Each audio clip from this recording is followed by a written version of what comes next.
ಹೊಸ ಪುಸ್ತಕಗಳು, ಹೊಸ ರೀತಿಯ ಪತ್ರಿಕೆಗಳು ಹುಟ್ಟಿಕೊಳ್ಳುವುದು ಒಂದು ಬಿಕ್ಕಟ್ಟಿನ ಕಾಲದಲ್ಲಿ ಅಂತ ಅನಿಸುತ್ತೆ. ಸುಮಾರು 2017ರಲ್ಲಿ ಸಮಾಜಮುಖಿ ಹುಟ್ಟಿಕೊಂಡಿದ್ದೇ ಒಂದು ಕನ್ನಡದ ಬಿಕ್ಕಟ್ಟನ್ನ ಅಡ್ರೆಸ್ ಮಾಡಲು ಅಂತ ನಾವು ಹೇಳ್ಬೋದು. ಏಕೆ ಅಂತಂತಂದ್ರೆ ಅದರ ಮೊದಲ ಸಂಚಿಕೆಯ ಒಂದು ಮುಖ್ಯ ಕಾಳಜಿ ಅಂತಂತಂದ್ರೆ ಕನ್ನಡದ ಬೌದ್ಧಿಕತೆಯ ಬಿಕ್ಕಟ್ಟು. ಅವರ ಅದಕ್ಕೆ ಕೊಟ್ಟ ಟೈಟ್ಲ್ ಯಾವುದು ಅಂತಂತಂದ್ರೆ ಕನ್ನಡದ ಮನಸ್ಸು ಇಂದು ಮುಚ್ಚುತ್ತಿದೆಯೇ ಅಂತ. ಆ ಕಾಳಜಿ, ಮೊದಲ ಸಂಚಿಕೆಯ ಕಾಳಜಿಯಿಂದ ಹಿಡಿದು ಈ ಲಿಟರೇಚರ್ ಫೆಸ್ಟಿವಲ್ ವರೆಗೂ ಸಮಾಜಮುಖಿ ಕನ್ನಡದ ಬಿಕ್ಕಟ್ಟು, ಕನ್ನಡದ ಕಾಳಜಿ ಬಗ್ಗೆ ಯಾವಾಗಲೂ ಒಂದು ಕಾಳಜಿಯನ್ನ ತೋರಿಸಿದೆ ಅಂತ ಹೇಳ್ಬೋದು. ಅಂದ್ರೆ ಕುರುತೋದುದಯಂ ಕಾವ್ಯ ಪ್ರಯೋಗ ಪರಿಣಿತ ಮತಿಗೈ ಅಲ್ಲಿಂದ ಹಿಡಿದು ಕನ್ನಡ ಭಾಷೆಯ ಒಂದು ಸಾಧನೆ ಏನು ಅಂತಂದ್ರೆ 20ನೇ ಶತಮಾನದಲ್ಲಿ ಕನ್ನಡ ರಾಜ್ಯವನ್ನ, ಕರ್ನಾಟಕವನ್ನ ಸಾಧಿಸಿದ್ದು ಹಲವು ಮೈಲುಗಲ್ಲುಗಳಾಗಿ ನಮ್ಮ ಮುಂದೆ ನಿಂತಿದ್ದಾವೆ. ಅಂದ್ರೆ ಸಂಸ್ಕೃತದೊಡನೆ ಅದು ಅನುಸಂಧಾನ ಮಾಡಿ, ಮುಂದೆ ಇಂಗ್ಲಿಷಿನೊಡನೆ ಅನುಸಂಧಾನ ಮಾಡಿ ಇವತ್ತು ನಾವು ಇಲ್ಲಿಗೆ ಬಂದು ನಿಂತಿದ್ದೇವೆ. ಹಾಗಾದ್ರೆ ಡಾಕ್ಟರ್ ಚಂದ್ರಶೇಖರ್ ಸರ್, ದಯವಿಟ್ಟು ವೇದಿಕೆಗೆ ಬನ್ನಿ ಸರ್, ವೇದಿಕೆಗೆ ಬನ್ನಿ.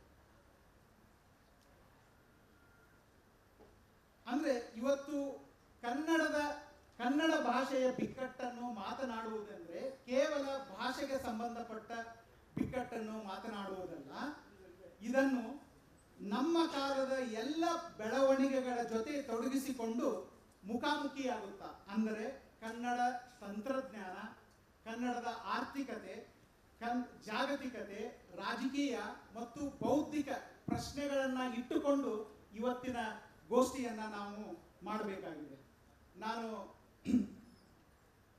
ಸಮಾಜಮುಖಿಯ ಮೊದಲನೇ ಸಂಚಿಕೆಯ ಒಂದು 2-3 ಲೈನ್ಗಳನ್ನ ಓದಿ ಅದೇ ಈ ಗೋಷ್ಠಿಗೆ ಒಂದು ದಿಕ್ಸೂಚಿ ಆಗ್ಬೇಕಂತ ಬಯಸ್ತೇನೆ. ಇದನ್ನ ಪೃಥ್ವಿದತ್ತ ಚಂದ್ರಶೋಭಿಯವರ ಒಂದು ಲೀಡ್ ಆರ್ಟಿಕಲ್ ಅಲ್ಲಿ ಈ ರೀತಿ ಬರೀತಾರೆ: ಕನ್ನಡದ ಮನಸ್ಸು ಇಂದು ಮುಚ್ಚುತ್ತಿದೆಯೇ? ಮನುಷ್ಯ ಜಗತ್ತಿನಲ್ಲಿರುವುದು ತನ್ನ ಪ್ರಪಂಚವನ್ನು ಸಂಘಟಿಸಿಕೊಳ್ಳುವುದು ಮೂಲಭೂತವಾಗಿ ಭಾಷೆಯ ಮೂಲಕ. ಹಾಗಾದರೆ ಕನ್ನಡವು ತನ್ನ ಪ್ರಪಂಚವನ್ನು ಇಂದು ಹೇಗೆ ಕಟ್ಟಿಕೊಳ್ಳುತ್ತಿದೆ? ಹೊರಗಿನ ಪ್ರಪಂಚದೊಡನೆ ಅದರ ಸಂಬಂಧ, ಅನುಸಂಧಾನ ಹೇಗಿದೆ? ಕನ್ನಡದ ಮನಸ್ಸು ಇಂದು ಜಗತ್ತನ್ನು ಅರಿಯುವುದರಲ್ಲಿ ಎಷ್ಟರ ಮಟ್ಟಿಗೆ ಯಶಸ್ವಿಯಾಗುತ್ತಿದೆ? ಇದೇ ಪ್ರಶ್ನೆಗಳು ಇವತ್ತಿನ ನಮ್ಮ ಗೋಷ್ಠಿಗೆ ತಳಹದಿ ಆಗಬೇಕು ಅಂತ ನನ್ನ ಆಸೆ. ಮತ್ತು ಈ ಗೋಷ್ಠಿ ನಾವು ಒಂದು ಅರ್ಧ ಗಂಟೆ ತಡವಾಗಿ ಪ್ರಾರಂಭ ಮಾಡಿದ್ರಿಂದ ಇದರ ಒಂದು ರೂಪುರೇಷೆಯನ್ನ ನಾನು ಹೇಳ್ಬಿಡ್ತೇನೆ. ಮುಖ್ಯವಾಗಿ ನಾನೊಂದು ಎಲ್ಲರಿಗೂ ಅನ್ವಯವಾಗುವ ಒಂದು ಪ್ರಶ್ನೆಯನ್ನ ಎಲ್ಲರಿಗೂ ಕೇಳ್ತೇನೆ. ತಾವು 5 ನಿಮಿಷ ಅದ್ರ ಬಗ್ಗೆ ಮಾತನಾಡಬೇಕು. ಉದಾಹರಣೆಗೆ ಈ ಕನ್ನಡದ ಬಿಕ್ಕಟ್ಟಿನ ಬಗ್ಗೆ ಮಾತಾಡ್ತಾ ಇದ್ದೇವಲ್ಲ, ತಾವು ಬೇರೆ ಬೇರೆ ಕ್ಷೇತ್ರದಲ್ಲಿ ಪರಿಣಿತಿ ಹೊಂದಿದವರು ತಮ್ಮ ಜಾಗದಲ್ಲಿ ನಿಂತುಕೊಂಡು ಇವತ್ತು ಕನ್ನಡ ಭಾಷೆಯ, ಕನ್ನಡ ಬದುಕಿನ ಬಿಕ್ಕಟ್ಟು ಹೇಗೆ ಅರ್ಥ ಮಾಡ್ಕೋಬೇಕು ಅನ್ನುವ ಪ್ರಶ್ನೆ ಮೊದಲು. ಆನಂತರ ನಾವು ಈ ಗೋಷ್ಠಿಗೆ ಕೆಲವು ವಿಚಾರಗಳನ್ನ, ಕೆಲವು ಪ್ರಶ್ನೆಗಳನ್ನ ಹುಡುಕಿಕೊಂಡಿದ್ದೇವೆ. ಅದಕ್ಕೆ ಸಂಬಂಧಪಟ್ಟವರು, ಪರಿಣಿತಿ ಹೊಂದಿದವರು ಮುಖ್ಯವಾಗಿ ಅದಕ್ಕೆ ಸ್ಪಂದಿಸಬೇಕು, ಮಾತನಾಡಬೇಕು. ಅದರ ಜೊತೆ ಇನ್ನು ಮಿಕ್ಕವರು ಹೇಳುವವರಿದ್ದರೆ ತಾವು ಅದ್ರ ಜೊತೆ ಕೈಗೂಡಿಸ್ಬೇಕು ಅನ್ನೋದು ಒಂದು ವಿನಂತಿ.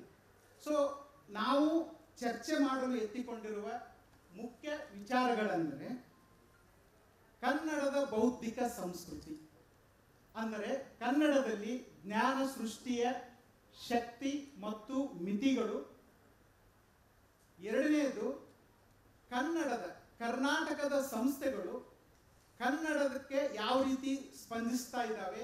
ಉದಾಹರಣೆಗೆ ನಮ್ಮ ಶಾಲಾ ಕಾಲೇಜುಗಳ ಪಠ್ಯಕ್ರಮ, ಶಿಕ್ಷಣ ಸಂಸ್ಥೆಗಳು, ನಾಗರಿಕ ಸಮಾಜಗಳು, ಸರ್ಕಾರದ ಅಕಾಡೆಮಿಗಳು, ಇಲಾಖೆಗಳು, ಕನ್ನಡ ಪ್ರಾಧಿಕಾರ ಮತ್ತು ಸರ್ಕಾರದ ನೀತಿಗಳು. ಮುಖ್ಯವಾಗಿ ನಂತರದ ಒಂದು ಮುಖ್ಯ ಥೀಮ್ ಯಾವುದು ಅಂತಂತಂದ್ರೆ, ಈ ಬದಲಾಗುತ್ತಿರುವ ತಂತ್ರಜ್ಞಾನದಲ್ಲಿ ಕನ್ನಡದ ಮುಖಾಮುಖಿ ಹೇಗೆ ಇರಬೇಕು.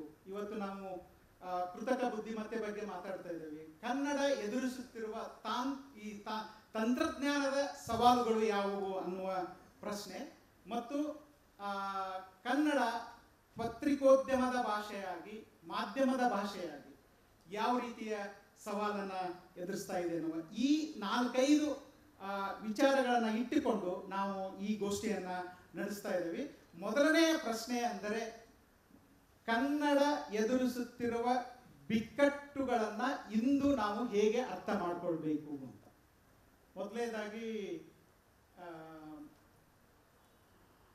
ಪ್ರೊಫೆಸರ್ ಚೆನ್ನಿಯವರು ಈಗ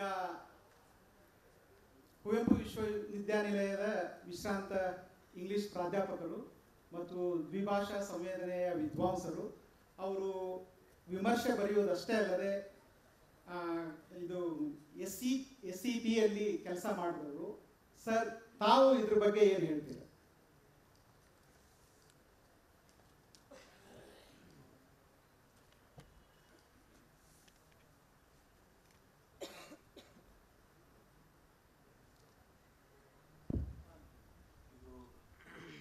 ಸುತ್ತಾಗಿದ್ರಿಂದ 5 ನಿಮಿಷದಲ್ಲಿ 5 ನಿಮಿಷ ನೀವು ಪ್ರಾಸ್ತಾವಿಕವಾಗಿ ಹೇಳಿದ ಹಾಗೆ ಶೀರ್ಷಿಕೆ ಭಾಷೆಯ ಬಿಕ್ಕಟ್ಟುಗಳಂತಿದ್ರೂ ಕೂಡ ನಾವು ಅದನ್ನು ಹೇಗೆ ನೋಡಬೇಕು ಅಂತಂದ್ರೆ, ಭಾಷೆಯ ಸುತ್ತಮುತ್ತ ಇರುವಂತಹ ಈ ಬಿಕ್ಕಟ್ಟುಗಳು ಅನ್ನೋ ರೀತಿಯಲ್ಲಿ ನಾವು ನೋಡೋದು ಅವಶ್ಯಕ. ಆಮೇಲೆ ಎರಡನೇದಾಗಿ ಈ ಭಾಷೆಯ ಒಂದು ಚರಿತ್ರೆ ನನ್ನ ಮನಸ್ಸಲ್ಲಿ ಇರಬೇಕು ಹೌದು, ಆದರೆ ಅದು ಈಗಿನ ಸಮಕಾಲೀನ ಸಮಾಜ ಮತ್ತು ಜಗತ್ತಿನ ಎದುರಿಗೆ ಇವತ್ತು ತನ್ನ ಸತ್ವವನ್ನು ನಿರೂಪಣೆ ಹೇಗೆ ಮಾಡ್ಕೊಳ್ತಾ ಇದೆ, ಮರುಸಿದ್ಧತೆ ಹೇಗೆ ಮಾಡ್ಕೊಳ್ತಾ ಇದೆ ಅನ್ನೋದನ್ನು ನಾವು ಗಮನಿಸಬೇಕಾಗುತ್ತೆ. ಆಮೇಲೆ ಅಷ್ಟೇ ಮುಖ್ಯವಾಗಿ ನಾವು ನೋಡಬೇಕಾಗಿರೋದಂದ್ರೆ, ಈ ಜ್ಞಾನ ಕ್ಷೇತ್ರದೊಳಗೇನೆ ಆಗ್ತಾ ಇರುವಂಥ ಬಿಕ್ಕಟ್ಟುಗಳು. ನಾನು ಈ 3ನೇ ಅಂಶದ ಬಗ್ಗೆ ಒಂದು 2 ಮಾತನ್ನು ಹೇಳಿ ನಾನು ಬೇರೆಯವ್ರಿಗೆ ಮಾತಾಡೋಕ್ಕೆ ಕೊಡ್ತೀನಿ. ಕನ್ನಡ ಇಡೀ ಪರಂಪರೆ ಹಿಂದೆನೂ ಮಾಡಿರುವಂಥದ್ದು ಏನು ಅಂದರೆ, ಒಂದು ಕಡೆಗೆ ಇದ್ದಂಥ ಅಖಿಲ ಭಾರತೀಯ ಸಂಸ್ಕೃತ ಪರಂಪರೆ ಒಳಗಿದ್ದಂಥ ಆ ತತ್ವಜ್ಞಾನ, ತಿಳುವಳಿಕೆ ಅಥವಾ ಜಗತ್ತಿನ ಅನುಭವ ಏನಿತ್ತೋ ಅದಕ್ಕೆ ಪರ್ಯಾಯವಾಗಿ ಕೆಲವೊಮ್ಮೆ ಪ್ರತಿರೋಧವಾಗಿ ತನ್ನದೇ ಆದಂಥ ಒಂದು ನೋಟಕ್ರಮವನ್ನ, ಒಂದು ಜಗತ್ತನ್ನ ಗ್ರಹಿಸುವ ಒಂದು ರೀತಿಯನ್ನ ಅದು ಕಟ್ಕೊಂಡು ಬಂತು.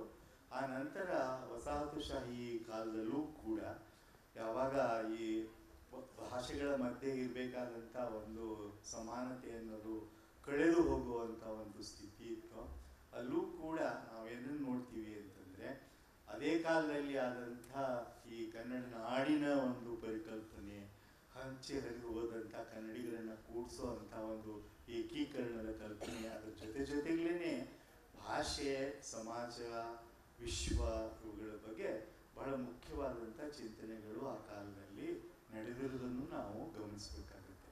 ತೊಂದರೆ ನಮಗೆ ಎಲ್ಲಿ ಬಂದಿದೆ ಅಂತ ಸಂಕ್ಷಿಪ್ತವಾಗಿ ಹೇಳಿ ಆ ನಂತರ ಚರ್ಚೆಯಲ್ಲಿ ಅದನ್ನು ಸಾಧ್ಯವಾದರೆ ನಾನು ವಿವರಿಸ್ತೇನೆ. ಈ ವಸಾಹತುಶಾಹಿ ಅನ್ನೋದು ರಾಜಕೀಯವಾಗಿ ಮುಕ್ತಾಯ ಆದಮೇಲೆ ನಮ್ಮೆಲ್ಲ ಮನಸ್ಸುಗಳು ಮತ್ತು ಬುದ್ಧಿ ಇವೆಲ್ಲೂ ಕೂಡ ವಸಾಹತೀಕರಣ ಆಗಿವೆ ಅನ್ನೋದನ್ನ ನಾವು ಮೊದಲು ಅರ್ಥ ಮಾಡ್ಕೋಬೇಕು. ಆ ವಸಾಹತುಶಾಹಿ ಅನ್ನೋದು ಹೊರಟು ಹೋದ ಮೇಲೆ ನಮ್ಮ ಮನಸ್ಸುಗಳು ವಸಾಹತೀಕರಣ ಆಗಿ ಕೊಲೊನೈಸ್ ಆಗ್ಬಿಟ್ಟಿವೆ. ಇದರ ಪರಿಣಾಮ ಕನ್ನಡ ಜ್ಞಾನದ ಉತ್ಪಾದನೆ ಮೇಲೆ ಏನಾಗಿದೆ ಅಂತಂದ್ರೆ, ಎಲ್ಲೋ ಒಂದ್ ಕಡೆಗೆ ನಾವು ತಪ್ಪಾಗಿ ಪಶ್ಚಿಮದಲ್ಲಿ ಉತ್ಪಾದನೆ ಆಗ್ತಾ ಇರುವಂತಹ ಜ್ಞಾನ ಅನ್ನೋದು ವಿಶ್ವಾತ್ಮಕವಾಗಿರುವಂತಹದ್ದು, ಯೂನಿವರ್ಸಲ್ ಆಗಿರುವಂತಹದ್ದು, ಎಲ್ಲ ಕಡೆಗೂ ಕೂಡ ಅದು ಒಪ್ಪಬೇಕಾಗಿರುವಂತಹದ್ದು ಅನ್ನುವಂಥ ಒಂದು ಚೌಕಟ್ಟನ್ನು ಒಪ್ಪಿಕೊಂಡು ಕನ್ನಡದಲ್ಲಿ ಹುಟ್ಟುವ ಜ್ಞಾನ ಅನ್ನೋದು ಅದು ಹಂಚಿನದು ಅಥವಾ ಸ್ಥಳೀಯವಾಗಿರೋದು ಅಥವಾ ಲೋಕಲ್ ಆಗಿರೋದು ಅನ್ನುವಂಥ ಒಂದು ತಪ್ಪು ತಿಳುವಳಿಕೆ ಅನ್ನೋದು ನಮ್ಗೆ ಇವತ್ತು ಆ ಜ್ಞಾನದ ಕ್ಷೇತ್ರದೊಳಗೆ ಒಂದು ಬಿಕ್ಕಟ್ಟನ್ನು ಅದು ಹುಟ್ಟಿಸಿದೆ ಅನ್ನೋದು ಒಂದು ನಾವಿವತ್ತು ಚರ್ಚೆ ಮಾಡಬೇಕು ಅಂದ್ಕೊಂಡಿದ್ದೇನೆ. ಎರಡನೇದಾಗಿ ಈ ಎಲ್ಲ ಜ್ಞಾನ ಕ್ಷೇತ್ರಗಳು, ಸಮಾಜಶಾಸ್ತ್ರ ಇರ್ಬೋದು ಅಥವಾ ವಿಜ್ಞಾನವೂ ಇರ್ಬೋದು, ಇವೆಲ್ಲದರೊಳಗೂ ಕೂಡ ಒಂದು ಯಜಮಾನಿಕೆ ಅನ್ನೋದು ಅದು ಗಟ್ಟಿಯಾಗಿ ಉಳಿದುಕೊಂಡು ಬಂದಿದೆ. ಚರಿತ್ರೆ ಒಳಗೆ ಹೋಗಿ ನೋಡಿದ್ರೆ ಪ್ರಾಯಶಃ ಮಧ್ಯಯುಗ ಮುಗಿದು ರೆನೆಸಾನ್ಸ್ ಅಂತ ಜ್ಞಾನೋದಯ ಆಮೇಲೆ ಬಂತು. ಆ ಕಾಲದಿಂದ ಇಲ್ಲೂವರೆಗೂ ಕೂಡ ಏನಾಗಿದೆ, ಒಂದು ಕಡೆಗೆ ಆರ್ಥಿಕವಾಗಿ ವಸಾಹತುಗಳನ್ನ ಕಬಳಿಸಿಕೊಳ್ಳುವಂತ ಶಕ್ತಿ ಇದ್ದಿದ್ರಿಂದ ಅದರ ಜೊತೆಗೇನೆ ಏನಾಯ್ತು, ಅಲ್ಲಿ ಹುಟ್ಟುವ ಜ್ಞಾನವೇ ಅದಕ್ಕೆ ಅಧಿಕಾರ ಇದೆ, ಅದಕ್ಕೆ ಒಂದು ಅಥೆಂಟಿಸಿಟಿ ಇದೆ ಅನ್ನುವಂಥದ್ದು. ಅದನ್ನ ನಾವು ಸ್ವಾತಂತ್ರ್ಯ ಕಾಲದಲ್ಲಿ ವಿರೋಧ ಮಾಡಿದ್ವಿ. ಇಡೀ ಭಾರತದ ಅನೇಕ ಚಿಂತಕರು ಅದನ್ನ ವಿರೋಧ ಮಾಡಿ ಪರ್ಯಾಯಗಳನ್ನು ಹುಟ್ಟಿದ್ರು. ನಮ್ಗೆ ಆಶ್ಚರ್ಯ ಆಗೋದಂದ್ರೆ ಈಗ ಯಾಕೆ ನಾವು ಅದನ್ನು ಕಳ್ಕೊಂಡಿದ್ದೀವಿ, ನನ್ನ ದೃಷ್ಟಿನಲ್ಲಿ ನಾವು ಕಳ್ಕೊಳ್ತಿದ್ದೀವಿ, ದುರ್ಬಲರಾಗಿದ್ದೀವಿ ಅಂತ ಅನಿಸುತ್ತೆ. ಮಾಡಬೇಕಾಗಿರೋದು ಅದನ್ನು ಕೊನೆಯ ಈ ಸುತ್ತಿನ ಮಾತು, ನಾವು ಮಾಡಬೇಕಾಗಿರೋದು ಏನಂದ್ರೆ, ಮೊದಲನೇದಾಗಿ ಈಗ ನಮ್ಮ ಮೇಲೆ ಯಾರೋ ಹೇರಿರ್ಬೋದು, ನಾವೇ ಹೇರ್ಕೊಂಡಿರ್ಬೋದು, ಆ ಮಾನಸಿಕ ವಸಾಹತುಶಾಹಿಯ ಲಕ್ಷಣ ಏನು ಅನ್ನೋದನ್ನ ಮೊದಲು ನಾವು ಇವತ್ತು ಅರ್ಥ ಮಾಡ್ಕೊಬೇಕು. ಯಾವ ಕಲನೈಸೇಷನ್ ಅನ್ನ, ಕಲ್ಚರಲ್ ಕಲನೈಸೇಷನ್, ಸಾಂಸ್ಕೃತಿಕ ವಸಾಹತೀಕರಣ, ಬೌದ್ಧಿಕ ವಸಾಹತೀಕರಣ, ಇವು ಯಾವುವು, ಅವುಗಳ ಲಕ್ಷಣ ಏನು ಅನ್ನೋದ್ರಿಂದ ನಾವು ನಮ್ಮ ಚರ್ಚೆಯನ್ನ ಶುರು ಮಾಡೋದು ಸೂಕ್ತ ಅಂತ ನಾನು ಅಂದ್ಕೊಂಡಿದ್ದೇನೆ. ಬಿಳಿಮಲೆ ಸರ್, ತಾವು ಕನ್ನಡವನ್ನ ಕನ್ನಡೇತರರಿಗೆ ಮುಟ್ಟಿಸುವ ಕೆಲಸವನ್ನ ಮತ್ತು JNUನಲ್ಲಿ ಪ್ರಾಧ್ಯಾಪಕರಾಗಿ, ಈಗ ನೀವು ಇದರ ಅಧ್ಯಕ್ಷರಾಗಿ ನಾನು ಆಮೇಲೆ ಆ ಪ್ರಶ್ನೆಗೆ ಬರ್ತೇನೆ, ಬಟ್ ಒಬ್ಬ ವಿದ್ವಾಂಸರಾಗಿ ಕನ್ನಡ ಜಗತ್ತು ಹೊರ ಜಗತ್ತಿನ ಜೊತೆ ಅನುಸಂಧಾನ ಮಾಡಿಕೊಂಡ ರೀತಿ, ಚನ್ನಿ ಸರ್ ಹೇಳಿದ ಈ ಜ್ಞಾನ ಪ್ರಸರಣ, ಜ್ಞಾನ ಸೃಷ್ಟಿಯ ಸಂದರ್ಭದಲ್ಲಿ ಯಾವ ರೀತಿ ನೀವು ನೋಡ್ತೀರಾ ಇದನ್ನು? 1990ರ ಅನಂತರದ ಜಾಗತಿಕ ಬೆಳವಣಿಗೆ ಏನಿದೆ, ಅದು ಮಾರುಕಟ್ಟೆ ಕೇಂದ್ರಿತವಾದಂಥ ಒಂದು ಬೆಳವಣಿಗೆ. ಆದ್ದರಿಂದ ಅಖಿಲ ಭಾರತ, ಅಖಿಲ ಜಗತ್ತಿನ ಮಟ್ಟದಲ್ಲಿ ಭಾಷೆ ಏಕರೂಪತೆಯ ಕಡೆಗೆ ಹೋಗ್ತಾ ಇದೆ. ಆ ಭಾಷೆ ಯಾವುದು ಸೃಷ್ಟಿಯಾಗ್ತಿದೆ ಅಂತಂದರೆ ಜಾಹೀರಾತು ಭಾಷೆ ಸೃಷ್ಟಿಯಾಗ್ತಾ ಇದೆ. ನೀವು ಇತ್ತೀಚೆಗೆ ಬಿಡುಗಡೆಯಾದ ಒಂದು ವರದಿಯ ಪ್ರಕಾರ ಮುಂದಿನ 30 ವರ್ಷದಲ್ಲಿ ಜಗತ್ತಿನ 92% ಜನರ ಭಾಷೆಗಳನ್ನು 8% ಜನರು ಅಪಹರಿಸ್ತಾರೆ ಅಂತ. ಇದು ಭಾಷೆಯ ಬಗ್ಗೆ ಹೇಳಿದ ಹೌದಾದರೂ ಕೂಡ ಇದು ಜಗತ್ತು ತನ್ನ ಆರ್ಥಿಕತೆಯನ್ನು ಬೆಳೆಸಿಕೊಂಡಿರುವ ರೀತಿಗೆ ಕೂಡ ಸಂಕೇತ ಆಗ್ತದೆ. ಯಾಕಂದ್ರೆ 8% ಜನರು 92% ಜನರ ಸಂಪತ್ತನ್ನು ಆಕ್ರಮಿಸಿಕೊಳ್ತಾರೆ ಅಂತಲೇ ಅರ್ಥ. ಈ ಬದಲಾವಣೆ ಇದೇನಿದೆ, ಜಗತ್ತು ಬದಲಾವಣೆ ಆಗ್ತಿದ್ದಾಗ ನಮ್ಮ ಸಾಹಿತ್ಯಕ್ಕೆ, ಚಿಂತನೆಗೆ ಬಹಳ ಮೂಲವಾಗಿರುವಂಥ ಭಾಷೆ ಇದೆಯಲ್ಲ, ಅದೊಂದು ಶಕ್ತಿಯನ್ನು ಕಳ್ಕೊಳ್ತಾ ಇದೆ. ಇದು ಬರೀ ಭಾರತದ ಸಮಸ್ಯೆ ಅಲ್ಲ, ಕರ್ನಾಟಕದ ಸಮಸ್ಯೆ ಅಲ್ಲ, ಜಗತ್ತಿನ ಸಮಸ್ಯೆ. ಇತ್ತೀಚೆಗೆ ಕೇಂದ್ರ ಸರ್ಕಾರ ಬಿಡುಗಡೆ ಮಾಡಿದ ಒಂದು ವರದಿಯ ಪ್ರಕಾರ 1947ರ ಅನಂತರ 253 ಭಾಷೆಗಳು ಕಾಣೆಯಾಗ್ಬಿಟ್ಟಿವೆ, ಸತ್ಯ ಹೋಗ್ಬಿಟ್ಟಿವೆ. ಆಮೇಲೆ ಇನ್ನೊಂದು ವರದಿ ಯುನೆಸ್ಕೋ ಬಿಡುಗಡೆ ಮಾಡಿದ ಪ್ರಕಾರ 290 ಭಾಷೆಗಳು ಮುಂದಿನ 50 ವರ್ಷದಲ್ಲಿ ಭಾರತದಿಂದ ಈ ಭಾಷೆಗಳ ಸಾವು ಇದೆಯಲ್ಲ, ಇದು ಎಲ್ಲಿ ಯಾಕೆ ಸಂಭವಿಸ್ತದೆ ಎಂಬುದನ್ನು ನಾವು ಆಳವಾಗಿ ಅರ್ಥ ಮಾಡಿಕೊಳ್ಳದೆ, ಭಾಷೆಯಲ್ಲಿ ಕಟ್ಟುವ ಬೌದ್ಧಿಕತೆ ಇದೆಯಲ್ಲ, ಭಾಷೆಯನ್ನು ಸಂವಹನಕ್ಕಾದ್ರೂ ಬಳಸಿಕೊಳ್ಳಿ, ಬೌದ್ಧಿಕ ಎಚ್ಚರಕ್ಕಾದ್ರೂ ಬಳಸಿಕೊಳ್ಳಿ, ಅಥವಾ ಬೇರೆ ಬೇರೆ ಭಾಷೆಗೆ ಹಲವು ಆಯಾಮಗಳಿವೆ. ಬಟ್ ಭಾಷೆನೇ ಜಾಹೀರಾತು ಭಾಷೆಯಾಗಿ ಕನ್ವರ್ಟ್ ಆಗ್ತಿದ್ದಾಗ ಏನು ಕಟ್ಟೋದು ನಾವು ಎಂಬುದು ಬಹಳ ಮುಖ್ಯವಾದ ಪ್ರಶ್ನೆ. ಇದರಿಂದ ಏನಾಗ್ತದೆ ಅಂತಂದ್ರೆ, ಈಗ ನೋಡಿ, ನಮ್ಮ ಕನ್ನಡದಲ್ಲಿ ಪ್ರಾಥಮಿಕ ಹಂತದಿಂದಲೇ ಕನ್ನಡ ತಳ ಕಳ್ಕೊಳ್ತಾ ಇದೆ. 8,500 ಕನ್ನಡ ಶಾಲೆಗಳು ಮುಚ್ಚಿ ಹೋಗ್ಬಿಟ್ಟು, ದೊಡ್ಡ ಸಂಖ್ಯೆ ಅದು. ಸುಮಾರು 45,000 ಟೀಚರ್ಸ್ಗಳ ಅಪಾಯಿಂಟ್ಮೆಂಟ್ ಆಗ್ತಾ ಇಲ್ಲ. ಪ್ರೌಢಶಾಲಾ ಮಟ್ಟದಲ್ಲಿ ಮತ್ತು ಕನ್ನಡಕ್ಕೆ ಸಂಬಂಧಪಟ್ಟಾಗ ಹೇಳೋದಾದ್ರೆ, ಪೋಸ್ಟ್ ಗ್ರಾಜುಯೇಷನ್ ಅಂತ ನಾವು ಹೇಳ್ತೀವಲ್ಲ, ಅಧ್ಯಾಪಕರೇ ಇಲ್ಲ. ಎಷ್ಟೋ ವರ್ಷಗಳಿಂದ ಅಪಾಯಿಂಟ್ಮೆಂಟ್ಗಳೇ ಆಗ್ತಾರೆ. ಇದು ಯಾಕೆ ಆಗ್ತಾ ಇದೆ ಅಂತಂದ್ರೆ, ಕನ್ನಡ ಭಾಷೆ ಎಂಬುದು ಅನ್ಪ್ರೊಡಕ್ಟಿವ್ ಎಂಬಂತ ಒಂದು ವಿಶೇಷವಾದ ಸಂದೇಶವನ್ನ ನಾನು ಆಗ ಹೇಳಿದ ಮಾರುಕಟ್ಟೆ ಕೇಂದ್ರಿತವಾದ ಚಿಂತನೆ ಕ್ರಮ ನಮ್ಮ ನಡುವೆ ಹಬ್ಬಿಸಿಬಿಟ್ಟಿದೆ. ಅದನ್ನು ನಾವೆಲ್ಲರೂ ಹೇಳ್ತೇವೆ, ಕನ್ನಡ ಉದ್ಯೋಗ ಸಿಗಲ್ಲ, ಕನ್ನಡ ಕಲಿತರೆ ಉದ್ಯೋಗ ಸಿಗಲ್ಲ. ನೋಡಿ, 10 ಲಕ್ಷ ಕೋಟಿ ಬೆಂಗಳೂರಿಗೆ ಇನ್ವೆಸ್ಟ್ಮೆಂಟ್ ಬರ್ತದೆ ಅಂತ ನಮ್ಮ ಇಂಡಸ್ಟ್ರಿಯಲ್ ಮಿನಿಸ್ಟರ್ ಹೇಳಿದರು. 10 ಲಕ್ಷ ಕೋಟಿ ಇನ್ವೆಸ್ಟ್ ಆದಾಗ ಇವರೆಲ್ಲರೂ ಹೇಳುವುದೇನೆಂದ್ರೆ ಜಾಬ್ ಕ್ರಿಯೇಟ್ ಆಗ್ತದೆ ಅಂತ. ನನಗೆ ಯಾರಾದರೂ ಹೇಳಿ 10 ಲಕ್ಷ ಕೋಟಿ ಇನ್ವೆಸ್ಟ್ ಆದಾಗ ಕರ್ನಾಟಕದಲ್ಲಿ ಎಷ್ಟು ಜಾಬ್ ಕ್ರಿಯೇಟ್ ಆಗಿದೆ? ಯಾವ ವೆಬ್ಸೈಟ್ ಹೇಳೋದಿಲ್ಲ. ಅದಾನಿಯ ಇಡೀ ಜಗತ್ತಿನ ಎಷ್ಟೋ ಶ್ರೀಮಂತರ ವೆಬ್ಸೈಟ್ ನೋಡಿದ್ರೆ ಅದರಲ್ಲಿರುವ ಉದ್ಯೋಗಿಗಳ ಸಂಖ್ಯೆ ಬರೀ 25,000. ಜಗತ್ತಿನ ಅತ್ಯಂತ ಶ್ರೀಮಂತ ಹೆಂಗಾಯ್ತು? 10 ಲಕ್ಷ ಕೋಟಿ ಬೆಂಗಳೂರಿಗೆ ಬಂದಾಗ ಜಾಬ್ ಕ್ರಿಯೇಟ್ ಆಗ್ತದೆ ಅಂತ ಹೇಳ್ತಾರೆ. ಎಷ್ಟು ಜಾಬ್ ಕ್ರಿಯೇಟ್ ಆಗಿದೆ? ಯಾರು ಅಂಕಿಅಂಶಗಳನ್ನು ಕೊಡ್ತಾ ಇಲ್ಲ, ಸರ್ಕಾರನೂ ಕೊಡ್ತಾ ಇಲ್ಲ, RTI ಸಿಗ್ತಾ ಇಲ್ಲ. ತುಂಬಾ ಪ್ರಯತ್ನ ಪಟ್ಟೆ, ಕ್ರಿಯೇಟ್ ಆಗ್ತದೆ ಅಂತ ಒಂದು ಭ್ರಮೆ. ನಾವೆಲ್ಲ ನಂಬ್ತೀವಿ ಜಾಬ್ ಕ್ರಿಯೇಟ್ ಆಗ ಅದನ್ನು ಬರಲಿ ಅಂತ. ಎಷ್ಟು ಕ್ರಿಯೇಟ್ ಆಗ್ತಾ ಇದೆ? ನನ್ನ ಕೊನೆಯ ಮಾತು ಅಂದ್ರೆ, ಕನ್ನಡದಂತ ಒಂದು ಭಾಷೆ ತನ್ನ ಭೌತಿಕತೆಯನ್ನು ಬೆಳೆಸಿಕೊಳ್ಳುವಾಗ ಎಷ್ಟೊಂದು ಬಿಕ್ಕಟ್ಟುಗಳನ್ನು ಎದುರಿಸಬೇಕಾಗಿದೆ ಅಂತ ಅದಕ್ಕೆ ಪೂರಕವಾಗಿ ಹೇಳುತ್ತೆ. ನೋಡಿ, ಈಗ 10 ಲಕ್ಷ ಕೋಟಿ ಬಂದಾಗ ಸರ್, ಇದು ಯಾರು ಇನ್ವೆಸ್ಟ್ ಮಾಡೋರು? ಕನ್ನಡದವರಲ್ಲ, ಇಂಗ್ಲೆಂಡಿಂದ, ಲಂಡನ್, ಎಲ್ಲೆಲ್ಲಿಂದಲೂ ಬರುತ್ತೆ ಹಣ. ಅವರು ಇನ್ವೆಸ್ಟ್ ಮಾಡುವಾಗ ಅಲ್ಲಿ ಎಷ್ಟೋ ಜಾಬ್ ಕ್ರಿಯೇಟ್ ಆಗ್ತಾರೆ ಅಂತ ಇಟ್ಕೊಳ್ಳೋಣ. ಎಷ್ಟೊಂದು ಗೊತ್ತಿಲ್ಲ ನಮಗೆ, ಅಬ್ಸ್ಟ್ರಾಕ್ಟ್ ಆಗೇ ಮಾತಾಡೋದು ನಾವು. ಆ ಜಾಬ್ ಕ್ರಿಯೇಟ್ ಆದಾಗ ಆ ಜಾಬ್ ಕೆಲವು ಅಂದ್ರೆ ಆ ಉದ್ಯೋಗ ಕೆಲವು ಕೌಶಲ್ಯಗಳನ್ನು ನಿರೀಕ್ಷೆ ಮಾಡ್ತದೆ. ಯಾಕಂದ್ರೆ ಅದು ಹೈಲಿ ಎಂದು ಒಂಥರ ಬಹಳ ದೊಡ್ಡ ಮಟ್ಟದ ಇನ್ವೆಸ್ಟ್ಮೆಂಟ್ ಆದಾಗ ಅಲ್ಲಿ ಕೆಲಸ ಮಾಡೋದಕ್ಕೆ ಒಂದು ಸ್ಕಿಲ್ ಬೇಕು, ಕೌಶಲ್ಯಗಳು ಬೇಕು. ಆ ಕೌಶಲ್ಯಗಳು ನಮ್ಮ ವಿಶ್ವವಿದ್ಯಾಲಯಗಳು ತಯಾರು ಮಾಡುವ ಕೌಶಲ್ಯಗಳಿಗೂ ಮ್ಯಾಚೇ ಆಗ್ತಾ ಇಲ್ಲ. ನಮ್ಮ ಹುಡುಗರಿಗೆ ಇಂಟರ್ವ್ಯೂ ಕಾರಣೇ ಬರಲ್ಲ. ಯಾಕಂದ್ರೆ ಅದು ನಾವು ತಯಾರು ಮಾಡುವಂತ ಕೌಶಲ್ಯಗಳು ಮತ್ತು ಆ ಕಂಪನಿಗಳು ಬಹಳ ದೊಡ್ಡ. ನಾನು ಕೋಲಾರಕ್ಕೆ ಹೋಗಿದ್ದೆ, ಆಪಲ್ ಕಂಪನಿಗೆ 450 ಎಕರೆ ಜಾಗವನ್ನ ಸರ್ಕಾರ ಕೊಟ್ಟಿದೆ. ನಾನಲ್ಲಿ ಹೋಗಿದೆ, ನೀವು ಏನ್ ಜಾಬ್ ಕ್ರಿಯೇಟ್ ಮಾಡ್ತೀರಿ ಅಂತ. ಎಷ್ಟು ಸಂಖ್ಯೆ ಅಂದ್ರೆ ಸಿಗೋದೇ ಇಲ್ಲ ಸರ್. ನನಗೆ ಯಾವ ಕಂಪನಿಗಳು ಎಷ್ಟು ಜಾಬ್ ಕ್ರಿಯೇಟ್ ಮಾಡ್ತವೆ ಅಂತ ಗೊತ್ತೇ ಇಲ್ಲ.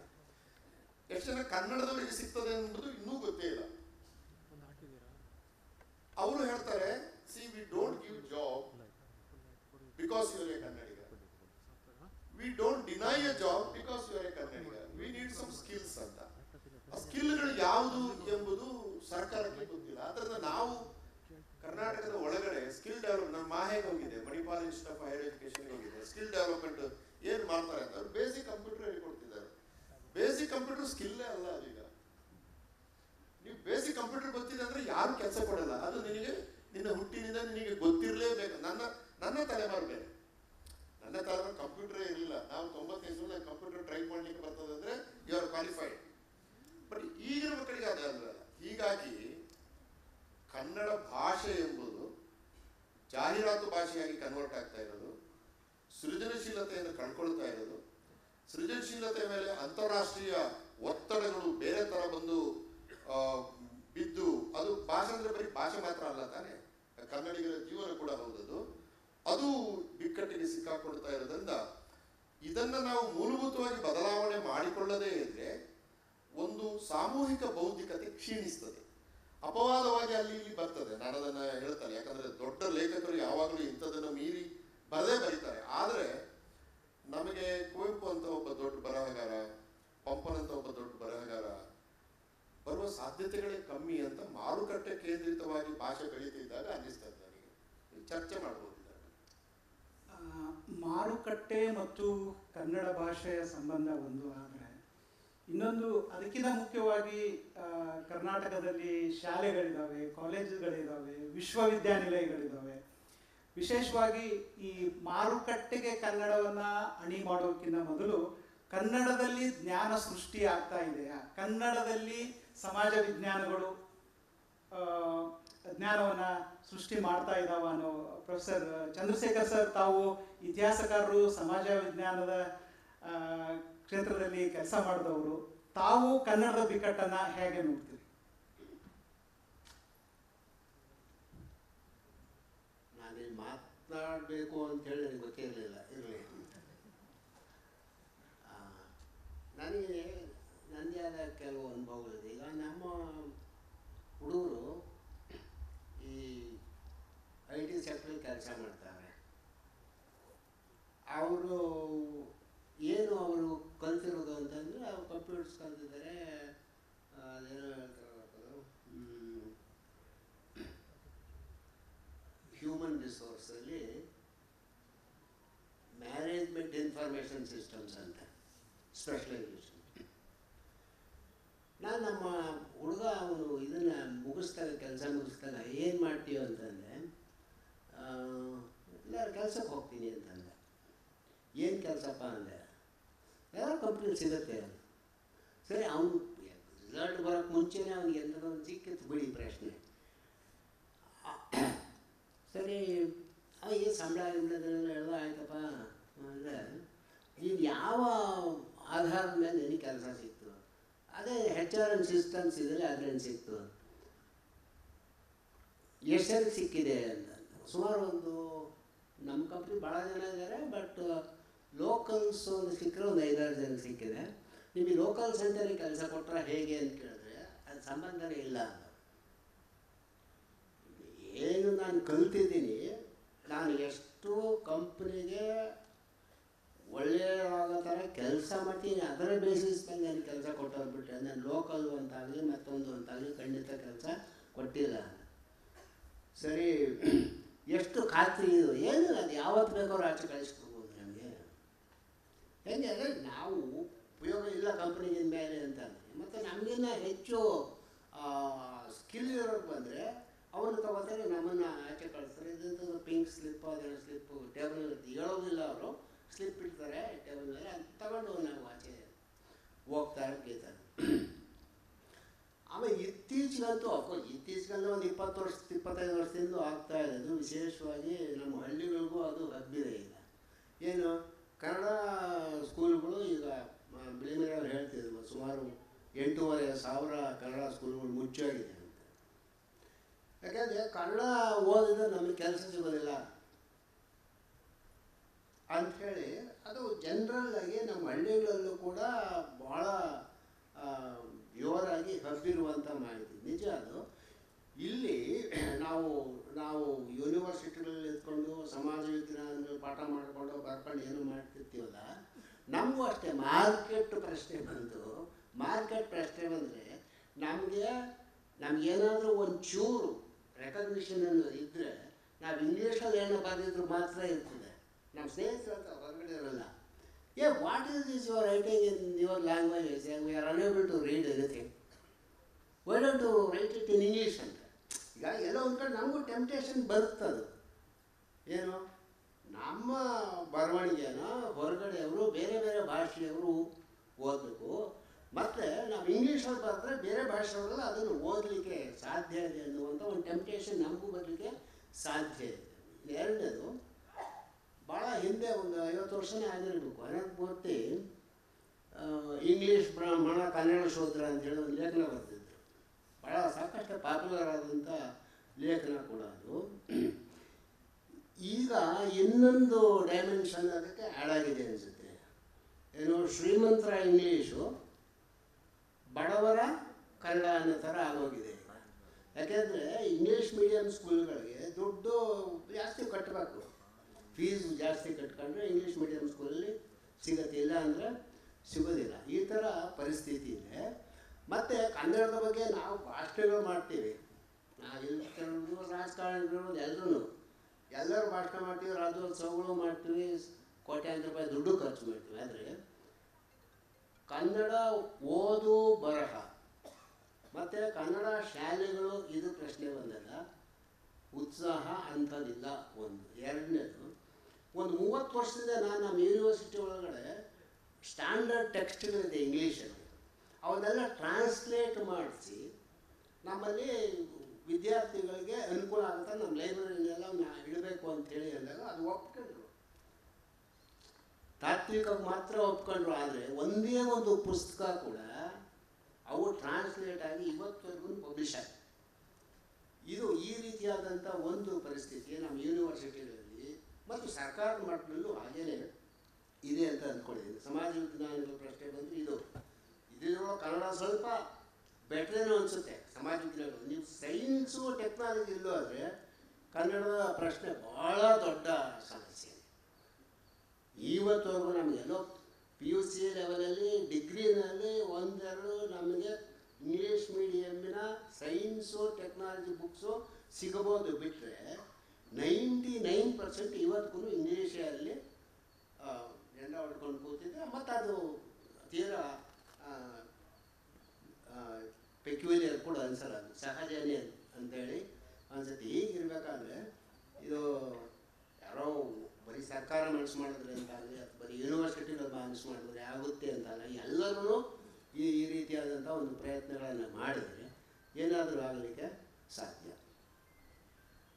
ಶಿಕ್ಷಣ ಮತ್ತು ಕನ್ನಡಕ್ಕೆ ಸಂಬಂಧಪಟ್ಟಂಗೆ ನಾನು ಇನ್ನೊಂದು ರೌಂಡಲ್ಲಿ ತಮಗೆ ಪ್ರಶ್ನೆಗಳನ್ನು ಕೇಳ್ತೀನಿ. ಮತ್ತೆ ಇದೇ ಪ್ರಶ್ನೆಗೆ ಹೊಳ್ಳಿ ಬರೋದಾದರೆ, ಪೃಥ್ವಿ ಅವರೇ, ನೀವು ಕರ್ನಾಟಕದ ಹೊರಗಡೆ ಒಂದು ಖಾಸಗಿ ವಿಶ್ವವಿದ್ಯಾನಿಲಯದಲ್ಲಿ ಕೆಲಸ ಮಾಡಿ ಬೇರೆ ಬೇರೆ ಭಾಷೆಗಳನ್ನು ಮತ್ತು ಇಂಗ್ಲೀಷ್ ಭಾಷೆಗಳನ್ನು ನೋಡ್ತಾ ಇರೋರು ನೀವು, ತಾವು ಕನ್ನಡದ ಬಿಕ್ಕಟ್ಟನ್ನು ಜ್ಞಾನ ಸೃಷ್ಟಿಗೆ ಸಂಬಂಧಪಟ್ಟ ಹಾಗೆ ಯಾವ ರೀತಿ ನೋಡ್ತೀವಿ?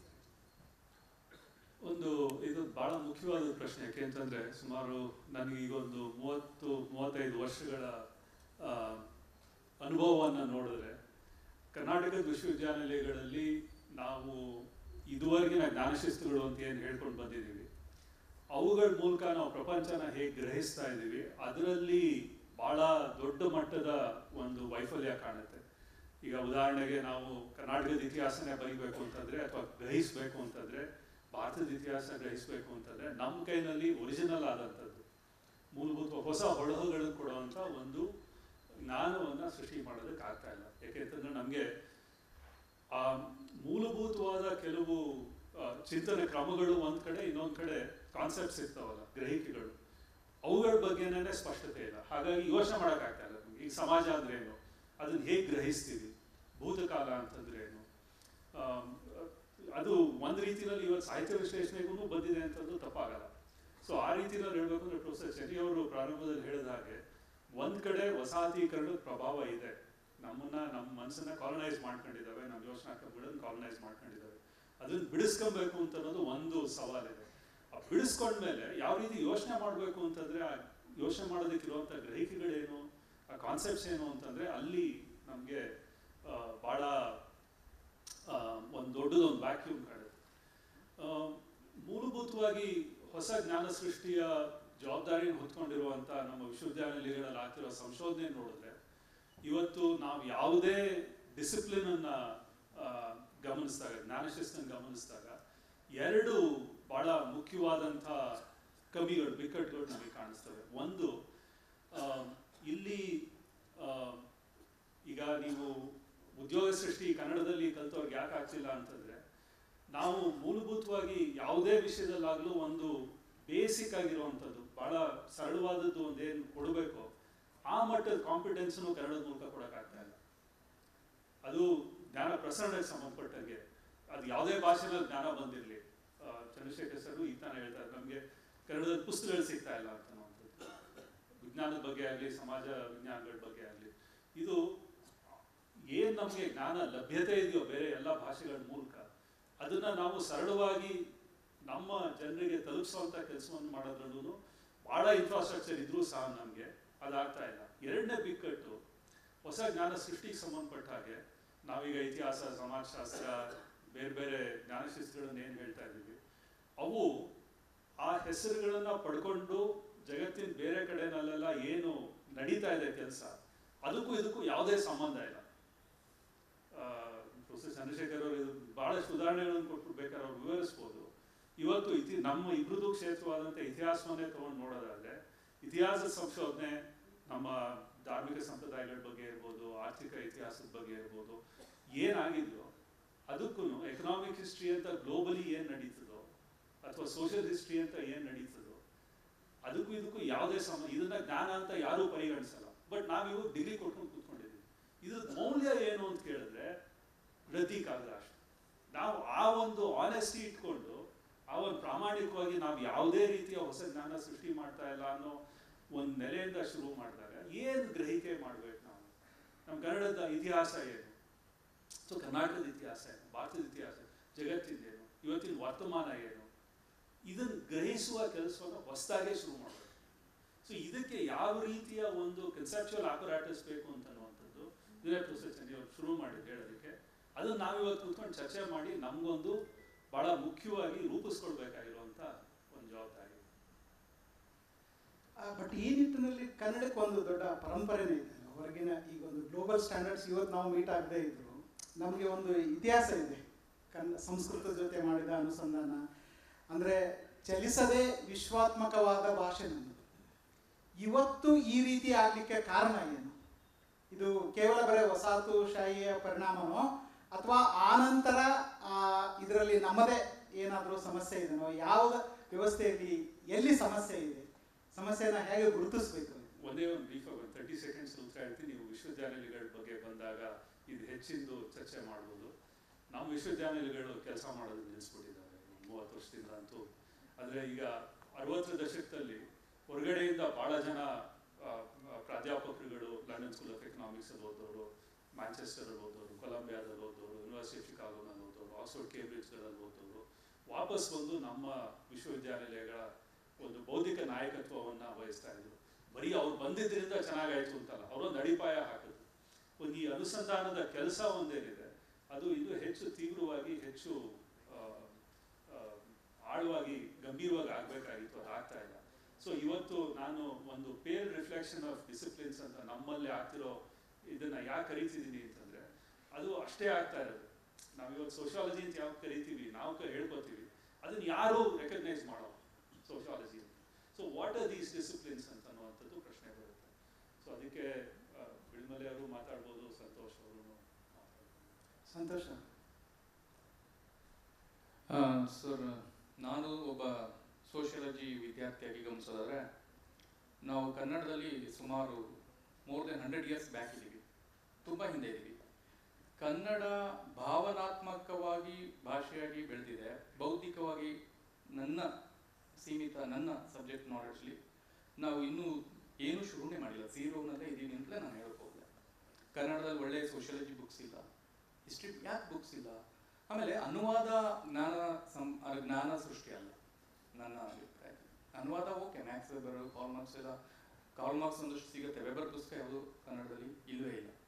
ಸೊ ಅವರೆಲ್ಲ 100 ವರ್ಷ ಹಿಂದೆ ಬರೆದಿದ್ದೇ ಇನ್ನೂ ಬಂದಿಲ್ಲ, 200 ವರ್ಷ ಹಿಂದೆ ಬರೆದಿರೋ ಪುಸ್ತಕಗಳೇ ಇಂಗ್ಲೀಷ್ ಇನ್ನೂ ಬಂದಿಲ್ಲ. ಸೊ ಅದ್ರ ಅರ್ಥ ಏನಂದ್ರೆ ಪೃಥ್ವಿಯವರು ಇವರೆಲ್ಲ ಹೇಳ್ದಂಗೆನೆ ಕನ್ನಡದಲ್ಲಿ ಈಗ 2 ವರ್ಗ ಆಗಿದೆ. ನಮ್ಮಲ್ಲಿ ಐಡೆಂಟಿಟಿ ಸಮಸ್ಯೆ ಇದೆ, ಎಲೈಟ್ನೆಸ್. ಇಂಗ್ಲೀಷ್ ಎಲೈಟ್ ಗ್ರೂಪ್ ನಮ್ಮನ್ನ ಸೇರಿಸ್ತಾ ಇದೆ, ಇಂಗ್ಲೀಷ್ ಮೀಡಿಯಂ. ಅದಕ್ಕೆ ನಮ್ಮ ಮೈಸೂರಲ್ಲಿ RMCನಲ್ಲಿ ಮೂಟೆ ಊರವನು ಕೂಡ ಅವನ ಮಗುಗೆ ಲಕ್ಷಾಂತರ ರೂಪಾಯಿ ಕೊಟ್ಟು ಇಂಗ್ಲೀಷ್ ಮೀಡಿಯಂ ಹಾಕ್ಬೇಕಂತ ಬಯಸ್ತಾನೆ ಹೊರತು ಕನ್ನಡ ಮೀಡಿಯಂ ಬಳಸಿಲ್ಲ. ಅದೇ ಸೇಮ್ KPS ಸ್ಕೂಲ್ ಆಗಿ ಇಂಗ್ಲೀಷ್ ಮೀಡಿಯಂ ಆದ ತಕ್ಷಣ 4 ಗಂಟೆಗೆ ನಿಂತ್ಕೊಳ್ಳೋದು ನಾವು ನೋಡ್ತಾ ಇದ್ದೀವಿ. ಸೊ ಇದರ ಅರ್ಥ ಏನು ಅಂದ್ರೆ ಸಮಾಜದಲ್ಲಿ ಇಂಗ್ಲೀಷ್ ಅನ್ನೋದು ಜ್ಞಾನದ ಭಾಷೆಯಾಗಿದೆ, ಕನ್ನಡ ಅನ್ನೋದು ಏನಕ್ಕೂ ಉಪಯೋಗ ಇಲ್ಲ. ಮನೆಯ ಭಾಷೆಯಾಗಿ ಸರಿ ಅಷ್ಟೇ ಹೊರತು ಅದು ಉದ್ಯೋಗ ಕೊಡಲ್ಲ, ಅಸ್ಮಿತೆಯನ್ನ ಕೊಡಲ್ಲ, ವ್ಯಕ್ತಿತ್ವಕ್ಕೆ ಒಂದು ಗೌರವ ಕೊಡಲ್ಲ ಅನ್ನುವ ರೀತಿಯಲ್ಲಿ ಆಗ್ತಾ ಇದೆ ಇವತ್ತು ಸಮಾಜದಲ್ಲಿ. ಈ ಒಂದು ಸ್ಪಷ್ಟವಾದ ಒಂದು ಸ್ತರೀಕರಣ ಆಗೋಗಿದೆ. ಇದಕ್ಕೆ ಕಾರಣ ಏನಾಗಿದೆ, ಕಾರಣಗಳು ಬೇಕಾದಷ್ಟು ನಾವು ನೋಡ್ಬೋದು. ಬಟ್ ಸ್ಟಿಲ್ ಒಂದೇನಪ್ಪ ಅಂದ್ರೆ ನಾವು ಕನ್ನಡದಲ್ಲಿ ಯೋಚನೆನೇ ಮಾಡ್ತಾ ಇಲ್ಲ. ಕನ್ನಡದಲ್ಲಿ ನಾವು ತುಂಬಾ ಅಭಿಮಾನ ಬೇರೆ, ಕೆಲಸ ಯಾರು ಮೀನ್ಸ್ ಗೌರವ ಇದೆ, ಏನಾಗಿದೆ ಅದ್ರ ಬಗ್ಗೆ, ಹಿರಿಯರು ಎಲ್ಲರ ಬಗ್ಗೆ. ಬಟ್ ಈಗ ನೋಡಿ, ವಿಜ್ಞಾನದಲ್ಲಾಗಿರ್ಬೋದು, ತಂತ್ರಜ್ಞಾನದಲ್ಲಾಗಿರ್ಬೋದು, ಸಮಾಜ ವಿಜ್ಞಾನದಲ್ಲಾಗಿರ್ಬೋದು, ಶಟ್ಟರ್ ಅಂತವರು ಹಿಸ್ಟ್ರಿನಲ್ಲಿ ಬರೆದ ಪುಸ್ತಕಗಳು ಜಗತ್ತಿನ ಗ್ಲೋಬಲ್ ಸ್ಟ್ಯಾಂಡರ್ಡ್ ಪುಸ್ತಕಗಳು, ಒರಿಜಿನಲ್ ಬುಕ್ಸ್, ಸಂಶೋಧನೆ. ಅಂದ್ರೆ ಕನ್ನಡದ ಸಾಧ್ಯತೆ ಇರಲಿಲ್ಲ, ಆ ಥರದ್ದು ಮಾಡಕ್ಕೆ ಸಾಧ್ಯತೆ ಇತ್ತು. ಬಟ್ ಆದದ್ದೆಷ್ಟು ಕೆಲಸ ತುಂಬಾ ಅಲ್ಪ. ಯಾವುದೇ ಭಾಷೆಗೆ ನಮ್ಮ ಭಾಷೆ ತುಂಬಾ ಹಳೇದು ಆ ಎಲ್ಲ ಸರಿ, ಬಟ್ ಈಗ ಪ್ರೆಸೆಂಟ್ ಏನ್ ಮಾಡ್ತಾ ಇದೀವಿ ಕನ್ನಡದಲ್ಲಿ ಓದಕ್ಕೆ. ಈಗ ನನಗೆ ಕನ್ನಡದಲ್ಲಿ ಸೋಷಿಯಾಲಜಿ ತುಂಬಾ ಚೆನ್ನಾಗಿ ಗೊತ್ತಿದ್ರು, ನನಗೆ ಇಂಗ್ಲೀಷ್ ಚೆನ್ನಾಗಿ ಬರಲಿಲ್ಲ ಅಂದ್ರೆ ನಾನು ಎಷ್ಟೇ ಕನ್ನಡದ ಒಳ್ಳೆ ಸೋಷಿಯಾಲಜಿಸ್ಟ್ ಇದ್ರು ನನಗೆ ಯಾವುದೇ ಮರ್ಯಾದೆನೇ ಇರಲ್ಲ. ಸೊ ನಾನು ಇಂಗ್ಲೀಷ್ ಕಲಿಬೇಕಾ, ಸೋಷಿಯಾಲಜಿ ಕಲಿಬೇಕಾ? ಹಾಗಾದ್ರೆ ಸೋಷಿಯಾಲಜಿ ಹೇಗೆ ಕಲಿಬೇಕು? ಇಂಗ್ಲೀಷ್ನಲ್ಲಿ ಕಲಿಬೇಕಾ? ಈಗ PCMBನೂ ಅಷ್ಟೇ. ನೀವು PUC ಆದ ತಕ್ಷಣ PCMB ಸೈನ್ಸ್ ತಗೋಬೇಕಂದ್ರೆ ಇಂಗ್ಲೀಷ್ ಮೀಡಿಯಂಗೆ ಬರಬೇಕು ಹುಡುಗ. ಒಂದು ಬೇಸಿಕ್ ಒಂದು ಜಾಬ್ ತಗೋತೀನಿ, ಒಂದು ಡಿಗ್ರಿ ಮಾಡ್ತೀನಿ ಒಂದು ಸ್ವಲ್ಪ ಅಂದ್ರೆ ಅವನು ಇಂಗ್ಲೀಷ್ ಸಡನ್ ಆಗಿ ಒಂದು ಇಂಗ್ಲೀಷ್ ಮೀಡಿಯಂ. ಆಗ ನಿಮಗೆ ಅವಕಾಶನೇ ಇಲ್ಲ ಅಂದಾಗ, ಕನ್ನಡದಲ್ಲಿ ಕಲಿತು ಮುಂದೆ ಓದುವ, ಸಂಶೋಧನೆ ಮಾಡುವ, ಉದ್ಯೋಗ ಮಾಡುವ ಅವಕಾಶ ಇಲ್ಲ ಅಂದಾಗ ಏನಾಗುತ್ತೆ, ನಾವೇನೇ ಇಂಗ್ಲೀಷ್ ಮೀಡಿಯಂಗೆ ಅವಕಾಶ ಮಾಡಿಕೊಡ್ತೀವಿ. ಒಂದು. ಎರಡನೇದಾಗಿ ಕನ್ನಡ ಮೀಡಿಯಂನಲ್ಲಿ ಕಲಿತು ಕೆಲಸ ಸಂಪಾದನೆ ಮಾಡುವ, ಮತ್ತೆ ಸಮಾಜದಲ್ಲಿ ಒಂದು ಗೌರವವನ್ನು ಸಂಪಾದನೆ ಮಾಡುವ, ಜ್ಞಾನವನ್ನು ಸಂಪಾದನೆ ಮಾಡುವ ಅವಕಾಶಗಳನ್ನ ನಾವು ಸರಿಯಾದ ರೀತಿಯಲ್ಲಿ ನಿರ್ಮಿಸಿಲ್ಲ. ಮಾಡೋ ಕೆಲಸ 99.99% ಬಾಕಿ ಇದೆ. ನನ್ನ ಪ್ರಕಾರ ನಾವು ತುಂಬಾ ಇದು ನನ್ನ ಅಭಿಪ್ರಾಯ, ಬೇರೆಯವರು ಏನನ್ಬೋದು, ಬಹಳ ಪೂರ್ ಕಂಡೀಷನ್ ಅಲ್ಲಿ ನಾವು ಕನ್ನಡಿಗರು ಇದ್ದೀವಿ. ಯಾಕೆ ಅಂದ್ರೆ ನೀವು ಡಿಜಿಟಲ್ ಪ್ರೆಸೆನ್ಸ್ ನಲ್ಲಿ ನೋಡೋದಾದ್ರೆ, ಆನ್ಲೈನ್ ಪ್ರೆಸೆನ್ಸ್ ನಲ್ಲಿ ತಮಿಳ್ದು ನಲ್ಲಿ ಸಿಗ್ತಾ ಇರೋ ಸೋರ್ಸಸ್ ಆಗಲಿ ಮಲಯಾಳಂ ಇರ್ಬೋದು ಕನ್ನಡಕ್ಕಿಂತ ಹೆಚ್ಚಿದೆ. ನಾವು 0.0004% ಕಡಿಮೆ ಇದೀವಿ ನಾವು ಆನ್ಲೈನಲ್ಲಿ ನಮ್ಮ ಕಂಟೆಂಟ್. ಆಮೇಲೆ ಇವತ್ತಿನ ಅಟೆನ್ಷನ್ ಸೀಕಿಂಗ್ ಎಕಾನಮಿನೊಳಗಡೆ ಏನಾಗಿದೆ, ನಾವು ಎಲ್ಲ ಫಾರ್ಮ್ಯಾಟಲ್ಲೂ ಕೂಡ ಏನು ಡಿಜಿಟಲ್ ಫಾರ್ಮ್ಯಾಟ್ಸ್ಲಿ ಕಂಪ್ಲೀಟ್ಲಿ ನಮ್ಮ ಪ್ರೆಸೆನ್ಸ್ ಇಲ್ಲವೇ ಇಲ್ಲ. ಇನ್ಕ್ಲೂಡಿಂಗ್ OTTs ಅಲ್ಲಿ ನಮ್ಮ ಕಂಟೆಂಟ್ ಇಲ್ಲ, ಕಾಮಿಕ್ಸ್ಗಳಿಲ್ಲ ಮಕ್ಕಳಿಗೆ ಕನ್ನಡದಲ್ಲಿ ಸರಿಯಾದದ್ದು. ಯಾವ ರೀತಿಯಲ್ಲಿ ನಾವು ಕನ್ನಡವನ್ನ ಮುಂದಕ್ಕೆ ಕೆಲಸ ಮಾಡಬೇಕು ಅನ್ನೋದನ್ನ ನಾವು ಗಮನಿಸಬೇಕಾಗುತ್ತೆ. ಮುಕುಂದರಾಜ್ ಸರ್ ಮತ್ತು ಬಿಳಿಮಲೆ ಸರ್ಗೆ ಕಟಕಟೆಯಲ್ಲಿ ನಿಲ್ಲಿಸುವ ಪ್ರಶ್ನೆಗೆ ಆಮೇಲೆ ಬರ್ತೇನೆ. ಅದಕ್ಕಿಂತ ಮೊದಲು ಮುಕುಂದರಾಜ್ ಸರ್, ಈ ಬಿಕ್ಕಟ್ಟಿಗೆ ಸಂಬಂಧಪಟ್ಟ ಹಾಗೆ ತಾವೇನು ಹೇಳ್ತೀರಿ?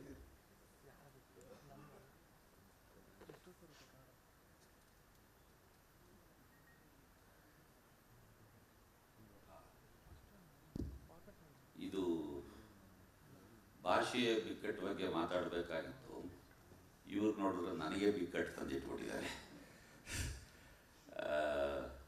1 ಗಂಟೆ ಅಲ್ಲಿ ನಿಂತ್ಕೊಂಡು ಸ್ಟೇಜ್ ಮೇಲೆ ವೀರಾವೇಶದಿಂದ ಆರ್ಭಟಿಸಿ ಮಾತಾಡುವಂಥ ಸ್ಟೈಲ್ ನಂದು. ನಾನು ನಿನ್ನ ತಣ್ಣಗೆ ಮಾತಾಡೋದು ಅಂತಂದರೆ ಭಾಳ ಕಷ್ಟ ಆಗಲಿ. ಇವರೆಲ್ಲ ಮಾತಾಡಿದ ವಿಷಯಗಳನ್ನು ಕೇಳಿಸ್ಕೊಂಡಿದ್ದೀನಿ ನಾನು. ಭಾಳ ಒಳ್ಳೆ ಸಂವಾದ ನಡೀತಾ ಇದೆ. ಬಹಳ ಮುಖ್ಯವಾಗಿ ನನಗೆ ಯಾವಾಗಲೂ ಅನಿಸೋದೇನು ಅಂತಂದರೆ, ಭಾಷೆಗೆ ತೊಂದರೆ ಆದರೆ ಅದು ಪರಕೀಯರ ಆಕ್ರಮಣದಿಂದ ಅಲ್ಲ ಅಂತ. ಬೇರೆಯವರು ಯಾರೋ ಬಂದು ನಮ್ಮ ಕನ್ನಡವನ್ನು ಕುತ್ತಿಗೆ ಹಿಡ್ಕೊಂಡಿದ್ದಾರೆ, ಅದರಿಂದಾಗಿ ನಾವು ಉಸಿರುಗಟ್ಟಿ ಸತ್ತೋಗ್ತಾ ಇದ್ದೀವಿ ಅಂಥ ಸಂದರ್ಭಗಳು ಬಂದಾಗಲೆಲ್ಲವೂ ಕೂಡ ನೀವು 1000 ವರ್ಷದ ಕನ್ನಡ ಸಾಹಿತ್ಯ ಚರಿತ್ರೆಯನ್ನು ಗಮನಿಸಿದಾಗಲೂ ಕೂಡ ಕನ್ನಡದ ಲೇಖಕರು ಮತ್ತು ಪ್ರಜ್ಞಾವಂತರು ಆ ಕಾಲದಿಂದಲೂ ಅದನ್ನೆಲ್ಲ ಕೊಡವಿ ಮೇಲೆದ್ದು ಬಂದಿರುವಂಥದ್ದು ನೋಡಿದ್ವಿ. ಪಂಪನ ಕಾಲದೊಳಗಡೆ ಪಂಪ ಕನ್ನಡವನ್ನೇ ಯಾಕೆ ಆಯ್ಕೆ ಮಾಡಿಕೊಂಡ ಬರೆಯೋದಕ್ಕೆ ಅಂತೇಳಿ ಭಾಳ ಮುಖ್ಯವಾದ ಪ್ರಶ್ನೆ. ಅವಾಗೆಲ್ಲ ಸಂಸ್ಕೃತದಲ್ಲಿ ಬರೆದ್ರೆ ಮಾತ್ರ ಭಾಳ ದೊಡ್ಡ ಅವರು ಪಂಡಿತರು, ಪ್ರಾಜ್ಞರು, ಅವರಿಗೆ ರಾಜಾಶ್ರಯಗಳು ಸಿಗ್ತಾ ಇದ್ದದ್ದಿದ್ದ ಕಾಲದಲ್ಲಿ ಪಂಪ ಕನ್ನಡದಲ್ಲಿ ಬರಿತೀನಿ ಅಂತ ಹೋದ, ರನ್ನ ಕನ್ನಡದಲ್ಲಿ ಬರಿತೀನಿ ಅಂತ ಹೋದ. ಒಬ್ಬ ಪಂಪನಂಥ ಕವಿ, ರನ್ನನಂಥವನು, ಹರಿಹರ, ರಾಘವಾಂಕರಂಥವರು, ಬಸವಾದಿ ಶರಣರು ಹುಟ್ಟಲಿಲ್ಲ ಅಂದಿದ್ರೆ ನಮ್ಮ ಭಾಷೆಯ ಅಸ್ತಿತ್ವ ಏನಾಗ್ತಾ ಇತ್ತು? ನಮ್ಮ ಭಾಷೆಗೆ ಇವತ್ತು ಈ ತಮಿಳ್ನವರು ತಿರುಕುರಳ್ಳು ಇಂಥದ್ದನ್ನೆಲ್ಲ ಇಟ್ಕೊಂಡು, ಇಳಂಗೋಡಿಗಳು ಅವ್ರನ್ನೆಲ್ಲ ಇಟ್ಕೊಂಡು ಭಾಳ ಚೆನ್ನಾಗಿ ತಮ್ಮ ಭಾಷೆ ಮತ್ತು ಸಾಹಿತ್ಯ ಸಂಸ್ಕೃತಿಗಳ ಚರಿತ್ರೆಯನ್ನು ಹಿಂದಕ್ಕೆ ತಗೊಂಡಾಗಿ ಹೆಮ್ಮೆಯಿಂದ ಮಾತಾಡ್ತಾರೆ. ನಾವು ಅದು ಇಲ್ವೇ ಪಂಪನ ಬಗ್ಗೆ ಎಲ್ಲಿ ಮಾತಾಡ್ತಾ ಇದ್ದೀವಿ? ನಾವು ಕನ್ನಡ ಮೇಷ್ಟ್ರುಗಳು ಕೂಡ ಮಾತಾಡ್ತಿರೋದು ಎಲ್ಲಿ ಅಂದರೆ ತರಗತಿಗಳಲ್ಲಿ. ಯಾಕೆ ಮಾತಾಡ್ತಾ ಇದ್ದೀವಿ? ಮಕ್ಕಳಿಗೆ ಟೆಕ್ಸ್ಟ್ ಇಟ್ಟಿರ್ತಾರೆ ಮತ್ತು ನಮ್ಗೆ ಸಂಬಳ ಕೊಡ್ತಾ ಇದ್ದಾರೆ, ಅದಕ್ಕೋಸ್ಕರ ಮಾತಾಡಿ. ಸಂಬಳ ಕೊಡದೇ ಇದ್ರೆ ನಾವು ಪಂಪನ ಕ್ಲಾಸ್ ರೂಮಲ್ಲೂ ಮಾತಾಡ್ತಿರ್ಲಿಲ್ಲ. ಅಥವಾ ಹೊರಗಡೆ ಬಂದೆಲ್ಲಾದರೂ ಮಾತಾಡಿ ಅಂತಂದರೆ ನಿಮ್ಮಂಥವ್ರು ಯಾರೋ ಒಂದು ವೇದಿಕೆ ಮಾಡಿ ಕೈಗೊಂದು ಮೈಕ್ ಕೊಟ್ಟು ಆಮೇಲೆ ಶಾಲು ಒತ್ತಿಸಿ ಹಾಲ ತುರಾಯಿ ಕೊಟ್ಟು TAD ಕೊಟ್ಟರೆ ಮಾತ್ರ ಪಂಪನ್ನ, ಕುವೆಂಪು ಅವ್ರನ್ನ ಎಲ್ಲ ಮಾತಾಡೋದು ನಾವು. ನಾನಾಗಿ ಬಂದು ಎಲ್ಲಿ ಪಂಪನ್ ಮಾತಾಡಿದ್ದೀನಿ, ನಾನಾಗಿ ಬಂದು ಎಲ್ಲಿ ಕುವೆಂಪು ಬಗ್ಗೆ ಮಾತಾಡಿದ್ದೀನಿ ನೋಡಿ. ನನಗೆ ಇವೆಲ್ಲವೂ ಯಾಕೆ ಅಂತಂದರೆ ಇದು ನನಗೆ ನಾನೇ ಹೇಳ್ಕೊಳ್ತಾ ಇರೋಂಥ ಮಾತುಗಳು. ಕನ್ನಡಕ್ಕೆ ಯಾರಾದರೂ ವೈರಿಗಳಿದ್ದಾರೆ ಅಂದರೆ ಅದು ಕನ್ನಡಿಗರೇ. ನಾವು ಸರಿಯಾಗಿ ನಮ್ಮ ಭಾಷೆಯನ್ನು ಬೆಳೆಸ್ತಾ ಇಲ್ಲ. ಸಂತೋಷ್ ಹೇಳ್ತಾ ಇದ್ರು ಸೋಷಿಯಾಲಜಿ ಕನ್ನಡದಲ್ಲಿ ಸರಿಯಾಗಿ ಬರ್ತಾ ಇಲ್ಲ ಅಂತೇಳಿ. ತಪ್ಪು ಯಾರ್ದು? ಇಂಗ್ಲೀಷ್ನಲ್ಲಿ ಸೋಷಿಯಾಲಜಿ ಬರೆದವ್ರು ತಪ್ಪ, ಅಥವಾ ಸೋಷಿಯಲ್ ಸೈನ್ಸ್ನೆಲ್ಲ ಅಷ್ಟು ವಿಸ್ತರಿಸಿ ಮಾತಾಡಿರುವ ಆ ಕಾಲದ ರೂಸೋ ಥರದ ವಿದ್ವಾಂಸರು ಕಾರಣವೋ ಅಥವಾ ಕನ್ನಡಿಗರಾದ ನಾವು ಕಾರಣವೋ? ಕನ್ನಡದಲ್ಲಿ ಸೋಷಿಯಾಲಜಿ ಓದಿರೋ ವಿದ್ವಾಂಸರಿಲ್ವಾ? ಅವ್ರು ಬರೀಬೋದಾಗಿತ್ತಲ್ಲ, ಬರೆಯಲ್ಲ. ಇಂಜಿನಿಯರಿಂಗ್ ಇಲ್ಲ, ಮೆಡಿಕಲ್ ಸೈನ್ಸ್ ಇಲ್ಲ, ಟೆಕ್ಸ್ಟು ಅಂತ ಹೇಳ್ತಾರೆ. ಇಷ್ಟೊಂದು ಜನ ಇಂಜಿನಿಯರ್ಗಳು, ಡಾಕ್ಟ್ರುಗಳು, ಎಲ್ಲ ವಿಜ್ಞಾನ ಓದೋರೆಲ್ಲ ಇದ್ದಾರೆ. ಕೆಲವರು ಪ್ರಯತ್ನ ಮಾಡ್ತಾ ಇದ್ದಾರೆ. ಆದರೆ ಅದನ್ನು ಗಂಭೀರವಾಗಿ ತಗೊಂಡು ಅದನ್ನು ಕನ್ನಡವನ್ನು ಅನ್ನದ ಭಾಷೆಯನ್ನಾಗಿ ಪರಿವರ್ತಿಸುವಂಥ ಕೆಲಸ ಇದೆಯಲ್ಲ, ಮಾಡಬೇಕಾಗಿರೋದು ಆ ಫೀಲ್ಡ್ಗಳಲ್ಲಿ ಕೆಲಸ ಮಾಡ್ತಾ ಇರುವಂಥ ಎಕ್ಸ್ಪರ್ಟ್ಸ್. ಈ ಎಕ್ಸ್ಪರ್ಟ್ಸು ಭಾಳ ಇದು ನಮಗೇನಾಗಿದೆ ಗೊತ್ತಾ, ನಮಗೆ ಭಾಳ ವರ್ಷಗಳಿಂದ ನಮ್ಗೆ ಅಕ್ಷರವೇ ಗೊತ್ತಿರಲಿಲ್ಲ. ನಮಗೆ ಈಗಲೂ ನಮ್ಮನ್ನು ನೀವೇನಾದರೂ ಒಂದು ಈ ವಿಧಾನಸೌಧ ತನಕ ಒಂದು ಸೈಜ್ಗಲ್ ಕಾಲು ಸರಿ ಇಲ್ಲ ಈಗ ಹೇಳ್ಬೇಡಿ. ಮೊದಲೇನಾದರೂ ಸ್ವಲ್ಪ ಹೇಳಿದ್ದಿದ್ರೆ ಸೈಜ್ಗಲ್ ಹೊತ್ಕೊಂಡು ವಿಧಾನಸೌಧಕ್ಕೆ ಹೋಗೋ, ಅಥವಾ ನಮ್ಮ ಮನೆ ಯಾವುದೋ ಮನೆ ಹತ್ರಕ್ಕೆ ಹೋಗಿ ಒಂದು ಗಾಡಿ ಸೌದೆ ಇದ್ದರೆ ಒಡೆದಾಕಯ್ಯ ಅಂತಂದರೆ ಅಂಗಿ ಕಳಿಸಿಟ್ಬಿಟ್ಟು ಒಡೆದು ಮಧ್ಯಾಹ್ನದಷ್ಟೊತ್ತಿಗೆ ಬೆವರು ಒರೆಸ್ಕೊಂಡು ಅವ್ರಿಗೆ ಏನಾದರೂ ಕೊಟ್ಟರೆ ತಿಂತಿದ್ದೋ, ಇಲ್ಲಾಂದ್ರೆ ಅಂಗಿ ಹೊರಟೋಗ್ತಿದ್ದೋ. ಶ್ರಮದ ಕೆಲಸ ಮಾಡು ಅಂದರೆ ಮಾಡೋಕ್ಕೆ ತಯಾರಿದ್ದೀವಿ. ಪುಸ್ತಕ ಕೊಡಿ ನಮ್ಮ ಹುಡುಗರ ಕೈಗೆ ತೂಗಿಸೋಕ್ಕೆ ಶುರು ಮಾಡ್ತಾರೆ ಅರ್ಧ ಗಂಟೆಗೆ. ಯಾಕೆ? ನಮಗೆ ಓದುವಿಕೆ ಅನ್ನೋದು ಅಭ್ಯಾಸವೇ ಆಗಿಲ್ಲ. ನಮ್ಮ ಅಪ್ಪ ಓದಲಿಲ್ಲ, ನಮ್ಮ ತಾತ ಓದಲಿಲ್ಲ, ನಮ್ಮ ಮೌದಿರು ಅಜ್ಜಿದಿರು ಓದಲಿಲ್ಲ. ಅಭ್ಯಾಸವೇ ಇಲ್ಲದೆ ಇರೋ ನನ್ನಂತವನ್ನ ತಗೊಂಡು ಬಂದು ಓದು ಓದು ಓದು ಅಂತಂದರೆ ಈಗ ಅಭ್ಯಾಸ ಮಾಡ್ತಾ ಇದ್ದೀವಿ. ಇನ್ನು ಮುಂದೆ ನಮ್ಮ ಮಕ್ಕಳು ಭಾಳ ಚೆನ್ನಾಗಿ ಅದನ್ನೆಲ್ಲ ಹೇಳೋಕ್ಕೆ ಸಾಧ್ಯ ಇದೆ. ಭಾಷೆಯ ಬಿಕ್ಕಟ್ಟುಗಳನ್ನು ನಿವಾರಿಸುವಂಥವ್ರು ನಮ್ಮ ಮಕ್ಕಳು ಮತ್ತು ಮೊಮ್ಮಕ್ಕಳು. ಇದನ್ನು ಸುಮಾರು ಒಂದು 30-40 ವರ್ಷಗಳ ಹಿಂದೆ ನಿರಂಜನ ಅವರು ಇಲ್ಲೇ ಬೆಂಗಳೂರಿನಲ್ಲಿ ಒಂದು ಸಭೆಯಲ್ಲಿ ಹೇಳಿದ ಮಾತು ಇವತ್ತು ನನ್ನ ಕಿವಿಲಿದೆ. ಅವ್ರು ಹೇಳಿದ್ರು, ನಾವು ಈ ವಯಸ್ಸಿನವ್ರು ಹಿರಿಯರು ಇದ್ದೀರಿ, ನಾವು ಕನ್ನಡವನ್ನು ನಿರ್ಲಕ್ಷ್ಯ ಮಾಡ್ತಿದ್ದೀವಿ. ಆದರೆ ಮುಂದೆ ಬರುವಂಥ ನಮ್ಮ ಮಕ್ಕಳು ಮೊಮ್ಮಕ್ಕಳು ಕನ್ನಡವನ್ನು ಮುಂದಕ್ಕೆ ತೊಗೊಂಡೋಗ್ತಾರೆ. ಅದು ಸತ್ಯ ಆಗಿದೆ. ಇವತ್ತು ಬರೀ ಕನ್ನಡ ಮೇಷ್ಟ್ರುಗಳು ಕನ್ನಡದ ಪರವಾಗಿ ಕೆಲಸ ಮಾಡ್ತಿಲ್ಲ. ಎಷ್ಟು ಜನ ಇಂಜಿನಿಯರ್ಗಳು, ಸಾಫ್ಟ್ವೇರ್ ಇಂಜಿನಿಯರ್ಗಳು, ಬೇರೆ ಬೇರೆ ಫೀಲ್ಡಲ್ಲಿ ಇರೋರು ಕನ್ನಡ. ಶಂಕರ ಭಟ್ರ ಭಾಷೆಯ ಆ ಕ್ರಮವನ್ನು ಒಬ್ಬ ಇಂಜಿನಿಯರಿಂಗ್ ಕಾಲೇಜಿನ ಮೇಷ್ಟ್ರು ನಾಗೇಗೌಡ ಅಂತೇಳಿ ಸಾಫ್ಟ್ವೇರ್ ಇದೆಲ್ಲ ಪಾಠ ಹೇಳುವಂಥ ಮೇಷ್ಟ್ರು ಆ ಶಂಕರ ಭಟ್ರ ಕನ್ನಡವನ್ನು ಹಿಡ್ಕೊಂಡು ಹೋಗ್ತಾ ಇದ್ದಾನೆ ಅಂತಂದರೆ ನಾವು ಅರ್ಥ ಮಾಡ್ಕೋಬೇಕು. ಯಾರೋ ಒಬ್ಬರು ಹಿಡಿಯಕ್ಕೆ ತಯಾರಾಗ್ತಾ ಇದ್ದಾರೆ, ಅವ್ರನ್ನ ಎಷ್ಟರ ಮಟ್ಟಿಗೆ ನಾವು ಬೆಂಬಲಿಸಬೇಕು ಅನ್ನೋಂಥದ್ದು ಬಹಳ ಮುಖ್ಯ. ಮಾಚಕ್ನೂರ್ ಸರ್, ತಾವು ನಾನು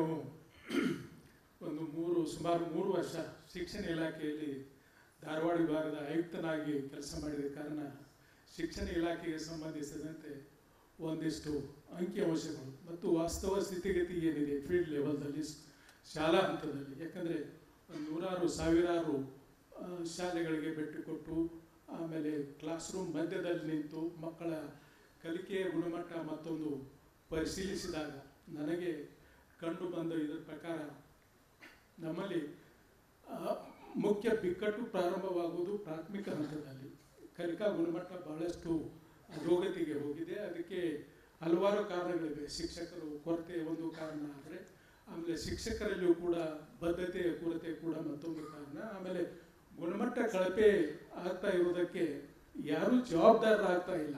ಈ ಕಡೆ ಆ ಶಾಲೆ ಹೆಡ್ ಮಾಸ್ಟ್ರು ಜವಾಬ್ದಾರಾಗ್ತಾ ಇಲ್ಲ, BEO ಜವಾಬ್ದಾರಾಗ್ತಾ ಇಲ್ಲ, ಆಮೇಲೆ DDPI ಜವಾಬ್ದಾರಾಗ್ತಾರೆ. ಆದ್ದರಿಂದ ನಮ್ಮ ಭಾಷೆಯ ಬಿಕ್ಕಟ್ಟು ಮೊದಲು ಪ್ರಾರಂಭವಾಗುವುದು ಪ್ರಾರಂಭಿಕ ಹಂತದಲ್ಲಿ. ಇಂಗ್ಲೀಷ್ ಮಾಧ್ಯಮ, ಕನ್ನಡ ಮಾಧ್ಯಮ ಆಮೇಲೆ ಬರ್ತದೆ. ನಮ್ಮಲ್ಲಿ ಇಂಗ್ಲೀಷ್ ಮಾಧ್ಯಮ ನೋಡೋದು ಒಂದು ಗುಣಮಟ್ಟದ ಶಿಕ್ಷಣಕ್ಕೆ ಪರ್ಯಾಯವಾಗಿ ಬೆಳೀತಾ ಇದೆ. ಅದು ಬಹಳ ಒಂದು ಶೋಚನೀಯ ಬೆಳವಣಿಗೆ. ಯಾಕಂತಂದರೆ ನಮಗೆ ಕನ್ನಡದಲ್ಲಿಯೇ ಒಂದು ಗುಣಮಟ್ಟದ ಶಿಕ್ಷಣ ಕೊಡಲಿಕ್ಕೆ ಸಾಧ್ಯ ಆಗ್ತಾ ಇಲ್ಲ ಇರುವಾಗ ನಾವು ಇಂಗ್ಲೀಷಲ್ಲಿ ಹೇಗೆ ಒಂದು ಗುಣಮಟ್ಟದ ಶಿಕ್ಷಣವನ್ನು ಕೊಡಲಿಕ್ಕೆ ಸಾಧ್ಯ ಆಗ್ತದೆ? ನಾವು ತರಗತಿಯಲ್ಲಿ ನೋಡಿದಾಗ ತರಗತಿಯಲ್ಲಿ ಸುಮಾರು ಒಂದು ತರಗತಿಯಲ್ಲಿ ಒಂದು 10% ಮಕ್ಕಳು ಅವರು ನೀವು ಯಾವುದೇ ಮಾಧ್ಯಮ ಇದ್ರೂ ಕೂಡ ಪಿಕಪ್ ಆಗ್ತಾರೆ, ಅವ್ರದ್ದು IQ ಚೆನ್ನಾಗಿರ್ತದೆ, ದೇ ವಿಲ್ ಗೋ ಅಹೆಡ್. ಇನ್ನೊಂದು 10% ಮಕ್ಕಳು ಒಂದು ಸ್ವಲ್ಪ ಶ್ರಮ ವಹಿಸಿ ಅವರು ನೀವು ಇಂಗ್ಲೀಷ್ ಮೀಡಿಯಮ್ಗೆ ಹಾಕಿದ್ರು ಕೂಡ ಪಿಕಪ್ ಆಗ್ಬೋದು. ಆದರೆ ಉಳಿದ 70 to 80% ಮಕ್ಕಳು ಏನಿರ್ತಾರೆ ನೀವು ಇಂಗ್ಲೀಷ್ ಮಾಧ್ಯಮಕ್ಕೆ ಹಾಕಿದಾಗ ಆ ಮಕ್ಕಳಿಗೆ ನೀವು SLC ಬಂದರೂ ಕೂಡ ಅವ್ರಿಗೆ ಕನ್ನಡನೂ ಸರಿಯಾಗಿ ಬರೋದಿಲ್ಲ, ಆ ಕಡೆ ಇಂಗ್ಲೀಷನ್ನು ಸರಿಯಾಗಿ ಬರೋದಿಲ್ಲ. ಅಂಥ ಪರಿಸ್ಥಿತಿಯನ್ನು ನಾವು ಕ್ಲಾಸ್ ರೂಮ್ನಲ್ಲಿ ಮಧ್ಯದಲ್ಲಿ ನಿಂತು ನೋಡ್ತಾ ಇದ್ದೀವಿ.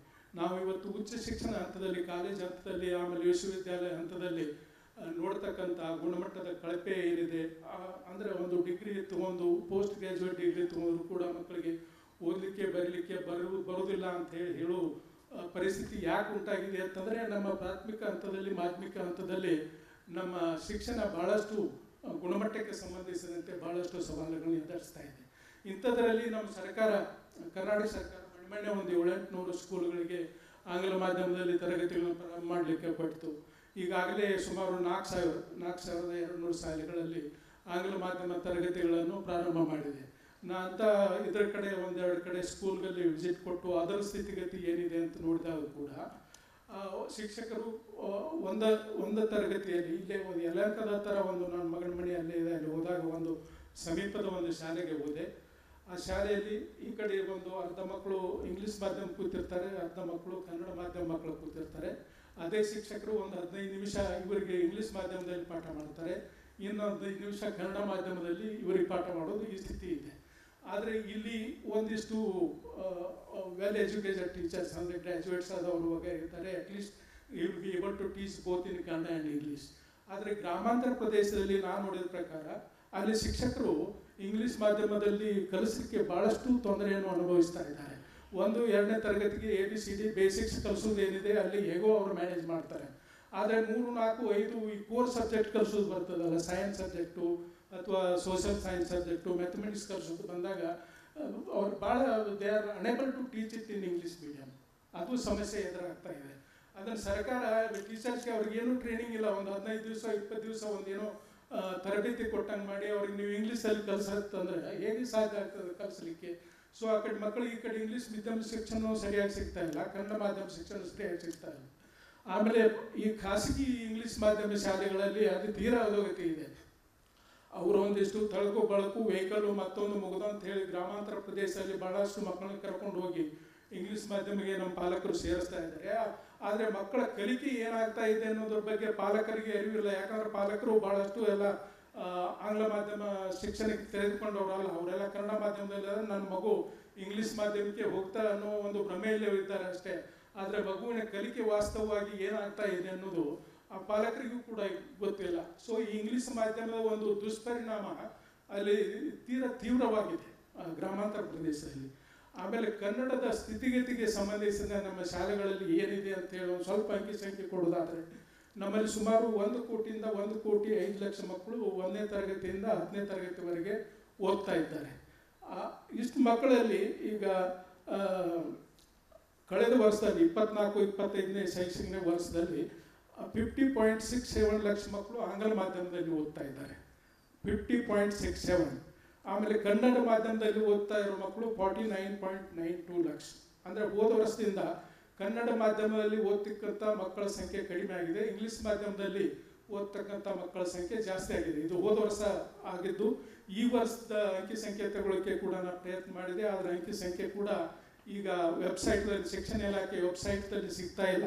ಅದನ್ನು ಕೂಡ ಭಾಳ ಗೌಪ್ಯವಾಗಿ ಇಟ್ಟಿದ್ದಾರೆ. ಗೌಪ್ಯವಾಗಿ ಇಡುವಂಥದ್ದು ಏನಿದೆ ಅದರಲ್ಲಿ ಅಲ್ಲೂ ಕೂಡ ಸಿಗ್ತಾ ಇಲ್ಲ. ಇನ್ನು RTI ಅಪ್ಲಿಕೇಶನ್ ಹಾಕಿ ಅಂಕಿ ಸಂಖ್ಯೆ ತಗೋಬೇಕಾಗಿದೆ. ಈ ಇಂಗ್ಲೀಷ್ ಮಾಧ್ಯಮದಲ್ಲಿ ಅದರಲ್ಲಿ ಬೆಂಗಳೂರು ವಿಭಾಗದಲ್ಲಿ 71% ಈಗ ಜ್ಞಾನ ವಗೈರೆ ಎಲ್ಲ ಅದು ನಂತರ ಬರ್ತದೆ. ಬಟ್ ಈ ಮೂಲ ನಮ್ಮದು ಸರಿ ಹೋಗದೆ ಹೊರತು ನಮ್ಮ ಕನ್ನಡದಲ್ಲಿ ಏನೂ ಆಗ್ಲಿಕ್ಕೆ ಸಾಧ್ಯ ಇಲ್ಲ. ಬಟ್ ಇವ್ರ ಇತಿಹಾಸ ಸೋಷಿಯಾಲಜಿಗೆ ಸಂಬಂಧಿಸಿದಂತೆ ತೀರಾ ಕನ್ನಡದಲ್ಲಿ ಅಷ್ಟೊಂದಿಲ್ಲ, ಭಾಳಷ್ಟು. ಯಾಕಂದರೆ ನಾನು I am also student of history, MA. ಬೇಕಾದಷ್ಟು ಇತಿಹಾಸ ಪುಸ್ತಕ, ಸೋಷಿಯಾಲಜಿ ಪುಸ್ತಕ, ಸೋಷಿಯಲ್ ಸೈನ್ಸ್ ಸಂಬಂಧಿಸಿದಂತೆ ಭಾಳಷ್ಟು ಸಾಹಿತ್ಯ ಬಂದಿದೆ. ಇತ್ತೀಚಿನ ಬೆಳವಣಿಗೆ ನನಗೆ ಗೊತ್ತಿಲ್ಲ, ಬಟ್ ಭಾಳಷ್ಟು ಪುಸ್ತಕಗಳನ್ನು ನಾವು ನೋಡ್ತಾ ಇದ್ದೀವಿ. ತೀರಾ ಅಷ್ಟೊಂದು ಕನಿಷ್ಠ ಮಟ್ಟದಲ್ಲಿ ಇಲ್ಲ ನಮ್ಮ ಕನ್ನಡಿದು.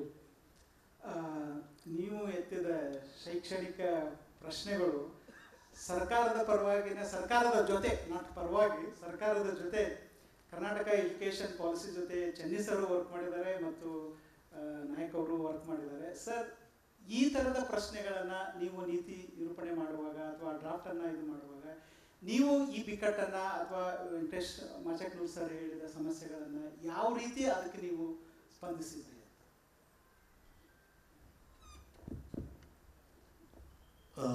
ಭಾಳ ದೀರ್ಘವಾಗಿ ಅದಕ್ಕೆ ಉತ್ತರ ಕೊಡಬೇಕಾಗುತ್ತೆ, ಆದರೆ ಅಷ್ಟು ಅವಕಾಶ ಇಲ್ಲೇ ಇರೋದ್ರಿಂದ ಸಂಕ್ಷಿಪ್ತವಾಗಿ ಹೇಳ್ತೀನಿ. ಈ ಭಾಷೆ, ಮಾಧ್ಯಮ ಇತ್ಯಾದಿಗಳ ಬಗ್ಗೆ ಚರ್ಚೆ ಮಾಡಿದಂಥ ನಮ್ಮ ಒಂದು ಗುಂಪು ಏನಿತ್ತು, ಅದರಲ್ಲಿ ನಾವು ಮುಖ್ಯವಾಗಿ ವಾದ ಮಾಡಿರೋದು ಏನು ಅಂತಂದರೆ, ನಾವು ಕೇವಲ ಮಾಧ್ಯಮದ ಬಗ್ಗೆ ಮಾತಾಡ್ತಾ ಬಂದಿದ್ದೀವಿ ಹೊರತು ಭಾಷೆಯ ಕಲಿಕೆ ಹೇಗಿರಬೇಕು ಅನ್ನೋದ್ರ ಬಗ್ಗೆ ಯಾವ ಆಸಕ್ತಿಯನ್ನು ನಾವು ತೋರಿಸಿಲ್ಲ ಅಂತ ಭಾಳ ಸ್ಪಷ್ಟವಾಗಿ ಕಾಣುತ್ತೆ. ಅಂದರೆ ಈಗ ನೀವು ಕನ್ನಡ ಮಾಧ್ಯಮ ಇರಬೇಕು, ಇಂಗ್ಲೀಷ್ ಮಾಧ್ಯಮ ಇರಬೇಕು ಅನ್ನೋಕ್ಕಿಂತಲೂ ಬಹಳ ಮುಖ್ಯವಾಗಿರೋ ವಿಷಯ ಏನಂತಂದರೆ, ಆ ರೀತಿಯ ನೀತಿಯನ್ನು ನೀವು ನಿರೂಪಣೆ ಮಾಡುವಾಗ ಆ ಭಾಷೆಗಳನ್ನು ಹೇಗೆ ಕಲಿಸ್ಕೊಡ್ತೀರಿ ಅನ್ನೋದನ್ನು ಬಹಳ ಮುಖ್ಯ. ಅಲ್ಲಿ ಪಠ್ಯಗಳು ಮುಖ್ಯ ಆಗ್ತವೆ. ಆ ಮಗು ಅಲ್ಲಿ ಬರೋವಾಗ ಭಾಷೆಯ ಕಲಿಕೆ ಯಾವ ಮಟ್ಟಕ್ಕೆ ಬಂದಿರುತ್ತೆ, ಅದನ್ನು ಮುಂದೆ ಹೇಗೆ ಬೆಳೆಸಬೇಕು ಅನ್ನುವಂಥದ್ದು, ಸಂವಹನಕ್ಕೆ ಹೇಗೆ ಉಪಯೋಗಿಸ್ಕೋಬೇಕು, ಕಾಗ್ನಿಷನ್ ಅಂದರೆ ಅರ್ಥ ಮಾಡ್ಕೊಳ್ಳೋಕ್ಕೆ, ಜ್ಞಾನ ಪಡ್ಕೊಳ್ಳೋಕ್ಕೆ ಆ ಭಾಷೆಯನ್ನು ಹೇಗೆ ಬಳಸಬೇಕು, ಇವೆಲ್ಲದರ ಬಗ್ಗೆ ಸುದೀರ್ಘವಾದ ಪ್ರಯೋಗಗಳಾಗಿವೆ. ಅವು ಯಾವೂ ಕೂಡ ಇವತ್ತಿನವರೆಗೂ ನಮ್ಮ ಶಿಕ್ಷಣ ಇಲಾಖೆಯ ಮೂಲಕ ಬಂದಿಲ್ಲ ಅಂತಲೇ ನಮಗೆ ಅನಿಸಿರುವಂಥದ್ದು. ಹೇಗೆ ಈಗ ನಾವು ಇನ್ನೊಂದು ಅಂಶವನ್ನು ಗಮನಿಸಿದ್ವಿ. ಅಲ್ಲಿ ಎಲ್ಲ ವಿಶ್ವದ ಎಲ್ಲ ಇವರ ಪ್ರಕಾರ ಭಾಷೆಯ ಬಗ್ಗೆ, ಕಲಿಕೆಯ ಬಗ್ಗೆ ಅಧ್ಯಯನ ಮಾಡಿದಂಥ ಎಲ್ಲ ಸಂಸ್ಥೆಗಳು ಎಲ್ಲರೂ ಏನು ಹೇಳ್ತಾರೆ ಅಂತಂದರೆ, ಮಾತೃ ಮಾತೃಭಾಷೆಯಲ್ಲಿನೇ ನಾವು ಮಕ್ಕಳಿಗೆ ಹೇಳ್ಕೊಡ್ಬೇಕು. ವಿಶೇಷವಾಗಿ ಒಂದು ಪ್ರಾಥಮಿಕ ಹಂತ ಏನಿದೆ ಅಲ್ಲಿ ಆ ಕಲಿಕೆ ಅನ್ನೋದು ಮಾತೃಭಾಷೆಯಲ್ಲೇ ಆಗಬೇಕು. ಇದು ಅಭಿಮಾನದ ಪ್ರಶ್ನೆ ಅಲ್ಲ, ಇದು ನಮ್ಮ ಮಿದುಳು ಹೇಗಿರುತ್ತೆ, ನಮ್ಮ ಭಾಷಿಕ ವಲಯ ಹೇಗಿರುತ್ತೆ, ಕಲಿಯುವಂಥ ಸಾಮರ್ಥ್ಯ ಮಗುವಿಗೆ ಹೇಗಿರುತ್ತೆ ಅನ್ನೋದರ ಆಧಾರದ ಮೇಲೆ ಹೇಳೋದಾದ್ರೆ, ಆ ಮಗುವಿಗೆ ನಾವು ಆ ಮಾತೃಭಾಷೆಯನ್ನು ಹೇಳಿಕೊಟ್ರೆ ಅದರ ಆಧಾರದ ಮೇಲೆ ಆ ಮಗು ಇಂಗ್ಲಿಷನ್ನು ಕಲಿಯಬಲ್ಲದು, ಬೇರೆ ಭಾಷೆಯನ್ನು ಕಲಿಯಬಲ್ಲದು ಅನ್ನೋದು ವೈಜ್ಞಾನಿಕವಾಗಿರುವಂಥದ್ದು. ತಪ್ಪು ತಿಳುವಳಿಕೆ ಏನು ಬಂದ್ಬಿಟ್ಟಿದೆ ಅಂತಂದ್ರೆ, ನೀವು ಇಂಗ್ಲಿಷ್ ಮಾಧ್ಯಮದಲ್ಲಿ ಸೇರಿಸ್ಬಿಟ್ರೆ ಅವ್ರು ಇಂಗ್ಲಿಷ್ ಕಲಿತಾರೆ, ಇಲ್ಲಿ ಇರೋರು ಕಲಿಯಕ್ಕೆ ಸಾಧ್ಯ ಇಲ್ಲ ಅಂತ ಅವೈಜ್ಞಾನಿಕ. ಜಗತ್ತಿನಲ್ಲಿ ಯಾರು ಇದನ್ನ ಇವತ್ತಿನವರೆಗೂ ಒಪ್ಪಿಲ್ಲ. ಏನನ್ನು ನಾವು ಮಾಡಬೇಕಾಗಿದೆ, ಅದಕ್ಕೆ ಆ ಸರ್ಕಾರಗಳು ಕೂಡ ನೀತಿಯನ್ನು ಮಾಡುವಾಗ ಏನು ಮಾಡ್ತಿದ್ದಾವೆ ಅಂತಂದ್ರೆ, ಅದನ್ನ ನಾನು ಸ್ವಲ್ಪ ಕಟುವಾಗಿನೇ ಹೇಳಬೇಕು. ಜನಪ್ರಿಯ ಆಗೋದು ಯಾವುದು ಅಂತ ನಾವು ಚರ್ಚೆ ನಡೆಸ್ತಾ ಇರುವಾಗ ನಾವೇನು ಹೇಳ್ತಾ ಇದ್ವಿ, ಕೊನೆಯ ಪಕ್ಷ 5ನೇ ತರಗತಿವರೆಗೂ ವಯೋಮಾನ ಆ ಮಗುವಿನ ಬೆಳವಣಿಗೆ ದೃಷ್ಟಿಯಿಂದ 5ನೇ ತರಗತಿವರೆಗೆ ಕಡ್ಡಾಯವಾಗಿ ಕನ್ನಡದಲ್ಲಿನೇ ನಾವು ಹೇಳ್ಕೊಡ್ಬೇಕು. ಆ ಮಗು ಖಂಡಿತವಾಗ್ಲೂ ಕೂಡ ನೀವು ಸರಿಯಾಗಿ ಹೇಳ್ಕೊಟ್ರೆ ಅದು ಇಂಗ್ಲಿಷನ್ನು ಕಲಿಯುತ್ತೆ, ನೀವು ಫ್ರೆಂಚ್ ಹೇಳ್ಕೊಟ್ರೆ ಫ್ರೆಂಚನ್ನು ಕಲಿಯುತ್ತೆ ಅಂತ ನಾವು ಹೇಳಕ್ಕೆ ಪ್ರಯತ್ನ ಪಟ್ರೆ, ಆ ಒಂದು ಇದು ಏನಿತ್ತಂದ್ರೆ, ನೋಡಿ ನೋಡಿ ನೋಡಿ ಈ ಇಷ್ಟು ಜನ ಕನ್ನಡ ಮಾಧ್ಯಮದಿಂದ ಪಾಲಕರು ಮಕ್ಕಳನ್ನ ಹೊರಗೆ ತಗೊಂಡು ಇಂಗ್ಲಿಷ್ಗೆ ಕಲಿಸ್ತಾ ಇರೋದ್ರಿಂದ ನಾವೇ ಇಂಗ್ಲಿಷ್ ಮಾಧ್ಯಮವನ್ನು ಶುರು ಮಾಡಿಬಿಟ್ರೆ, KPS ಅಂತ ಶುರು ಮಾಡಿಬಿಟ್ರೆ ಬರ್ತಾರೆ ಅಂತ. ಏನಿದು? ಇದಕ್ಕೆ ಏನು ಆಧಾರ ಇದೆ? ಇದು ನಿಜವಾ ಅಥವಾ ನಾವು 5,000 ಇವುಗಳಲ್ಲಿ ಮಾಡಿದ್ದೀವಿ ಅನ್ನೋದಾದ್ರೆ, ಯಾವ ತರಬೇತಿಯ ಮೂಲಕ ಅವರನ್ನ ನೀವು ಆ ಇಂಗ್ಲಿಷ್ ಮಾಧ್ಯಮದಲ್ಲಿ ಹೇಳ್ಕೊಡೋಕೆ ಅಂತ ಆ ಶಿಕ್ಷಕರಿಗೆ ಏನು ತರಬೇತಿ? ಇದು ಯಾವ ಪ್ರಶ್ನೆಗಳು ಬರಲ್ಲ. ಅದಕ್ಕೋಸ್ಕರ ನಾವು ಹೇಳ್ತಾ ಇರುವಂಥದ್ದು ಇದು ಒಂದು. ಅದೇ ಹೊತ್ತಿನಲ್ಲಿ ಎಷ್ಟು ಕಾಂಪ್ಲೆಕ್ಸ್ ಆಗಿದೆ, ಸಂಕೀರ್ಣ ಆಗಿದೆ ಈ ಸಾಮಾಜಿಕ ಸಮಸ್ಯೆ ಅಂತಂದ್ರೆ, ನಾವು ಇಂಗ್ಲಿಷ್ ಹೇಳ್ಕೊಡ್ಬೇಡಿ ಅಂತ ಅನ್ನೋದನ್ನ ಲೋಹಿಯಾ ಕೂಡ ವಿರೋಧ ಮಾಡಿದ್ರು. ಹಿಂದಿ ಪರವಾಗಿದ್ದಂಥ ಲೋಹಿಯಾ ಕೂಡ ಏನು ಹೇಳಿದ್ರಂದ್ರೆ, ಎಲ್ಲುವರೆಗೂ ಇಂಗ್ಲಿಷ್ ಅಧಿಕಾರದ ಭಾಷೆಯಾಗಿ ಉಳಿಸ್ಕೊಳ್ತೀವೋ, ಎಲ್ಲುವರೆಗೂ ಅದನ್ನು ವರ್ಚಸ್ಸಿನ ಭಾಷೆಯಾಗಿ ಉಳಿಸ್ಕೊಳ್ತೀವೋ, ಎಲ್ಲುವರೆಗೂ ನಮ್ಮ ಆರ್ಥಿಕ ನೀತಿಗಳು ಇಂಗ್ಲಿಷನ್ನೇ ಅದಕ್ಕೆ ಪ್ರಾಶಸ್ತ್ಯ ಕೊಡೋ ಹಾಗಿರ್ತಾವೋ, ಅಲ್ಲಿವರೆಗೂ ನೀವು ತಕ್ಷಣ ಇಂಗ್ಲಿಷನ್ನು ವಾಪಸ್ ತಗೊಳ್ಳೋದಾದ್ರೆ ಅದರ ಪ್ರಯೋಜನ ಪಡೆಯೋಕ್ಕಾಗದೇ ಇರುವಂತ ದೊಡ್ಡ ದಲಿತ ಜಾತಿಗಳಿಗೆ, ವರ್ಗಗಳಿಗೆ ನೀವು ಅನ್ಯಾಯ ಮಾಡೋದಾಗುತ್ತೆ ಅನ್ನೋದು ಅಷ್ಟೇ ವಾಸ್ತವ. ಅದನ್ನು ಒಂದು ವಾಸ್ತವವಾಗಿನೇ ನಾವು ನೋಡಬೇಕು. ಅಂದ್ರೆ ನೀವು ನಿಜವಾದ ಬದಲಾವಣೆ ಮಾಡೋದಾದ್ರೆ ಲಾಂಗ್ ಟರ್ಮ್ ಏನಂದ್ರೆ, ನಾವು ಆ ಆರ್ಥಿಕತೆಯನ್ನು ಒಪ್ಪಲ್ಲ ಅಂತ. ಯಾವ ಮಾರುಕಟ್ಟೆಯನ್ನ ಇವರು ಪ್ರಸ್ತಾಪ ಮಾಡಿದ್ರು, ಯಾವುದು ಪಶ್ಚಿಮದ ಇಂದಿನ ಬಂಡವಾಳಶಾಹಿಯ ಪರವಾಗಿದೆ ಆ ಆರ್ಥಿಕತೆಯನ್ನ ನೀವು ಒಪ್ಪಲ್ಲ, ನಾವು ಅದನ್ನ ಅನುಷ್ಠಾನಕ್ಕೆ ತರಲ್ಲ ಅಂತ ಹೇಳಿದಾಗ ಈ ಸಮಸ್ಯೆ ಬೇರೆ ಆಗುತ್ತೆ. ಅದು ಈ ಸಮಸ್ಯೆ ಹೀಗೆ ಉಳಿದುಕೊಳ್ಳಲ್ಲ. ಇಲ್ಲಿ ಏನಾಗ್ಬಿಟ್ಟಿದೆ ಅಂದ್ರೆ, 2 ವರ್ಗಗಳನ್ನ ನಾವು ಸೃಷ್ಟಿ ಮಾಡಿದ್ದೀವಿ. ನಾಳೆ ಕಗಿ ಮೋಹನ್ ಅವರು ಮಾತಾಡ್ತಿದ್ದಾರೆ. ಅವರ ಪುಸ್ತಕದಲ್ಲಿ ಅವರು ಇಂಗ್ಲಿಷ್ ಬಗ್ಗೆ ಅದ್ಭುತವಾದಂತಹ ಒಂದು ಟೈಟಲ್ ಕೊಟ್ಟಿದ್ದಾರೆ, ಇನ್ವೇಸಿವ್ ಸ್ಪೇಸ್ ಅಂತ. ಆಕ್ರಮಣಕಾರಿಯಾದಂಥ ಒಂದು ಸ್ಪೇಸ್ ಆಗಿ ಇಂಗ್ಲಿಷ್ ನಮಗೆ ಇವತ್ತು ಬಂದು ಬಿಟ್ಟಿರುವಂಥ ಸಂದರ್ಭದಲ್ಲಿ ನಾವು ಇದನ್ನು ಹೇಳುವಾಗಲೂ 4 ಸಾರಿ ಯೋಚನೆ ಮಾಡಬೇಕಾಗುತ್ತೆ. ಎಲ್ಲಿ ನೀವು ಅದರ ಪ್ರಾಬಲ್ಯವನ್ನ ಬದಲಾಯಿಸುವಂತ ಆರ್ಥಿಕ ಬದಲಾವಣೆ ಮಾಡಲ್ಲ, ಸಾಮಾಜಿಕ ಬದಲಾವಣೆ ಮಾಡಲ್ಲ, ರಾಜಕೀಯ ಬದಲಾವಣೆ ಮಾಡಲ್ಲ, ಸುಮ್ಮನೆ ನಾವು ಇದನ್ನು ತೆಗಿತೀವಿ ಅನ್ನೋಕ್ಕೂ ಆಗಲ್ಲ ಒಂದು ಕಡೆಗೆ. ಇನ್ನೊಂದು ಕಡೆಗೆ ಈ 2 ಭಾಷೆಗಳಲ್ಲಿ ಆ ಪ್ರಭುತ್ವವನ್ನ ನಾವು ಕೊಡೋದಕ್ಕೆ ಯಾವ ತೊಂದರೆಯೂ ಇಲ್ಲ. ಅದು ಸ್ಪಷ್ಟವಾಗಿ ಹೇಳಿದೆ. ಅದು ಏನಾಗ್ಬಿಟ್ಟಿದೆ ಅಂತಂದ್ರೆ, ಕೆಟ್ಟದಾಗಿ ಕಲಿಸ್ತಾ ಇಂಗ್ಲಿಷನ್ನ ಯಾರೂ ಕಲಿಯಕ್ಕೂ ಆಗಲ್ಲ, ಕಲಿಸಕ್ಕೂ ಆಗಲ್ಲ ಅಂತ ಶಿಕ್ಷಕರು ನಂಬಿದ್ದಾರೆ, ವಿದ್ಯಾರ್ಥಿಗಳು ನಂಬಿದ್ದಾರೆ ನಮ್ಮ ಶಿಕ್ಷಣ ವ್ಯವಸ್ಥೆ. ಅಲ್ಲ, ಅದು ಭಾಷೆಯನ್ನ ವೈಜ್ಞಾನಿಕವಾಗಿ ನಾವು ಕಲಿಸಕ್ಕೆ ಕೊಡಕ್ಕೆ ಸಾಧ್ಯ ಆದರೆ ಅದು ಖಂಡಿತವಾಗ್ಲೂ ಹಾಗೇ ಆಗ್ತೈತೆ. ಒಂದು ಸಣ್ಣ ಮಾತು ಹೇಳಿ, ವಿಜ್ಞಾನ ಹೇಳ್ಕೊಡೋದ್ರ ಬಗ್ಗೆ ಒಬ್ರು ಇವರು ಚೆನ್ನಾಗಿ ಹೇಳಿದ್ರು. ಇವತ್ತು ಅದ್ರ ಬಗ್ಗೆ ಸ್ವಲ್ಪ ಸೃಜನಶೀಲವಾಗಿ ಕೆಲಸ ಮಾಡ್ತಾ ಇರೋರು ಯಾರು ಅಂತಂದ್ರೆ, ಯಾರನ್ನ ಟೆಕೀಸ್ ಅಂತೀವಲ್ಲ, ಅವರು ಕನ್ನಡದಲ್ಲಿ ಕುತ್ಕೊಂಡು ಒಂದು ಅದ್ಭುತ ಪುಸ್ತಕವನ್ನು ನಮ್ಗೆ ಕೊಟ್ರು, ನಮ್ಮ ಆಯೋಗದಲ್ಲಿ ಚರ್ಚೆ ಮಾಡಿ ಅಂತ. ಏನಂದ್ರೆ ಟೈಟಲ್ ಅಂತಂದ್ರೆ, ಕನ್ನಡದಲ್ಲಿ ವಿಜ್ಞಾನ ಬೋಧನೆ ಯಾಕೆ ಸೋಲುತ್ತಿದೆ ಅಂತ. ಅದನ್ನು ಓದಿ ನನಗೆ ಮೈಲ್ಡ್ ಹಾರ್ಟ್ ಅಟ್ಯಾಕ್ ಆಗಿ ನಾನು ಇವತ್ತಿನವರೆಗೂ ಸುಧಾರಿಸ್ಕೊಂಡಿಲ್ಲ. ಯಾಕೆ ಅಂದರೆ ಅದರೊಳಗಿರೋದೇನು, ಮೊದಲನೇ ಕಾಲಮ್ನಲ್ಲಿ ನಮ್ಮ ವಿಜ್ಞಾನ ಟೆಕ್ಸ್ಟ್ ಬುಕ್ಗಳಲ್ಲಿ ಬಳಸೋ ಅಂಥ ಟರ್ಮ್ಸ್ ಏನಿವೆ, ಕ್ರಿಟಿಕಲ್ ಟರ್ಮ್ಸ್ ಕೊಟ್ಟಿದ್ದಾರೆ, ಅವು ಯಾವ ಮನುಷ್ಯ ಭಾಷೆಯಲ್ಲೂ ಇಲ್ಲ. ಅವನ ಸಂಸ್ಕೃತ ಅಂತ ಅಂದ್ಕೊಂಡಿದ್ದಾರೆ, ಅವು ಯಾವ ಮನುಷ್ಯ ಭಾಷೆಯಲ್ಲೂ ಇಲ್ಲ.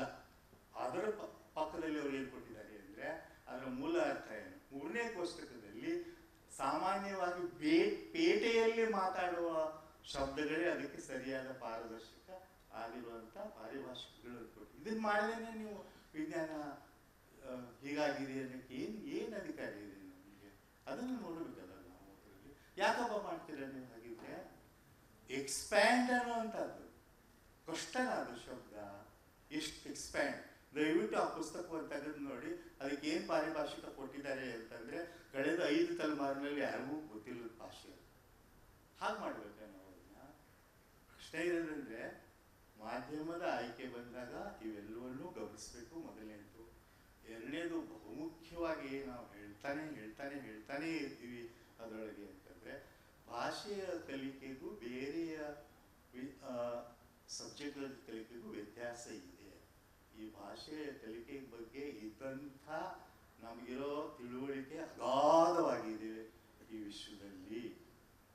ತೃತೀಯ ರಾಷ್ಟ್ರಗಳಲ್ಲಿ ಇನ್ನೂ ಚೆನ್ನಾಗಿದೆ. ಅವುಗಳನ್ನು ನೋಡಿಕೊಂಡು ನಾವು ಮಾಡೋಕ್ಕೆ ಸಾಧ್ಯ ಇದೆ. ಆದರೆ ಆಗ್ತಾ ಇರೋದೇನು ಅಂತಂದರೆ, ಕೊನೆಯದಾಗಿ ಹೇಳ್ತೇನೆ, ಯಾಕೆ ಆಗ್ತಾ ಇದೆ ಅಂತಂದರೆ ಸರ್ಕಾರವು ಖಾಸಗಿ ವ್ಯಕ್ತಿಗಳ ಪರವಾಗಿದೆ, ಖಾಸಗಿ ಬಂಡವಾಳದ ಪರವಾಗಿದೆ. ಅದು ಏನೋ ಇಂಗ್ಲಿಷನ್ನು ಹೇಳಿಕೊಡದೇ ಇರುವಂಥ ಖಾಸಗಿ ಶಿಕ್ಷಣ ಸಂಸ್ಥೆಗಳನ್ನೇ ಮುಂದೆ ತರೋಕ್ಕೋಸ್ಕರ ಕಟಿಬದ್ಧವಾಗಿರುವ ಸರ್ಕಾರ ಇರೋದ್ರಿಂದಲೇ ಇದರಲ್ಲಿ ಏನೂ ಬದಲಾವಣೆಗಳು ಆಗ್ತಾ ಇದೆ. ಅಷ್ಟು ಸ್ಪಷ್ಟವಾಗಿ ನಾವು ಸರ್, ನೀವು ಸರ್ಕಾರದ ಬಗ್ಗೆನೇ ಹೇಳಿದ್ರಿ. ಕರ್ನಾಟಕಕ್ಕೆ ಸಂಬಂಧಪಟ್ಟಂಗೆ ನಮಗೆ ಸರ್ಕಾರ ಪ್ರಾಯೋಜಿತ ಹಲವು ಸಂಸ್ಥೆಗಳಿದ್ದಾವೆ. ನೀವು ಮುಕುಂದರಾಜ್ ಸರ್ ಅದ್ರ ಜೊತೆ ಕೆಲಸ ಮಾಡ್ತಾ ಇದ್ದೀರಿ. ಒಂದು ದೊಡ್ಡ ನೆಟ್ವರ್ಕೇ ಇದೆ ಕನ್ನಡದ ಪರವಾಗಿ ವರ್ಕ್ ಮಾಡೋದು. ನೀವಿಬ್ಬರು ಸೇರಿ ಆ ಕಡೆ ಇದ್ದಾಗ, ಅಂದರೆ ಸರ್ಕಾರದ ಜೊತೆಗಿದ್ದಾನೆ ಹೊರಗಿದ್ದಾಗೂ ನೀವು ಕನ್ನಡ ಚಳವಳಿ ಕನ್ನಡದ ಜೊತೆ ಇದ್ದು ನೀವು ಕನ್ನಡಕ್ಕಾಗಿ ದುಡಿದವರು. ಈಗ ನೀವು ಈ ಕಡೆ ಬಂದು ನಿಮಗೆ ಯಾವ ಸಮಸ್ಯೆಗಳು ಕಾಣ್ತಾ ಇದ್ದಾವೆ, ನಿಮ್ಮ ಇತಿಮಿತಿಗಳೇನು, ನೀವು ಯಾವುದೋ ನಾನು ಇದನ್ನು ಮಾಡಬೇಕಪ್ಪ, ಇದನ್ನು ಮಾಡೋಕ್ಕೆ ಆಗ್ತಾ ಇಲ್ಲ ಅನ್ನುವ ವಿಚಾರಗಳೇನು, ನಿಮ್ಮ ಚಾಲೆಂಜಸ್ ಏನು ಸರ್? ತುಂಬ ಸರಳ ಇದು, ಹೆಚ್ಚು ಉದ್ದ ಮಾತಾಡೋದಿಲ್ಲ ನಾನು. ನೋಡಿ, 1956 ಕರ್ನಾಟಕ ಏಕೀಕರಣ ಆದ ಮೇಲೆ 2025 ಇವತ್ತಿನವರೆಗೆ ಕನ್ನಡ ಪರವಾಗಿ ಕರ್ನಾಟಕ ಸರ್ಕಾರ ಹೊರಡಿಸಿದ ಆದೇಶಗಳ ಸಂಖ್ಯೆ 3000ಕ್ಕಿಂತ ಹೆಚ್ಚು. 1994ರಿಂದ ಅಂದರೆ ಕನ್ನಡ ಅಭಿವೃದ್ಧಿ ಪ್ರಾಧಿಕಾರ ಬಂದ ಮೇಲೆ ಇವತ್ತಿನವರೆಗೆ ಕನ್ನಡ ಪರವಾಗಿ ಸರ್ಕಾರ ಹೊರಡಿಸಿದ ಆದೇಶಗಳ ಸಂಖ್ಯೆ 1500. ಅದರಲ್ಲಿ 800 ಆದೇಶಗಳನ್ನ ನಾನು ಪ್ರಿಂಟ್ ಮಾಡಿಸಿದ್ದೆ, ಅಂದರೆ ನಮ್ಮ ಪ್ರಾಧಿಕಾರ ಪ್ರಿಂಟ್ ಮಾಡಿದೆ.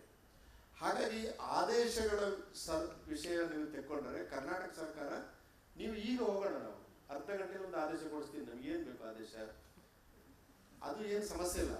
ಸಮಸ್ಯೆ ಇರುವುದಿಲ್ಲ ಅಂದರೆ ಇದರ ಅನುಷ್ಠಾನ. ಇಷ್ಟೊಂದು ಆದೇಶಗಳಲ್ಲಿ 10% ಆದೇಶಗಳು ಕೂಡ ಅನುಷ್ಠಾನಕ್ಕೆ ಬರಲಿಲ್ಲ. ಈ ಅನುಷ್ಠಾನ ಆಗಲಿಲ್ಲ ಎಂಬುದರ ಸತ್ಯವನ್ನು ನಾವು ಹೇಳಿದ್ರೆ, ಅನುಷ್ಠಾನ ಆಗುವ ಹಾಗೆ ಮಾಡುವ ಜವಾಬ್ದಾರಿ ಯಾರದು? ವಿಧಾನಸೌಧದೊಳಗಡೆ ಆಗಲ್ಲ ಅದು. ಈಗಾಗಲೇ ಇವರು ಹೇಳಿದ ಹಾಗೆ ಈಗ SEP ಸ್ಟೇಟ್ ಎಜುಕೇಶನ್ ಪಾಲಿಸಿ ಎಷ್ಟು ಸಮಯ ಸರ್ ನೀವು ಅದನ್ನು ಸಬ್ಮಿಟ್ ಮಾಡಿ? 4 ತಿಂಗಳಲ್ಲಿ 1250 ಪುಟದ 2 ಸಂಪುಟಗಳ 2000 ಪುಟಗಳನ್ನು ಸಬ್ಮಿಟ್ ಮಾಡಿದೆ. ಅದನ್ನು ನಾನು ಹೇಗೆ ಸರ್ಕಾರದಲ್ಲಿ ಇರೋದ್ರಿಂದ ತೆಕ್ಕೊಂಡು ಓದಿದ್ದೇನೆ, ನಾನು ಅಷ್ಟು ಓದಿದ್ದೇನೆ. ಬಹಳ ಒಳ್ಳೆಯ ರೆಕಮೆಂಡೇಶನ್ಸ್ ಇದೆ ಭಾಷೆ ಉಳಿಕೆಗೆ ಸಂಬಂಧಪಟ್ಟ ಹಾಗೆ. ಸರಳವಾಗಿ ಹೇಳಬೇಕಂದ್ರೆ ಕನ್ನಡ ಮೊದಲ ಭಾಷೆಯಾಗಿ ಆದರೂ ಉಳಿಬೇಕು, 2ನೇ ಭಾಷೆಯಾಗಿ ಆದರೂ ಉಳಿಬೇಕು, 3ನೇ ಭಾಷೆಯಾಗಿ ನೀವು ಯಾವ ಭಾಷೆಯನ್ನಾದರೂ ಓದಿ, ಹಿಂದಿಯನ್ನಾದರೂ ಓದಿ, ನಿಮ್ಮ ಮಾತೃಭಾಷೆ ತುಳುವಾಗಿದ್ರೆ ತುಳುವನ್ನಾದರೂ ಓದಿ, ಅದಕ್ಕೆ ಕಂಪಲ್ಸರಿ ಪರೀಕ್ಷೆ ಇಲ್ಲ. ಈಗ ನಾವು ಹಿಂದಿಯನ್ನು ಓದಿದ್ದು ಹಾಗೆ, ನಾನು SSLC ವರೆಗೆ ಹಿಂದಿಯನ್ನು ಓದಿದ್ದೆ, ಪರೀಕ್ಷೆ ಇರಲಿಲ್ಲ ಸರ್, ಓದಿದ್ವಿ. ಪರೀಕ್ಷೆ ಇಲ್ಲ ಅಂದ್ರೆ ಭಾಷೆಯನ್ನು ಚೆನ್ನಾಗಿ ಓದ್ತೀವಿ ನಾವು. ಇನ್ನೊಂದಿದೆ, ಓದಿದೀವಿ ನಾವು. ಆಮೇಲೆ ಹಿಂದಿಯನ್ನ ಏನ್ ಮಾಡಿದ್ರು, 100ಕ್ಕೆ ಮಾಡಿದ್ರು, ಮಿನಿಮಮ್ 35 ಮಾಡಿದ್ರು, ಈಗ ಅದರ ಎವರೇಜ್ಗೆ ಸೇರಿಸಿದ್ದಾರೆ.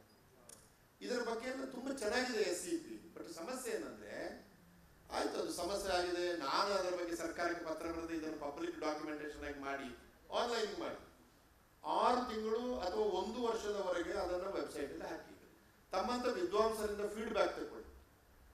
ಫೀಡ್ಬ್ಯಾಕ್ ತಗೊಂಡ ಮೇಲೆ ಇದೇ ಕಮಿಟಿ ಇನ್ನೊಂದು ವಾರ ಕೂತ್ಕೊಳ್ಳಿ, ಅದರಲ್ಲಿ ಎಷ್ಟು ಒಳಗೊಳ್ಬಹುದು, ಎಷ್ಟು ಒಳಗೊಳ್ಳಕ್ ಆಗಲ್ಲ ಎಂಬುದನ್ನು ಫೈನಲ್ ಕೊಡಿ, ಕ್ಯಾಬಿನೆಟ್ಗೆ ಹೋಗ್ಲಿ, ಆದೇಶ ಆಗಲಿ. ಯಾರಾದರೂ ಅಂತ ಒಂದು ಇವರು ಬಹಳ ಅದ್ಭುತವಾಗಿ ಕೆಲಸ ಮಾಡಿದ್ದು, 236 ಸಿಟ್ಟಿಂಗ್ ಏನು ಮಾಡಿದ್ದೀರಿ ನೀವು, ಮತ್ತೆ ಬಹಳ ಒಳ್ಳೆ ವಿದ್ವಾಂಸರನ್ನು ಒಳಗೊಂಡಿದ್ದೀರಿ. ಪಬ್ಲಿಕ್ಸ್ ಕೇಳಿದಾರೆ, ನೀವು ಡಾಕ್ಯುಮೆಂಟೇಶನ್ ಏನಾಯ್ತು ಸ್ವಾಮಿ, ನೀವು ಇದನ್ನು ಆನ್ಲೈನ್ ಯಾಕೆ ಹಾಕಲಿಲ್ಲ, ಪೇಪರ್ನಲ್ಲಿ ಯಾರಾದರೂ ಬರ್ದ? ಸಾರ್ವಜನಿಕರ ಬಗ್ಗೆ ಒಂದು ಕಳಕಳಿ ಏನೇ ಇಲ್ಲ. ನಾನು ಪೇಪರ್ ಬರ್ತೇನೆ, ಭಾಷಣಗಳಲ್ಲಿ ಹೇಳಿದೆ, ಪೇಪರ್ಗಳಲ್ಲಿ ಬಂತು, ನಾನು ಸರ್ಕಾರದ ಒಳಗಡೆ ಖಳನಾಯಕ ಆಗ್ತೇನೆ. ಇವನೇನು ನಮ್ಮ ವಿರುದ್ಧನೇ ಮಾತಾಡ್ತಾನಲ್ಲ, ಜನಗಳು ಎತ್ತಿಕೊಳ್ಬೇಕಲ್ಲ. ಹಾಗಾಗಿ 3000 ಆದೇಶಗಳಲ್ಲಿ ಯಾವ ಆದೇಶವನ್ನು ಜನಗಳು ಎತ್ತಿಕೊಂಡಿದ್ದಾರೆ ಅಂತ ಕೇಳಿದ್ರೆ 10% ಕಡಿಮೆ. ಹಾಗೆ ಸರ್ಕಾರವನ್ನು ಬೈಯೋದು ಕಷ್ಟ. ನೀವು ಒಪ್ಕೊಳ್ಳಿದ್ರೆ ಆದೇಶ ಮಾಡಿದೀವಲ್ಲ, ಆದೇಶ ಮಾಡಿ ಅದರ ಅನುಷ್ಠಾನಕ್ಕೆ ಪೊಲೀಸ್ ಫೋರ್ಸ್ ಅನ್ನು ಬಳಸಿದ್ರೆ ಭಾಷೆ ಉಳಿಯಲ್ಲ. ಸರ್ಕಾರಿ ಆದೇಶಗಳಿಂದ ಭಾಷೆ ಉಳಿಯೋಲ್ಲ, ಸರ್ಕಾರಿ ಆದೇಶಗಳಿಂದ ಸೃಜನಶೀಲತೆ ಬೆಳೆಯೋದಿಲ್ಲ. ನಾವು ಭಾಷೆಯಲ್ಲಿ ಅರ್ಥ ಮಾಡಿಕೊಳ್ಬೇಕಾದ್ರು. ಹೀಗಾಗಿ ಇದು ಒಂದು. ಆಮೇಲೆ ಆಯ್ತು, ಒಂದು ಉದಾಹರಣೆ ಹೇಳುವುದು ನಾನು ಅಷ್ಟೇ. ಈಗ ನನ್ನಂತವನು ಅಲ್ಲಿ ಕೂತಾಗ, ನಾನು ಜನಪರ ಹೋರಾಟದಿಂದಲೇ ಬಂದವನು, ಈಗಲೂ ಜನಪರ ಹೋರಾಟಗಳು ನಾನು ಈಗ ಒಂದು ಸೈನ್ ಹಾಕಿ ಬಂದೆ ನಾನು ಹೊರಗಡೆ. ಅವು ಮಾಡ್ತೀವಿ ನಾವು. ಈಗ ನೋಡಿ, ಕಳೆದ ವರ್ಷ ಸರ್ ನಾವು ನಮ್ಮವ್ರು ಯಾರಿರ್ಲಿಲ್ಲ, ಆದ್ರೆ ಒಂದು ಡೆಲಿಗೇಷನ್ ತಗೊಂಡು ಹೋದೆ ನಾನು ಡೆಲ್ಲಿಗೆ. 2024 ಡಿಸೆಂಬರ್ 19, 20, 21 3 ದಿವಸ ಇದ್ವಿ ನಾವು. ನಿರ್ಮಲಾ ಸೀತಾರಾಮನ್ ಭೇಟಿ ಮಾಡಿದ್ವಿ ನಾವು. ಧರ್ಮೇಂದ್ರ ಪ್ರಧಾನ್ ಅವರನ್ನು ಭೇಟಿ ಮಾಡಿದ್ವಿ. ಸರ್ಕಾರ ಅವರ ಕೈಲಿದೆ ತಾನೆ. ಧರ್ಮೇಂದ್ರ ಪ್ರಧಾನ್ 15 ನಿಮಿಷ ಅಂತ ಹೇಳಿ 45 ನಿಮಿಷ ಕೊಟ್ಟರು. ನಿರ್ಮಲಾ ಸೀತಾರಾಮನ್ ಅರ್ಧ ಗಂಟೆ ಕೊಟ್ಟರು.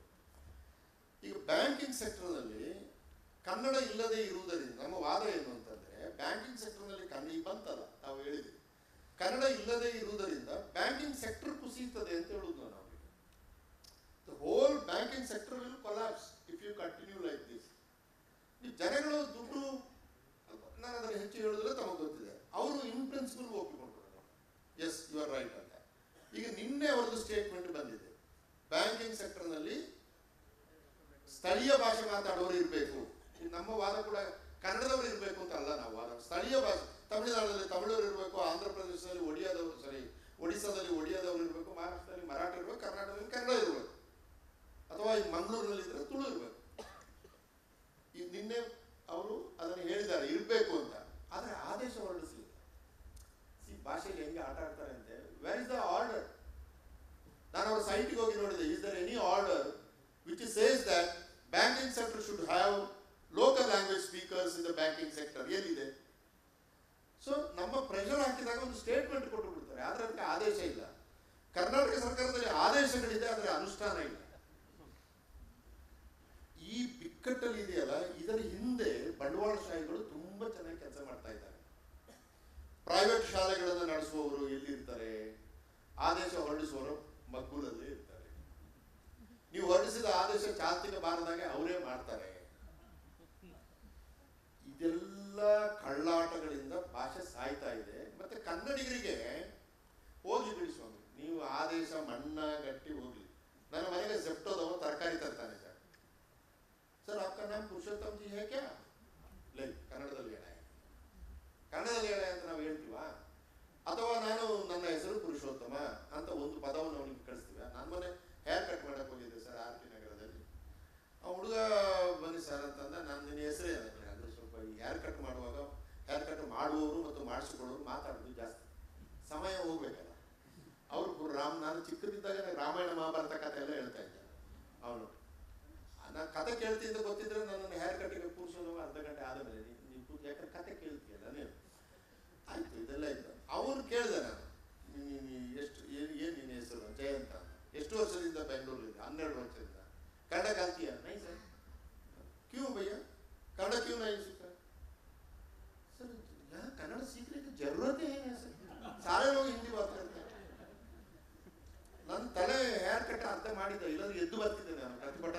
ಸುಖವಾಗಿ. ಲೇ ನೀನು ಕನ್ನಡ ಮಾತಾಡ, ನಿನ್ನ ಅಂಗಡಿ ನಾನು ಯಾರು ಕಟ್ ಮಾಡಿಸಿದ್ರೆ ಆದ್ರೆ ಅರ್ಥ ಕಟ್ ಮಾಡಿಬಿಟ್ಟಿದ್ದಾರೆ, ಏನು ಮಾಡೋದು ಅಂತ ಕೂತೆ. ಜೆಪ್ಟೋದವನು, ಅಮೆಝಾನ್ ಅವನು, ಮಾರ್ಕೆಟ್ ಮೆಡಿಸಿನ್ ತರುವವನು, ಹೋಟೆಲ್ ಇಂಡಸ್ಟ್ರಿಗೆ ಹೋದ್ರೆ ನೀವು ಬಿಸಿನೀರು ಕೇಳಿ ಗೊತ್ತಾಗಲ್ಲ, ಗರಂ ಪಾನ್ ಲಾವಯ ಅಂತ ಹೇಳ್ತಾರೆ. ನಿಮ್ಮ ಊರು ಸರ್ ಶಿವಮೊಗ್ಗದ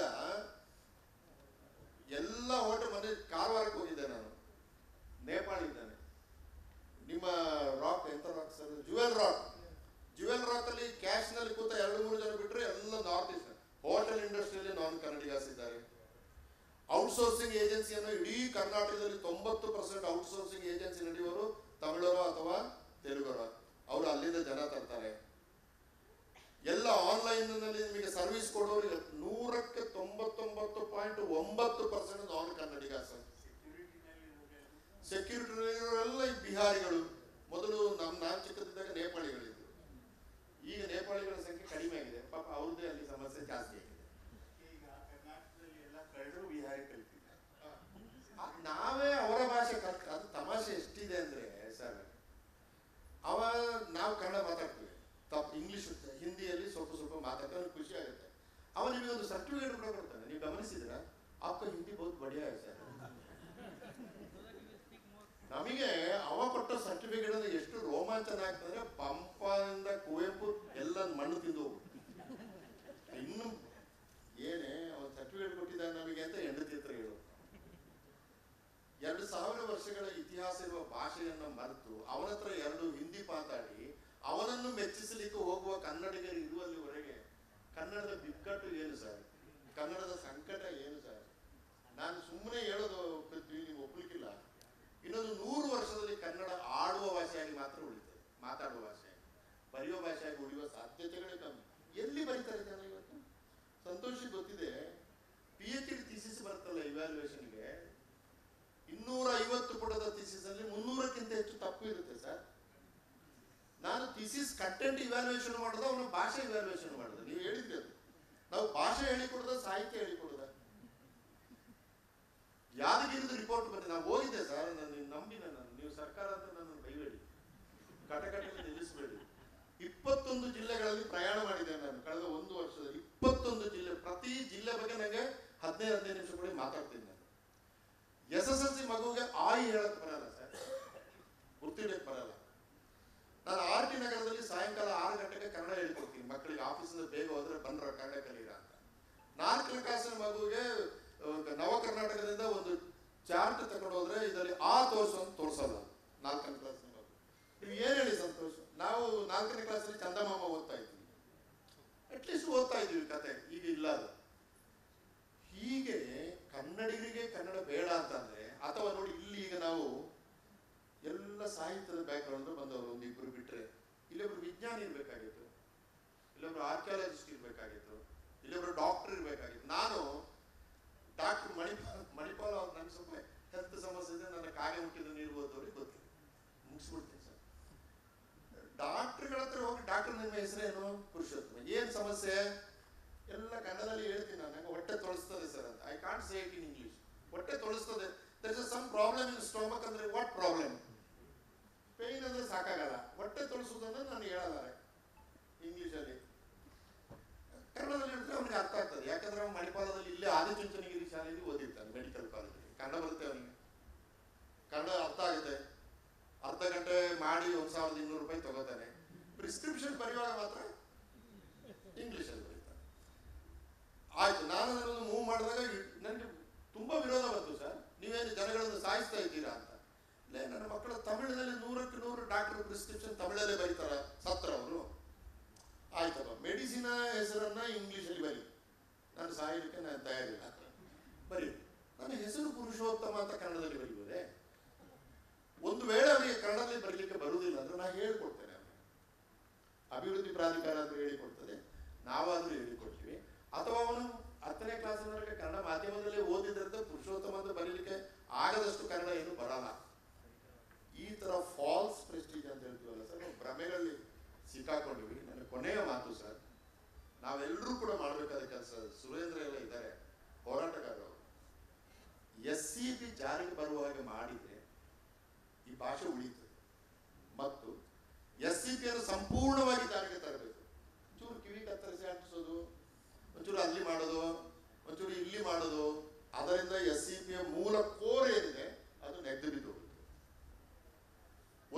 ಜ್ಞಾನ ವಗೈರೆ ಎಲ್ಲ ಅದು ನಂತರ ಬರ್ತದೆ.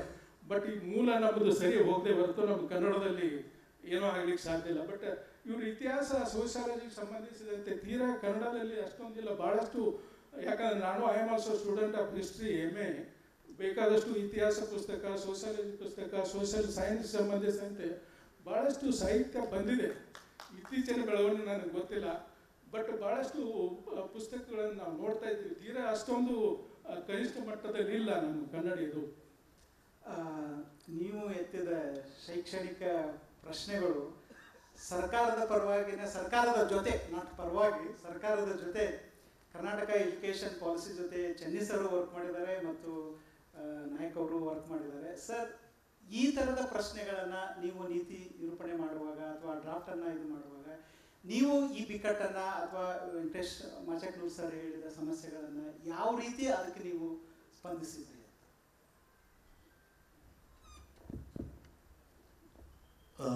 ಭಾಳ ದೀರ್ಘವಾಗಿ ಅದಕ್ಕೆ ಉತ್ತರ ಕೊಡಬೇಕಾಗುತ್ತೆ, ಆದರೆ ಅಷ್ಟು ಅವಕಾಶ ಇಲ್ಲೇ ಇರೋದ್ರಿಂದ ಸಂಕ್ಷಿಪ್ತವಾಗಿ ಹೇಳ್ತೀನಿ. ಈ ಭಾಷೆ, ಮಾಧ್ಯಮ ಇತ್ಯಾದಿಗಳ ಬಗ್ಗೆ ಚರ್ಚೆ ಮಾಡಿದಂಥ ನಮ್ಮ ಒಂದು ಗುಂಪು ಏನಿತ್ತು, ಅದರಲ್ಲಿ ನಾವು ಮುಖ್ಯವಾಗಿ ವಾದ ಮಾಡಿರೋದು ಏನು ಅಂತಂದರೆ, ನಾವು ಕೇವಲ ಮಾಧ್ಯಮದ ಬಗ್ಗೆ ಮಾತಾಡ್ತಾ ಬಂದಿದ್ದೀವಿ ಹೊರತು ಭಾಷೆಯ ಕಲಿಕೆ ಹೇಗಿರಬೇಕು ಅನ್ನೋದ್ರ ಬಗ್ಗೆ ಯಾವ ಆಸಕ್ತಿಯನ್ನು ನಾವು ತೋರಿಸಿಲ್ಲ ಅಂತ ಭಾಳ ಸ್ಪಷ್ಟವಾಗಿ ಕಾಣುತ್ತೆ. ಅಂದರೆ ಈಗ ನೀವು ಕನ್ನಡ ಮಾಧ್ಯಮ ಇರಬೇಕು, ಇಂಗ್ಲೀಷ್ ಮಾಧ್ಯಮ ಇರಬೇಕು ಅನ್ನೋಕ್ಕಿಂತಲೂ ಬಹಳ ಮುಖ್ಯವಾಗಿರೋ ವಿಷಯ ಏನಂತಂದರೆ, ಆ ರೀತಿಯ ನೀತಿಯನ್ನು ನೀವು ನಿರೂಪಣೆ ಮಾಡುವಾಗ ಆ ಭಾಷೆಗಳನ್ನು ಹೇಗೆ ಕಲಿಸ್ಕೊಡ್ತೀರಿ ಅನ್ನೋದನ್ನು ಬಹಳ ಮುಖ್ಯ. ಅಲ್ಲಿ ಪಠ್ಯಗಳು ಮುಖ್ಯ ಆಗ್ತವೆ. ಆ ಮಗು ಅಲ್ಲಿ ಬರೋವಾಗ ಭಾಷೆಯ ಕಲಿಕೆ ಯಾವ ಮಟ್ಟಕ್ಕೆ ಬಂದಿರುತ್ತೆ, ಅದನ್ನು ಮುಂದೆ ಹೇಗೆ ಬೆಳೆಸಬೇಕು ಅನ್ನುವಂಥದ್ದು, ಸಂವಹನಕ್ಕೆ ಹೇಗೆ ಉಪಯೋಗಿಸ್ಕೋಬೇಕು, ಕಾಗ್ನಿಷನ್ ಅಂದರೆ ಅರ್ಥ ಮಾಡ್ಕೊಳ್ಳೋಕ್ಕೆ, ಜ್ಞಾನ ಪಡ್ಕೊಳ್ಳೋಕ್ಕೆ ಆ ಭಾಷೆಯನ್ನು ಹೇಗೆ ಬಳಸಬೇಕು, ಇವೆಲ್ಲದರ ಬಗ್ಗೆ ಸುದೀರ್ಘವಾದ ಪ್ರಯೋಗಗಳಾಗಿವೆ. ಅವ್ಯಾವೂ ಕೂಡ ಇವತ್ತಿನವರೆಗೂ ನಮ್ಮ ಶಿಕ್ಷಣ ಇಲಾಖೆಯ ಮೂಲಕ ಬಂದಿಲ್ಲ ಅಂತಲೇ ನಮಗೆ ಅನಿಸಿರುವಂಥದ್ದು. ಹೇಗೆ ಈಗ ನಾವು ಇನ್ನೊಂದು ಅಂಶವನ್ನು ಗಮನಿಸಿದ್ವಿ. ಅಲ್ಲಿ ಎಲ್ಲ ವಿಶ್ವದ ಎಲ್ಲ ಇವರ ಪ್ರಕಾರ ಭಾಷೆಯ ಬಗ್ಗೆ, ಕಲಿಕೆಯ ಬಗ್ಗೆ ಅಧ್ಯಯನ ಮಾಡಿದಂಥ ಎಲ್ಲ ಸಂಸ್ಥೆಗಳು ಎಲ್ಲರೂ ಏನು ಹೇಳ್ತಾರೆ ಅಂತಂದರೆ, ಮಾತೃಭಾಷೆಯಲ್ಲಿನೇ ನಾವು ಮಕ್ಕಳಿಗೆ ಹೇಳ್ಕೊಡ್ಬೇಕು. ವಿಶೇಷವಾಗಿ ಒಂದು ಪ್ರಾಥಮಿಕ ಹಂತ ಏನಿದೆ ಅಲ್ಲಿ ಆ ಕಲಿಕೆ ಅನ್ನೋದು ಮಾತೃಭಾಷೆಯಲ್ಲಿ ಆಗಬೇಕು. ಇದು ಅಭಿಮಾನದ ಪ್ರಶ್ನೆ ಅಲ್ಲ, ಇದು ನಮ್ಮ ಮಿದುಳು ಹೇಗಿರುತ್ತೆ, ನಮ್ಮ ಭಾಷಿಕ ವಲಯ ಹೇಗಿರುತ್ತೆ, ಕಲಿಯುವಂಥ ಸಾಮರ್ಥ್ಯ ಮಗುವಿಗೆ ಹೇಗಿರುತ್ತೆ ಅನ್ನೋದರ ಆಧಾರದ ಮೇಲೆ ಹೇಳೋದಂದರೆ, ಆ ಮಗುವಿಗೆ ನಾವು ಆ ಮಾತೃಭಾಷೆಯನ್ನು ಹೇಳಿಕೊಟ್ರೆ ಅದರ ಆಧಾರದ ಮೇಲೆ ಆ ಮಗು ಇಂಗ್ಲೀಷನ್ನು ಕಲಿಯಬಲ್ಲು, ಬೇರೆ ಭಾಷೆಯನ್ನು ಕಲಿಯಬಲ್ಲು ಅನ್ನೋದು ವೈಜ್ಞಾನಿಕವಾಗಿರುವಂಥದ್ದು. ತಪ್ಪು ತಿಳುವಳಿಕೆ ಏನು ಬಂದ್ಬಿಟ್ಟಿದೆ ಅಂತಂದರೆ, ನೀವು ಇಂಗ್ಲೀಷ್ ಮಾಧ್ಯಮದಲ್ಲಿ ಸೇರಿಸ್ಬಿಟ್ರೆ ಅವ್ರು ಇಂಗ್ಲೀಷ್ ಕಲಿತಾರೆ, ಇಲ್ಲಿ ಇರೋರು ಕಲಿಯೋಕ್ಕೆ ಸಾಧ್ಯ ಇಲ್ಲ ಅಂತ ಅವೈಜ್ಞಾನಿಕ. ಜಗತ್ತಿನಲ್ಲಿ ಯಾರೂ ಇದನ್ನು ಇವತ್ತಿನವರೆಗೂ ಒಪ್ಪಿಲ್ಲ. ಏನನ್ನು ನಾವು ಮಾಡಬೇಕಾಗಿದೆ, ಅದಕ್ಕೆ ಆ ಸರ್ಕಾರಗಳು ಕೂಡ ನೀತಿಯನ್ನು ಮಾಡುವಾಗ ಏನು ಮಾಡ್ತಿದ್ದಾವೆ ಅಂತಂದರೆ, ಅದನ್ನು ನಾನು ಸ್ವಲ್ಪ ಕಟುವಾಗಿಯೇ ಹೇಳಬೇಕು, ಜನಪ್ರಿಯ ಆಗೋದು ಯಾವುದು ಅಂತ ನಾವು ಚರ್ಚೆ ನಡೆಸ್ತಾ ಇರುವಾಗ ನಾವೇನು ಹೇಳ್ತಾ ಇದ್ವಿ, ಕೊನೆಯ ಪಕ್ಷ 5ನೇ ತರಗತಿವರೆಗೂ ವಯೋಮಾನ ಆ ಮಗುವಿನ ಬೆಳವಣಿಗೆಯ ದೃಷ್ಟಿಯಿಂದ 5ನೇ ತರಗತಿವರೆಗೆ ಕಡ್ಡಾಯವಾಗಿ ಕನ್ನಡದಲ್ಲಿನೇ ನಾವು ಹೇಳ್ಕೊಡ್ಬೇಕು. ಆ ಮಗು ಖಂಡಿತವಾಗ್ಲೂ ಕೂಡ ನೀವು ಸರಿಯಾಗಿ ಹೇಳ್ಕೊಟ್ರೆ ಅದು ಇಂಗ್ಲೀಷನ್ನು ಕಲಿಯುತ್ತೆ, ನೀವು ಫ್ರೆಂಚ್ ಹೇಳ್ಕೊಟ್ರೆ ಫ್ರೆಂಚನ್ನು ಕಲಿಯುತ್ತೆ ಅಂತ ನಾವು ಹೇಳೋಕ್ಕೆ ಪ್ರಯತ್ನ ಪಟ್ಟರೆ, ಆ ಒಂದು ಇದು ಏನಿತ್ತಂದರೆ, ನೋಡಿ ಈ ಇಷ್ಟು ಜನ ಕನ್ನಡ ಮಾಧ್ಯಮದಿಂದ ಪಾಲಕರು ಮಕ್ಕಳನ್ನ ಹೊರಗೆ ತಗೊಂಡು ಇಂಗ್ಲೀಷ್ಗೆ ಕಲಿಸ್ತಾ ಇರೋದ್ರಿಂದ ನಾವೇ ಇಂಗ್ಲೀಷ್ ಮಾಧ್ಯಮವನ್ನು ಶುರು ಮಾಡಿಬಿಟ್ರೆ, KPS ಅಂತ ಶುರು ಮಾಡಿಬಿಟ್ರೆ ಬರ್ತಾರೆ. ಏನಿದು, ಇದಕ್ಕೆ ಏನು ಆಧಾರ ಇದೆ? ಇದು ನಿಜವಾ? ಅಥವಾ ನಾವು 5,000 ಇವುಗಳಲ್ಲಿ ಮಾಡಿದ್ದೀವಿ ಅನ್ನೋದಾದರೆ, ಯಾವ ತರಬೇತಿಯ ಮೂಲಕ ಅವರನ್ನು ನೀವು ಆ ಇಂಗ್ಲೀಷ್ ಮಾಧ್ಯಮದಲ್ಲಿ ಹೇಳ್ಕೊಡೋಕ್ಕೆ ಅಂತ ಆ ಶಿಕ್ಷಕರಿಗೆ ಏನು ತರಬೇತಿ? ಇದು ಯಾವ ಪ್ರಶ್ನೆಗಳು ಬರಲ್ಲ. ಅದಕ್ಕೋಸ್ಕರ ನಾವು ಹೇಳ್ತಾ ಇರುವಂಥದ್ದು ಇದು ಒಂದು.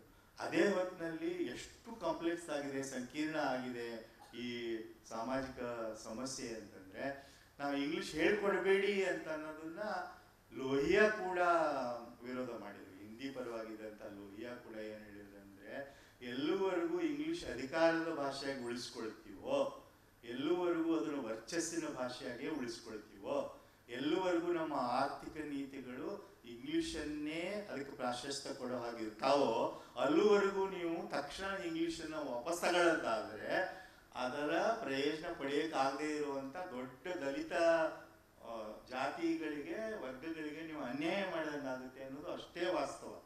ಅದನ್ನು ಒಂದು ವಾಸ್ತವವಾಗಿನೇ ನಾವು ನೋಡಬೇಕು.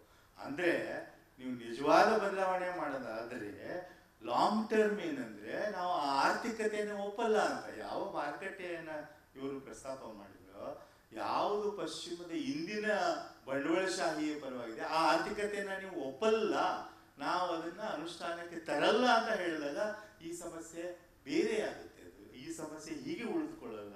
ಇಲ್ಲಿ ಏನಾಗುತ್ತಿದೆ ಅಂದ್ರೆ, ಎರಡು ವರ್ಗಗಳನ್ನ ನಾವು ಸೃಷ್ಟಿ ಮಾಡಿದ್ದೀವಿ. ನಾಳೆ ಪೆಗಿ ಮೋಹನ್ ಅವರು ಮಾತಾಡ್ತಿದ್ದಾರೆ. ಅವರ ಪುಸ್ತಕದಲ್ಲಿ ಅವರು ಇಂಗ್ಲಿಷ್ ಬಗ್ಗೆ ಅದ್ಭುತವಾದಂತಹ ಒಂದು ಟೈಟಲ್ ಕೊಟ್ಟಿದ್ದಾರೆ, ಇನ್ವೇಸಿವ್ ಸ್ಪೇಸ್ ಅಂತ. ಆಕ್ರಮಣಕಾರಿಯಾದಂಥ ಒಂದು ಸ್ಪೇಸ್ ಆಗಿ ಇಂಗ್ಲಿಷ್ ನಮಗೆ ಇವತ್ತು ಬಂದು ಬಿಟ್ಟಿರುವಂಥ ಸಂದರ್ಭದಲ್ಲಿ ನಾವು ಇದನ್ನು ಹೇಳುವಾಗಲೂ 4 ಸಾರಿ ಯೋಚನೆ ಮಾಡಬೇಕಾಗುತ್ತೆ. ಎಲ್ಲಿ ನೀವು ಅದರ ಪ್ರಾಬಲ್ಯವನ್ನ ಬದಲಾಯಿಸುವಂತ ಆರ್ಥಿಕ ಬದಲಾವಣೆ ಮಾಡಲ್ಲ, ಸಾಮಾಜಿಕ ಬದಲಾವಣೆ ಮಾಡಲ್ಲ, ರಾಜಕೀಯ ಬದಲಾವಣೆ ಮಾಡಲ್ಲ, ಸುಮ್ಮನೆ ನಾವೇನು ತೆಗಿತೀವಿ ಅನ್ನೋಕ್ಕೂ ಆಗಲ್ಲ ಒಂದು ಕಡೆಗೆ. ಇನ್ನೊಂದು ಕಡೆಗೆ ಈ ಎರಡೂ ಭಾಷೆಗಳಲ್ಲಿ ಆ ಪ್ರಭುತ್ವವನ್ನ ನಾವು ಕೊಡೋದಕ್ಕೆ ಯಾವ ತೊಂದರೆಯೂ ಇಲ್ಲ. ಅದು ಸ್ಪಷ್ಟವಾಗಿ ಹೇಳಿದೆ. ಅದು ಏನಾಗ್ಬಿಟ್ಟಿದೆ ಅಂತಂದ್ರೆ, ಕೆಟ್ಟದಾಗಿ ಕಲಿಸ್ತಾ ಇಂಗ್ಲಿಷನ್ನ ಯಾರೂ ಕಲಿಯಕ್ಕೂ ಆಗಲ್ಲ, ಕಲ್ಸಕ್ಕೂ ಆಗಲ್ಲ ಅಂತ ಶಿಕ್ಷಕರು ನಂಬಿದ್ದಾರೆ, ವಿದ್ಯಾರ್ಥಿಗಳು ನಂಬಿದ್ದಾರೆ ನಮ್ಮ ಶಿಕ್ಷಣ ವ್ಯವಸ್ಥೆ. ಅಲ್ಲ, ಅದು ಭಾಷೆಯನ್ನ ವೈಜ್ಞಾನಿಕವಾಗಿ ನಾವು ಕಲಿಸಕ್ಕೆ ಕೊಡಕ್ಕೆ ಸಾಧ್ಯ ಆದರೆ ಅದು ಖಂಡಿತವಾಗ್ಲೂ ಹಾಗೇ ಆಗ್ತೈತೆ. ಒಂದು ಸಣ್ಣ ಮಾತು ಹೇಳಿ, ವಿಜ್ಞಾನ ಹೇಳ್ಕೊಡೋದ್ರ ಬಗ್ಗೆ ಒಬ್ರು ಇವರು ಚೆನ್ನಾಗಿ ಹೇಳಿದ್ರು. ಇವತ್ತು ಅದ್ರ ಬಗ್ಗೆ ಸ್ವಲ್ಪ ಸೃಜನಶೀಲವಾಗಿ ಕೆಲಸ ಮಾಡ್ತಾ ಇರೋರು ಯಾರು ಅಂತಂದ್ರೆ, ಯಾರನ್ನ ಟೆಕೀಸ್ ಅಂತೀವಲ್ಲ, ಅವರು ಕನ್ನಡದಲ್ಲಿ ಕುತ್ಕೊಂಡು ಒಂದು ಅದ್ಭುತ ಪುಸ್ತಕವನ್ನು ನಮ್ಗೆ ಕೊಟ್ರು, ನಮ್ಮ ಆಯೋಗದಲ್ಲಿ ಚರ್ಚೆ ಮಾಡಿ ಅಂತ. ಏನಂದ್ರೆ ಟೈಟಲ್ ಅಂತಂದ್ರೆ, ಕನ್ನಡದಲ್ಲಿ ವಿಜ್ಞಾನ ಬೋಧನೆ ಯಾಕೆ ಸೋಲುತ್ತಿದೆ ಅಂತ. ಅದನ್ನು ಓದಿ ನನಗೆ ಮೈಲ್ಡ್ ಹಾರ್ಟ್ ಅಟ್ಯಾಕ್ ಆಗಿ ನಾನು ಇವತ್ತಿನವರೆಗೂ ಸುಧಾರಿಸ್ಕೊಂಡಿಲ್ಲ. ಯಾಕೆ ಅಂದ್ರೆ ಅದರೊಳಗಿರೋದೇನು, ಮೊದಲನೇ ಕಾಲಂನಲ್ಲಿ ನಮ್ಮ ವಿಜ್ಞಾನ ಟೆಕ್ಸ್ಟ್ ಬುಕ್ಗಳಲ್ಲಿ ಬಳಸೋ ಅಂತ ಟರ್ಮ್ಸ್ ಏನಿವೆ, ಕ್ರಿಟಿಕಲ್ ಟರ್ಮ್ಸ್ ಕೊಟ್ಟಿದ್ದಾರೆ, ಅವು ಯಾವ ಮನುಷ್ಯ ಭಾಷೆಯಲ್ಲೂ ಇಲ್ಲ. ಅವನ ಸಂಸ್ಕೃತ ಅಂತ ಅಂದ್ಕೊಂಡಿದ್ದಾರೆ, ಅವು ಯಾವ ಮನುಷ್ಯ ಭಾಷೆಯಲ್ಲೂ ಇಲ್ಲ. ಅದರ ಪಕ್ಕದಲ್ಲಿ ಅವ್ರು ಏನು ಕೊಟ್ಟಿದ್ದಾರೆ ಅಂದ್ರೆ, ಅದರ ಮೂಲ ಅರ್ಥ ಏನು. 3ನೇ ಕೋಷ್ಟಕದಲ್ಲಿ ಸಾಮಾನ್ಯವಾಗಿ ಪೇಟೆಯಲ್ಲಿ ಮಾತಾಡುವ ಶಬ್ದಗಳೇ ಅದಕ್ಕೆ ಸರಿಯಾದ ಪಾರದರ್ಶಕ ಆಗಿರುವಂತ ಪಾರಿಭಾಷಿಕಗಳು ಕೊಟ್ಟು, ಇದನ್ನ ಮಾಡಿದ್ರೆ ನೀವು ವಿಜ್ಞಾನ ಹೀಗಾಗಿದೆ ಅನ್ನೋಕ್ಕೆ ಏನ್ ಅಧಿಕಾರ ಇದೆ ನಮಗೆ? ಅದನ್ನು ನೋಡಬೇಕಲ್ಲ ನಾವು. ಅದರಲ್ಲಿ ಯಾಕಪ್ಪ ಮಾಡ್ತೀರ ನೀವು ಹಾಗಿದ್ರೆ?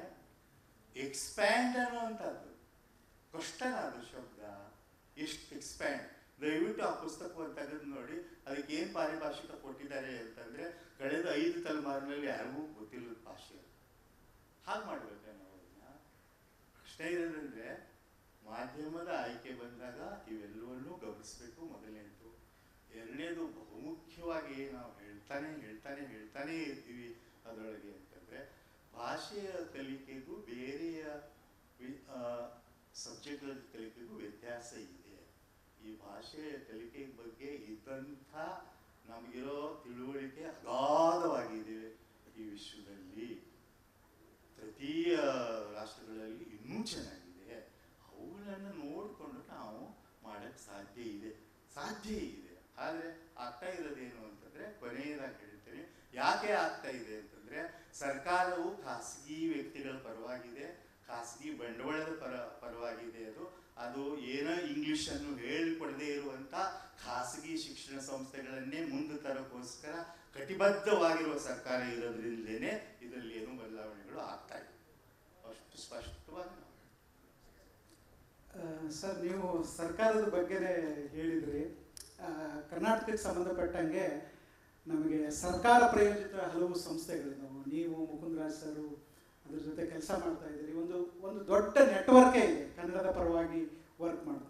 ನೀವಿಬ್ಬರು ಸೇರಿ ಆ ಕಡೆ ಇದ್ದಾಗ, ಅಂದರೆ ಸರ್ಕಾರದ ಜೊತೆಗಿದ್ದಾನೆ ಹೊರಗಿದ್ದಾಗೂ ನೀವು ಕನ್ನಡ ಚಳವಳಿ ಜೊತೆ, ಕನ್ನಡದ ಜೊತೆ ಇದ್ದು ನೀವು ಕನ್ನಡಕ್ಕಾಗಿ ದುಡಿದವರು.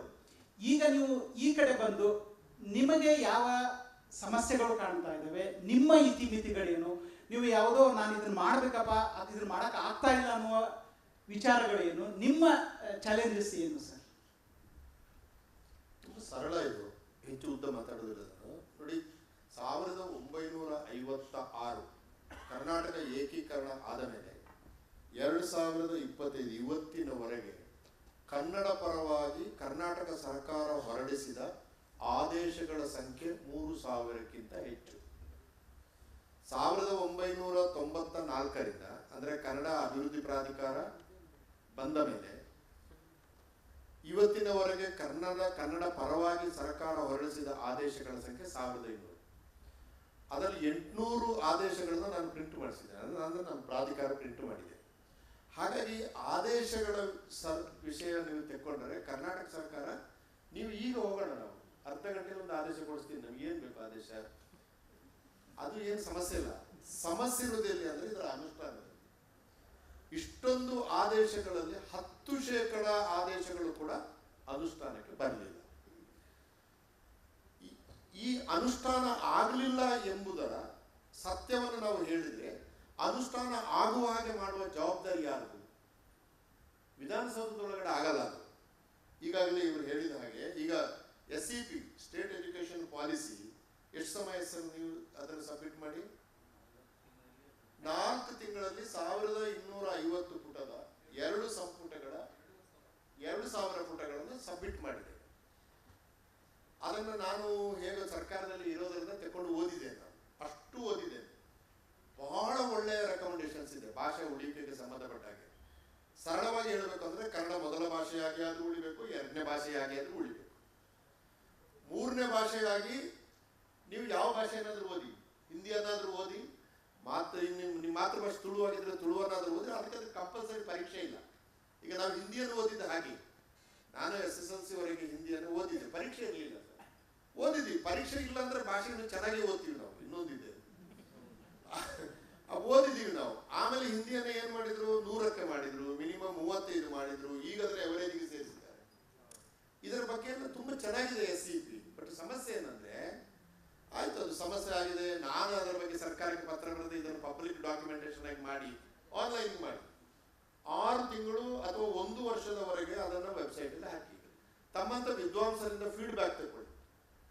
ಫೀಡ್ಬ್ಯಾಕ್ ತಗೊಂಡ ಮೇಲೆ ಇದೇ ಕಮಿಟಿ ಇನ್ನೊಂದು ವಾರ ಕೂತ್ಕೊಳ್ಳಿ, ಅದರಲ್ಲಿ ಎಷ್ಟು ಒಳಗೊಳ್ಬಹುದು, ಎಷ್ಟು ಒಳಗೊಳ್ಳಕ್ಕೆ ಆಗಲ್ಲ ಎಂಬುದನ್ನು ಫೈನಲ್ ಕೊಡಿ, ಕ್ಯಾಬಿನೆಟ್ಗೆ ಹೋಗ್ಲಿ, ಆದೇಶ ಆಗಲಿ. ಯಾರಾದರೂ ಅಂತ ಒಂದು, ಇವರು ಬಹಳ ಅದ್ಭುತವಾಗಿ ಕೆಲಸ ಮಾಡಿದ್ದು. 236 ಸಿಟ್ಟಿಂಗ್ ಅನ್ನು ಮಾಡಿದ್ದೀರಿ ನೀವು, ಮತ್ತೆ ಬಹಳ ಒಳ್ಳೆ ವಿದ್ವಾಂಸರನ್ನು ಒಳಗೊಂಡಿದ್ದೀರಿ. ಪಬ್ಲಿಕ್ಸ್ ಕೇಳಿದಾರ, ನೀವು ಡಾಕ್ಯುಮೆಂಟೇಶನ್ ಏನಾಯ್ತು ಸ್ವಾಮಿ, ನೀವು ಇದನ್ನು ಆನ್ಲೈನ್ ಯಾಕೆ ಹಾಕಲಿಲ್ಲ, ಪೇಪರ್ನಲ್ಲಿ ಯಾರಾದರೂ ಬರ್ದ? ಸಾರ್ವಜನಿಕರ ಬಗ್ಗೆ ಒಂದು ಕಳಕಳಿ ಏನೇ ಇಲ್ಲ. ನಾನು ಪೇಪರ್ ಬರ್ತೀನಿ, ಭಾಷಣಗಳಲ್ಲಿ ಹೇಳಿದೆ, ಪೇಪರ್ಗಳಲ್ಲಿ ಬಂತು, ನಾನು ಸರ್ಕಾರದ ಒಳಗಡೆ ಖಳನಾಯಕ ಆಗ್ತೇನೆ. ಇವನೇನು ನಮ್ಮ ವಿರುದ್ಧನೇ ಮಾತಾಡ್ತಾನಲ್ಲ, ಜನಗಳು ಎತ್ತುಕೊಳ್ಬೇಕಲ್ಲ. ಹಾಗಾಗಿ 3000 ಆದೇಶಗಳಲ್ಲಿ ಯಾವ ಆದೇಶವನ್ನು ಜನಗಳು ಎತ್ತಿಕೊಂಡಿದ್ದಾರೆ ಅಂತ ಕೇಳಿದ್ರೆ 10%ಕ್ಕಿಂತ ಕಡಿಮೆ. ಹಾಗೆ ಸರ್ಕಾರವನ್ನು ಬೈಯೋದು ಕಷ್ಟ. ನೀವು ಒಪ್ಕೊಳ್ಳಿದ್ರೆ ಆದೇಶ ಮಾಡಿದೀವಲ್ಲ, ಆದೇಶ ಮಾಡಿ ಅದರ ಅನುಷ್ಠಾನಕ್ಕೆ ಪೊಲೀಸ್ ಫೋರ್ಸ್ ಅನ್ನು ಬಳಸಿದ್ರೆ ಭಾಷೆ ಉಳಿಯಲ್ಲ. ಸರ್ಕಾರಿ ಆದೇಶಗಳಿಂದ ಭಾಷೆ ಉಳಿಯೋಲ್ಲ, ಸರ್ಕಾರಿ ಆದೇಶಗಳಿಂದ ಸೃಜನಶೀಲತೆ ಬೆಳೆಯೋದಿಲ್ಲ. ನಾವು ಭಾಷೆಯಲ್ಲಿ ಅರ್ಥ ಮಾಡಿಕೊಳ್ಬೇಕಾದ್ರು. ಹೀಗಾಗಿ ಇದು ಒಂದು. ಆಮೇಲೆ ಆಯ್ತು, ಒಂದು ಉದಾಹರಣೆ ಹೇಳುವುದು ನಾನು ಅಷ್ಟೇ. ಈಗ ನನ್ನಂತವನು ಅಲ್ಲಿ ಕೂತಾಗ, ನಾನು ಜನಪರ ಹೋರಾಟದಿಂದಲೇ ಬಂದವನು, ಈಗಲೂ ಜನಪರ ಹೋರಾಟಗಳು ನಾನು ಈಗ ಒಂದು ಸೈನ್ ಹಾಕಿ ಬಂದೆ ನಾನು ಹೊರಗಡೆ. ಅವು ಮಾಡ್ತೀವಿ ನಾವು. ಈಗ ನೋಡಿ, ಕಳೆದ ವರ್ಷ ಸರ್ ನಾವು ನಮ್ಮವ್ರು ಯಾರು ಇರಲಿಲ್ಲ, ಆದರೆ ಒಂದು ಡೆಲಿಗೇಷನ್ ತಗೊಂಡು ಹೋದೆ ನಾನು ಡೆಲ್ಲಿಗೆ. 2024 ಡಿಸೆಂಬರ್ 19, 20, 21 3 ದಿವಸ ಇದ್ವಿ ನಾವು. ನಿರ್ಮಲಾ ಸೀತಾರಾಮನ್ ಭೇಟಿ ಮಾಡಿದ್ವಿ ನಾವು ಧರ್ಮೇಂದ್ರ ಪ್ರಧಾನ್ ಅವರನ್ನು ಭೇಟಿ ಮಾಡಿದ್ವಿ. ಸರ್ಕಾರ ಅವರ ಕೈಲಿದೆ ತಾನೆ. ಧರ್ಮೇಂದ್ರ ಪ್ರಧಾನ್ 15 ನಿಮಿಷ ಅಂತೇಳಿ 45 ನಿಮಿಷ ಕೊಟ್ಟರು. ನಿರ್ಮಲಾ ಸೀತಾರಾಮನ್ ಅರ್ಧ ಗಂಟೆ ಕೊಟ್ಟರು. ಈಗ ಬ್ಯಾಂಕಿಂಗ್ ಸೆಕ್ಟರ್ನಲ್ಲಿ ಕನ್ನಡ ಇಲ್ಲದೆ ಇರುವುದರಿಂದ ನಮ್ಮ ವಾದ ಏನು ಅಂತಂದ್ರೆ, ಬ್ಯಾಂಕಿಂಗ್ ಸೆಕ್ಟರ್ನಲ್ಲಿ ಕನ್ನಡ ಬಂತಲ್ಲ, ತಾವು ಹೇಳಿದ್ವಿ, ಕನ್ನಡ ಇಲ್ಲದೆ ಇರುವುದರಿಂದ ಬ್ಯಾಂಕಿಂಗ್ ಸೆಕ್ಟರ್ ಕುಸಿಯುತ್ತದೆ ಅಂತ ಹೇಳುದು ನಾವು. The whole banking sector will collapse if you continue like this. ಈ ಜನಗಳು ದುಡ್ಡು, ನಾನು ಅದನ್ನು ಹೆಚ್ಚು ಹೇಳುವುದಿಲ್ಲ, ತಮಗೆ ಗೊತ್ತಿದೆ. ಅವರು ಇನ್ ಪ್ರಿನ್ಸಿಪಲ್ ಒಪ್ಪಿಕೊಂಡ್ರು, ಎಸ್ ಯು ಆರ್ ರೈಟ್ ಅಂತ. ಈಗ ನಿನ್ನೆ ಅವರದ್ದು ಸ್ಟೇಟ್ಮೆಂಟ್ ಬಂದಿದೆ, ಬ್ಯಾಂಕಿಂಗ್ ಸೆಕ್ಟರ್ನಲ್ಲಿ ಸ್ಥಳೀಯ ಭಾಷೆ ಮಾತಾಡೋರು ಇರಬೇಕು. ನಮ್ಮ ವಾದ ಕೂಡ ಕನ್ನಡದವರು ಇರಬೇಕು ಅಂತ ಅಲ್ಲ ನಾವು ವಾದ. ಸ್ಥಳೀಯ ಭಾಷೆ, ತಮಿಳುನಾಡಲ್ಲಿ ತಮಿಳವರು ಇರಬೇಕು, ಆಂಧ್ರ ಪ್ರದೇಶದಲ್ಲಿ ಒಡಿಯಾದವರು, ಒಡಿಸ್ಸಾದಲ್ಲಿ ಒಡಿಯಾದವರು ಇರಬೇಕು, ಮಹಾರಾಷ್ಟ್ರದಲ್ಲಿ ಮರಾಠಿ ಇರಬೇಕು, ಕರ್ನಾಟಕದಲ್ಲಿ ಕನ್ನಡ ಇರಬೇಕು, ಅಥವಾ ಈ ಮಂಗಳೂರಿನಲ್ಲಿ ಇದ್ರೆ ತುಳು ಇರಬೇಕು. ಈ ನಿನ್ನೆ ಅವರು ಅದನ್ನು ಹೇಳಿದ್ದಾರೆ ಇರಬೇಕು ಅಂತ. ಆದರೆ ಆದೇಶ ಹೊರಡಿಸಲಿಲ್ಲ. ಭಾಷೆಯಲ್ಲಿ ಹೆಂಗೆ ಆಟ ಆಡ್ತಾರೆ ಅಂತೆ. Where is the order? ನಾನು ಅವರ ಸೈಟ್ಗೆ ಹೋಗಿ ನೋಡಿದೆ. Is there any order which says that banking sector should have local language speakers in the banking sector? ಏನಿದೆ? ಸೊ ನಮ್ಮ ಪ್ರೆಷರ್ ಹಾಕಿದಾಗ ಒಂದು ಸ್ಟೇಟ್ಮೆಂಟ್ ಕೊಟ್ಟು ಬಿಡ್ತಾರೆ, ಆದರೆ ಅದಕ್ಕೆ ಆದೇಶ ಇಲ್ಲ. ಕರ್ನಾಟಕ ಸರ್ಕಾರದಲ್ಲಿ ಆದೇಶಗಳಿದೆ, ಆದರೆ ಅನುಷ್ಠಾನ ಇಲ್ಲ. ಈ ಬಿಕ್ಕಟ್ಟಲ್ಲಿ ಇದೆಯಲ್ಲ, ಇದರ ಹಿಂದೆ ಬಂಡವಾಳಶಾಹಿಗಳು ತುಂಬಾ ಚೆನ್ನಾಗಿ ಕೆಲಸ ಮಾಡ್ತಾ ಇದ್ದಾರೆ. ಪ್ರೈವೇಟ್ ಶಾಲೆಗಳನ್ನು ನಡೆಸುವವರು ಎಲ್ಲಿರ್ತಾರೆ? ಆದೇಶ ಹೊರಡಿಸುವವರು ಮಗ್ಗುಲಲ್ಲೇ ಇರ್ತಾರೆ. ನೀವು ಹೊರಡಿಸಿದ ಆದೇಶ ಚಾಲ್ತಿಗೆ ಬಾರದಾಗೆ ಅವರೇ ಮಾಡ್ತಾರೆ. ಇದೆಲ್ಲ ಕಳ್ಳಾಟಗಳಿಂದ ಭಾಷೆ ಸಾಯ್ತಾ ಇದೆ. ಮತ್ತೆ ಕನ್ನಡಿಗರಿಗೆ ಹೋಗಿ ಬಿಡಿಸುವಂತ, ನೀವು ಆದೇಶ ಮಣ್ಣ ಗಟ್ಟಿ ಹೋಗ್ಲಿ. ನನ್ನ ಮನೆಗೆ ಜೆಪ್ಟೋದವ ತರಕಾರಿ ತರ್ತಾನೆ ಸರ್. ಸರ್ आपका नाम पुरुषोत्तम जी है क्या? ಲೈ ಕನ್ನಡದಲ್ಲಿ ಹೇಳ, ಕನ್ನಡದಲ್ಲಿ ಹೇಳ ಅಂತ ನಾವು ಹೇಳ್ತೀವ? ಅಥವಾ ನಾನು ನನ್ನ ಹೆಸರು ಪುರುಷೋತ್ತಮ ಅಂತ ಒಂದು ಪದವನ್ನು ಅವನಿಗೆ ಕಳಿಸ್ತೀವ? ನನ್ನ ಮನೆ ಹೇರ್ ಕಟ್ ಮಾಡಕ್ಕೆ ಹೋಗಿದ್ದೆ ಸರ್ RT ನಗರದಲ್ಲಿ.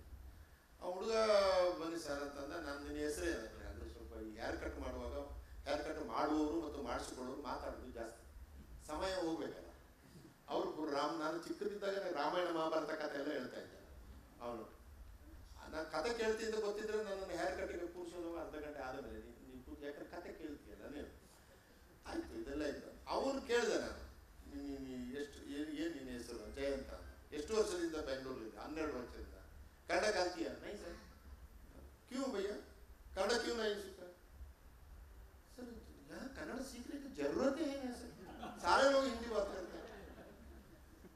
ನನ್ನ ತಲೆ ಹೇರ್ ಕಟ್ ಅರ್ಥ ಮಾಡಿದ್ದೆ, ಇಲ್ಲಾಂದ್ರೆ ಎದ್ದು ಬರ್ತಿದ್ದೆ ನಾನು ಪ್ರತಿಭಟನಾ ಸೂಚಕವಾಗಿ. ಲೇ ನೀನು ಕನ್ನಡ ಮಾತ್ರ ನಿನ್ನ ಅಂಗಡಿ ನಾನು ಹೇರ್ ಕಟ್ ಮಾಡಿಸಿ ಯಾರು ಅರ್ಥ ಕಟ್ ಮಾಡಿಬಿಟ್ಟಿದ್ದಾರೆ, ಏನು ಮಾಡೋದು ಅಂತ ಕೂತೆ. ಜೆಪ್ಟೋದವನು, ಅಮೆಝಾನ್ ಅವನು, ಮಾರ್ಕೆಟ್ ಮೆಡಿಸಿನ್ ತರುವವನು, ಹೋಟೆಲ್ ಇಂಡಸ್ಟ್ರಿಗೆ ಹೋದ್ರೆ ನೀವು ಬಿಸಿನೀರು ಕೇಳಿ ಗೊತ್ತಾಗಲ್ಲ, ಗರಂ ಪಾನ್ ಲಾವ ಅಂತ ಹೇಳ್ತಾರೆ. ನಿಮ್ಮ ಊರು ಸರ್ ಶಿವಮೊಗ್ಗದ ಎಲ್ಲ ಹೋಟೆಲ್ ಮನೆ ಕಾರವಾರಕ್ಕೆ ಹೋಗಿದ್ದೆ ನಾನು, ನೇಪಾಳ ಇದ್ದಾನೆ. ನಿಮ್ಮ ರಾಕ್ ಎಂತ rock sir? Jewel rock. Jewel rock ಅಲ್ಲಿ ಕ್ಯಾಶ್ ನಲ್ಲಿ ಕೂತ 2-3 ಜನ ಬಿಟ್ರೆ ಎಲ್ಲ ನಾರ್ತ್ ಈಸ್ಟ್. ಹೋಟೆಲ್ ಇಂಡಸ್ಟ್ರಿಯಲ್ಲಿ ನಾನ್ ಕನ್ನಡಿಗರ್ಸ್ ಇದ್ದಾರೆ. ಔಟ್ಸೋರ್ಸಿಂಗ್ ಏಜೆನ್ಸಿಯನ್ನು ಇಡೀ ಕರ್ನಾಟಕದಲ್ಲಿ 90% ಔಟ್ಸೋರ್ಸಿಂಗ್ ಏಜೆನ್ಸಿ ನಡೆಯುವವರು ತಮಿಳರು ಅಥವಾ ತೆಲುಗರು. ಅವರು ಅಲ್ಲಿಂದ ಜನ ತರ್ತಾರೆ. ಎಲ್ಲ ಆನ್ಲೈನ್ ನಲ್ಲಿ ನಿಮಗೆ ಸರ್ವಿಸ್ ಕೊಡೋರು 100ಕ್ಕೆ 99.9% ನಾನ್ ಕನ್ನಡಿಗರ್ಸ್. ಸೆಕ್ಯೂರಿಟಿನಲ್ಲಿರೋರೆಲ್ಲ ಈ ಬಿಹಾರಿಗಳು. ಮೊದಲು ನಾನು ಚಿಕ್ಕದಿದ್ದಾಗ ನೇಪಾಳಿಗಳಿದ್ರು, ಈಗ ನೇಪಾಳಿಗಳ ಸಂಖ್ಯೆ ಕಡಿಮೆ ಆಗಿದೆ. ಪಾಪ ಅವ್ರದ್ದೇ ಅಲ್ಲಿ ಸಮಸ್ಯೆ ಜಾಸ್ತಿ ಆಗಿದೆ. ಈಗ ಕರ್ನಾಟಕದಲ್ಲಿ ಎಲ್ಲ ಕಳ್ಳರು ಬಿಹಾರಿ ಕಲಿತಿದ್ದಾರೆ, ನಾವೇ ಅವರ ಭಾಷೆ ಕಲ್ತ. ಅದು ತಮಾಷೆ ಎಷ್ಟಿದೆ ಅಂದ್ರೆ ಸರ್, ನಾವು ಕನ್ನಡ ಮಾತಾಡ್ತೀವಿ, ಇಂಗ್ಲಿಷ್ ಹಿಂದಿಯಲ್ಲಿ ಸ್ವಲ್ಪ ಮಾತಾಡ್ತಾರೆ, ಖುಷಿ ಆಗುತ್ತೆ. ಅವ ನಿಮಗೆ ಒಂದು ಸರ್ಟಿಫಿಕೇಟ್ ಕೂಡ ಕೊಡ್ತಾನೆ. ನೀವು ಗಮನಿಸಿದ್ರ? ಆಪ್ಕ ಹಿಂದಿ ಬಹುತ್ ಬಡಿಯಾ ಇದೆ ಸರ್. ನಮಗೆ ಅವ ಕೊಟ್ಟ ಸರ್ಟಿಫಿಕೇಟ್ ಅಂದ್ರೆ ಎಷ್ಟು ರೋಮಾಂಚನ ಆಗ್ತದೆ. ಪಂಪದಿಂದ ಕುವೆಂಪು ಎಲ್ಲ ಮಣ್ಣು ತಿಂದು ಹೋಗ್ಬಿಟ್ಟು ಇನ್ನು ಏನೇ ಅವನ್ ಸರ್ಟಿಫಿಕೇಟ್ ಕೊಟ್ಟಿದ್ದಾನೆ ನಮಗೆ ಅಂತ ಹೆಂಡತಿ ಹತ್ರ ಹೇಳು. 2000 ವರ್ಷಗಳ ಇತಿಹಾಸ ಇರುವ ಭಾಷೆಯನ್ನು ಮರೆತು ಅವನ ಹತ್ರ 2 ಹಿಂದಿ ಮಾತಾಡಿ ಅವನನ್ನು ಮೆಚ್ಚಿಸಲಿಕ್ಕೆ ಹೋಗುವ ಕನ್ನಡಿಗರು ಇರುವಲ್ಲಿವರೆಗೆ ಕನ್ನಡದ ಬಿಕ್ಕಟ್ಟು ಏನು ಸರ್? ಕನ್ನಡದ ಸಂಕಟ ಏನು ಸರ್? ನಾನು ಸುಮ್ಮನೆ ಹೇಳೋದು ನೀವು ಒಪ್ಪಲಿಕ್ಕಿಲ್ಲ. ಇನ್ನೊಂದು 100 ವರ್ಷದಲ್ಲಿ ಕನ್ನಡ ಆಡುವ ಭಾಷೆಯಾಗಿ ಮಾತ್ರ ಉಳಿತದೆ, ಮಾತಾಡುವ ಭಾಷೆಯಾಗಿ. ಬರೆಯುವ ಭಾಷೆಯಾಗಿ ಉಳಿಯುವ ಸಾಧ್ಯತೆಗಳೇ ಕಮ್ಮಿ. ಎಲ್ಲಿ ಬರೀತಾರೆ ಜನ ಇವತ್ತು.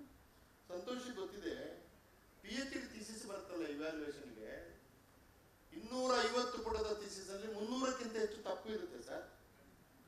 ನಾನು ಥೀಸಿಸ್ ಕಂಟೆಂಟ್ ಇವ್ಯಾಲ್ಯೂಯೇಷನ್ ಮಾಡೋದು, ಅವನು ಭಾಷೆ ಇವ್ಯಾಲ್ಯೂಯೇಷನ್ ಮಾಡೋದು. ನೀವು ಹೇಳಿದ್ರಿ ಅದು, ನಾವು ಭಾಷೆ ಹೇಳಿಕೊಡೋದ, ಸಾಹಿತ್ಯ ಹೇಳಿಕೊಡೋದ? ಯಾದಗಿರಿದು ರಿಪೋರ್ಟ್ ಬಂದಿದೆ, ನಾವು ಹೋಗಿದ್ದೆ ಸರ್. ನಾನು ನಂಬಿ, ನೀವು ಸರ್ಕಾರ ಅಂತ ನನ್ನನ್ನು ಬೈಬೇಡಿ, ಕಟಕಟಲ್ಲಿ ನಿಲ್ಲಿಸಬೇಡಿ.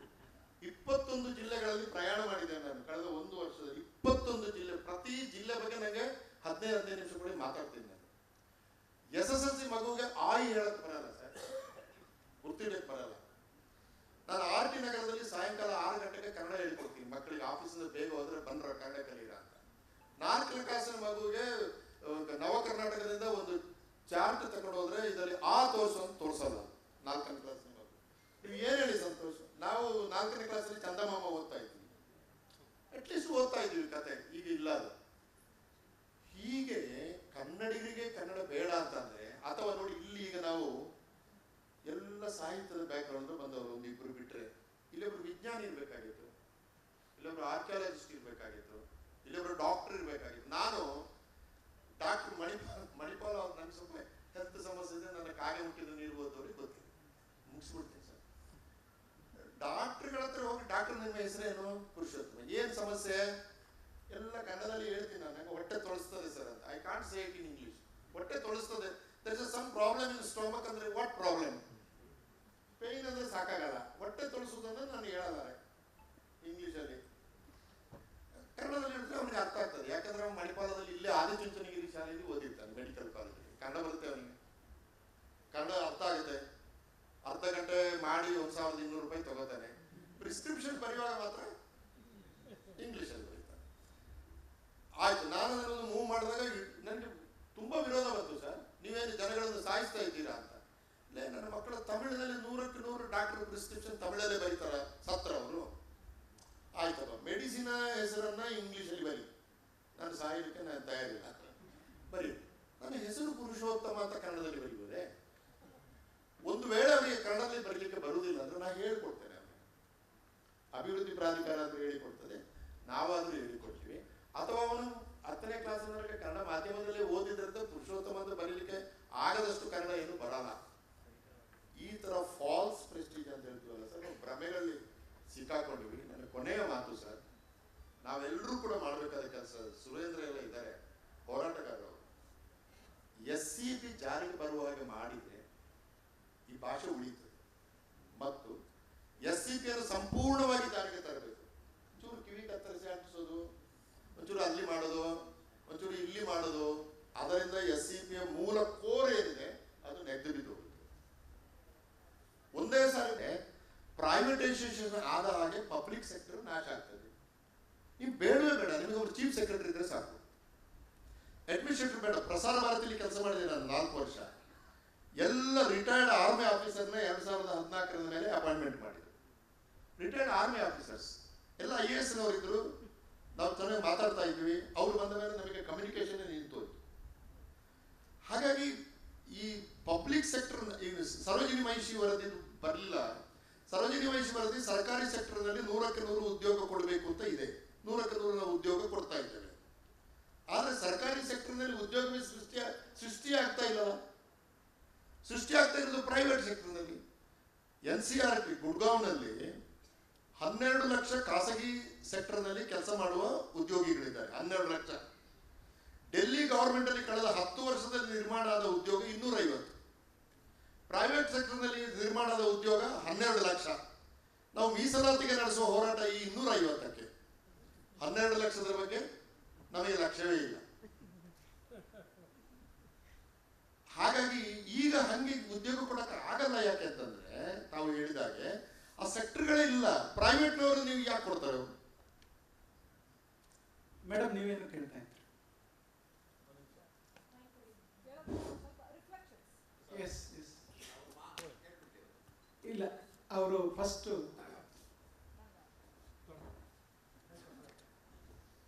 ಎಲ್ರಿಗೂ ನಮಸ್ಕಾರ. ನನ್ನ ಹೆಸರು ಡಾಕ್ಟರ್ ವೈ ಸಿ ಕಮಲ ಅಂತ. ಭೌತ ವಿಜ್ಞಾನದವ್ರು ಇರಬೇಕಾಗಿತ್ತು ಅಂದರೆ ಭೌತ ವಿಜ್ಞಾನವನ್ನು ನಾನು ಮೂಲಭೂತವಾಗಿ ಬೋಧಿಸ್ತೀನಿ. ತಮ್ಮೆಲ್ಲರ ಚರ್ಚೆಯನ್ನು ತುಂಬ ನಿಧಾನವಾಗಿ ಕೇಳಿದ್ರೆ ತುಂಬ ಚೆನ್ನಾಗಿ ತಾವೆಲ್ಲರೂ ಹೇಳಿದ್ರಿ, ಅಭಿನಂದನೆಗಳು. ಕನ್ನಡ ಶಕ್ತಿಯುತ ಭಾಷೆ, ವಿಜ್ಞಾನದ ಸಂಶೋಧನಾ ಪ್ರಬಂಧ, PhD ಪ್ರಬಂಧವನ್ನು ಕೂಡ ಕನ್ನಡದಲ್ಲೇ ರಚಿಸಬಹುದಾದಷ್ಟು ಶಕ್ತಿಯುತವಾದ ಭಾಷೆ. ಬರೀ ಹೇಳೋಕ್ಕೋಸ್ಕರ ಹೇಳ್ತಿಲ್ಲ, ನನ್ನ PhD ಪ್ರಬಂಧ ಕನ್ನಡದಲ್ಲೇ ಬರ್ತಿರೋದು, ಹಂಪೆ ಕನ್ನಡ ವಿಶ್ವವಿದ್ಯಾಲಯಕ್ಕೆ ಕನ್ನಡದಲ್ಲಿ ಬರ್ತಿದ್ದೀನಿ. ಕನ್ನಡದ ಶೇಕಡಾವಾರು ಕಡಿಮೆಯಾಗುವಿಕೆಯ ತೀವ್ರ ಇಳಿಮುಖ ಇದೆಯಲ್ಲ, ಅದು ಬಹಳ ಆತಂಕಕರವಾದ್ದು. ಈಗ ಸುಮಾರು 10 ವರ್ಷಗಳ ಹಿಂದೆ ನೋಡಿದಾಗ 85% ಕನ್ನಡ ಮೀಡಿಯಮಲ್ಲಿ ಓದ್ತಾ ಇದ್ರು. CBSE ಸ್ಕೂಲು ಎಲ್ಲ ಇಲ್ಲಿ, ಅದು ನಾನು ಕಾನ್ಸ್ಟೆಂಟಾಗಿ ಅಬ್ಸರ್ವ್ ಮಾಡ್ಕೊಂಡು ಬರ್ತಿರೋದು. ನನಗೂ ಸ್ಟ್ಯಾಟಿಸ್ಟಿಕ್ಸ್ ಸಿಕ್ಕಿರಲಿಲ್ಲ, ನೀವು ಹೇಳಿದ್ದು ನನಗೆ ಒಳ್ಳೆಯದಾಯಿತು. 85% ಕನ್ನಡದಲ್ಲಿ ಓದ್ತಾ ಇದ್ದಿದ್ದರಿಂದ ಕನ್ನಡ ಉಳಿದಿತ್ತು. ಈಗ 49%, 26% ಈ ಲೆಕ್ಕದಲ್ಲಿ ಕನ್ನಡ ಅತ್ಯಂತ ಬಿಕ್ಕಟ್ಟಿಗೆ ಸಿಕ್ಕಿರುವ ಭಾಷೆಯಾಗಿರುವುದು ತುಂಬ ಕಷ್ಟದ ಒಂದು ಪ್ರಸಂಗದಲ್ಲಿ ಇದ್ದೀವಿ. ಕನ್ನಡದ ಜ್ಞಾನ ಸೃಷ್ಟಿ ಕನ್ನಡದಲ್ಲಿ ಆಗ್ತಾ ಇಲ್ಲ ಅಂತ ಅನ್ನೋದು ಒಂದು ಭಾಗ. ಆದರೆ ಆಗಿರುವ ಹಲವು ಜ್ಞಾನ ಸೃಷ್ಟಿಗಳನ್ನು ಮುನ್ನೆಲೆಗೆ ತಂದು ಜನರಿಗೆ ತೋರಿಸಬೇಕಾದಂಥ ಅಗತ್ಯ ಕೂಡ ಇದೆ.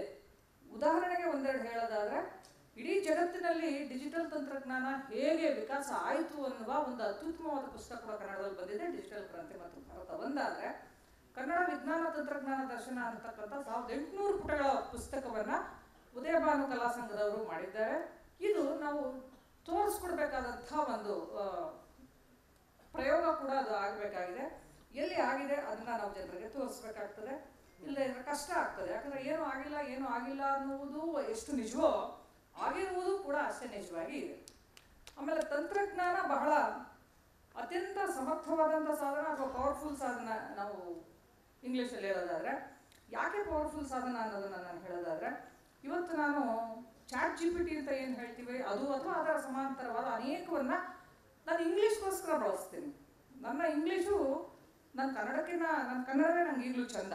ಹಾಗಾಗಿ ಕನ್ನಡ ಮಾಧ್ಯಮದಲ್ಲಿ ಓದಿದ್ದರಿಂದ ಬರಿಬೇಕಾದ್ರೆ ಒಂದು ಫಾರ್ಮ್ಯಾಟಿಗೆ ತರಬೇಕಾದ್ರೆ ನಾವು ಬರಿತೀವಿ. ಆದರೂ ಕೂಡ ಅದರಲ್ಲಿ ನಮಗೆ ಲಭ್ಯ ಇರೋದ್ರಿಂದ ಇನ್ನೂ ಚೆನ್ನಾಗಿ ಬರೆಯೋದಕ್ಕೆ ChatGPTಗೆ ನಾನು ಇದನ್ನು ಹಾಕ್ಬಿಟ್ಟಿದ್ದೀನಿ, ಚೆನ್ನಾಗಿ ಮಾಡ್ಕೊಡೋದ್ರೆ ಫಸ್ಟ್ ಕ್ಲಾಸಾಗಿ ಮಾಡಿಕೊಡುತ್ತೆ. ಅದೇ ಥರ ನಾವು ಅನೇಕ ಬಾರಿ ಕನ್ನಡದ ಸೆಂಟೆನ್ಸ್ಗಳನ್ನು ಬರಿಬೇಕಾದ್ರೂ ಕೂಡ ಅಲ್ಲಿ ಕನ್ನಡ ಕಲಿಕೆಯ ಬಗ್ಗೆ ನಾನು ಹೇಳ್ತಿಲ್ಲ. ಒಂದು ಹಂತ ದಾಟಿದ ಮೇಲೆ ಕನ್ನಡ ನನಗೆ ಬೇಕು ಅಂತ ಅನ್ನಿಸಿದಾಗ ನಾನು ತಂತ್ರಜ್ಞಾನವನ್ನು ಒಂದು ಮಟ್ಟಕ್ಕೆ ನಾನು ಬಳಸ್ಕೋಬೋದು. ಅದಾದಮೇಲೆ ನಾವೇನಾದರೂ ಸಾಧನೆ ಮಾಡೋಕ್ಕೆ ಹೊರಟಾಗ ನಾವು ಕನ್ನಡ ಉಳಿಯೋಕ್ಕೆ ಸಾಧ್ಯ ಇದ್ದರೆ ಅದು ನಮ್ಮ ಅಂತರಂಗದ ಪ್ರೀತಿಯಿಂದ. ಆಯ್ತು, ಮುಗೀತು. ಪುಸ್ತಕ ಪ್ರಕಾಶನ ಮತ್ತು ಕನ್ನಡಕ್ಕೆ ಬಂದಾಗ ತಮ್ಮೆಲ್ಲರಿಗೂ ಅರಿವಿರುವಂತೆ ಪುಸ್ತಕ ಪ್ರಕಾಶನ ಹಲವು ಹಂತಗಳಲ್ಲಿ ಮಾರುಕಟ್ಟೆ ಆಧಾರಿತವಾಗಿಯೇ ಆಗುತ್ತೆ. ನಿಮ್ಮದು ಒಂದು ಒಳ್ಳೆ ಪುಸ್ತಕ ಇದೆ ಅಂದರೆ ಒಬ್ಬ ಖಾಸಗಿ ಪಬ್ಲಿಷರ್ ಕಣ್ಮುಚ್ಕೊಂಡು ಕಾಸು ಹಾಕೋದನ್ನು ನಾನು ನೋಡಿಲ್ಲ. ನಾನು ಇದನ್ನು ಇಲ್ಲಿ ವಿಸ್ತೃತವಾಗಿ ಹೇಳೋದಕ್ಕೆ ಇಷ್ಟಪಡೋದಿಲ್ಲ. ಸರ್ಕಾರದ ಮಗ್ಗುಲಲ್ಲಿ ಶಿಕ್ಷಣ ಮಾಫಿಯಾ ಇರೋದು ನಿಜ. ಗೋಕಾಕ್ ಚಳವಳಿ ಮಾದರಿಯಲ್ಲಿ ಚಳವಳಿ ಆಗಬೇಕು. ನಾವು ಪ್ರಾಥಮಿಕ ಶಿಕ್ಷಣವನ್ನು ಕನ್ನಡದಲ್ಲಿ ಉಳಿಸ್ಕೋಬೇಕು ಅಂತಂದರೆ ಅದನ್ನು ಆಗಬೇಕು. ವಿಧಾನಸೌಧ ಪ್ರತಿನಿಧಿಗಳು, ಶಾಲಾ ಕಾಲೇಜು ಮಾಲೀಕರುಗಳ, ಉದ್ಯಮಿಗಳ ಹಿಡಿತದಿಂದ ಜನಸಾಮಾನ್ಯರನ್ನ ರಾಜಕೀಯಕ್ಕೆ ಬರೋಕ್ಕೆ ಪ್ರೋತ್ಸಾಹಿಸಬೇಕು. ಎಲ್ಲ ಕ್ಲಾಸ್ಗಳಲ್ಲೂ ಖಂಡಿತ ಅದನ್ನು ನಾನು ಮಾಡ್ತಿದ್ದೀನಿ. ಧನ್ಯವಾದಗಳು sir. Thank you very much.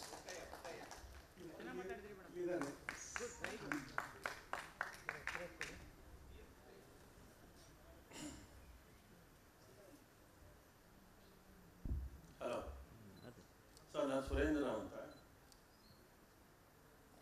ಚೆನ್ನಿಯವರು, ಬಿಳಿಮಲೆಯವರು ಮಾತಾಡ್ತಾ ಕೆಲವು ಪದಗಳನ್ನು ಬಳಸಿದರು. ಭಾಷಾ ಬಿಕ್ಕಟ್ಟಿನ ಮೂಲ ಸಮಸ್ಯೆ ಇರೋದು ಅಲ್ಲಿ.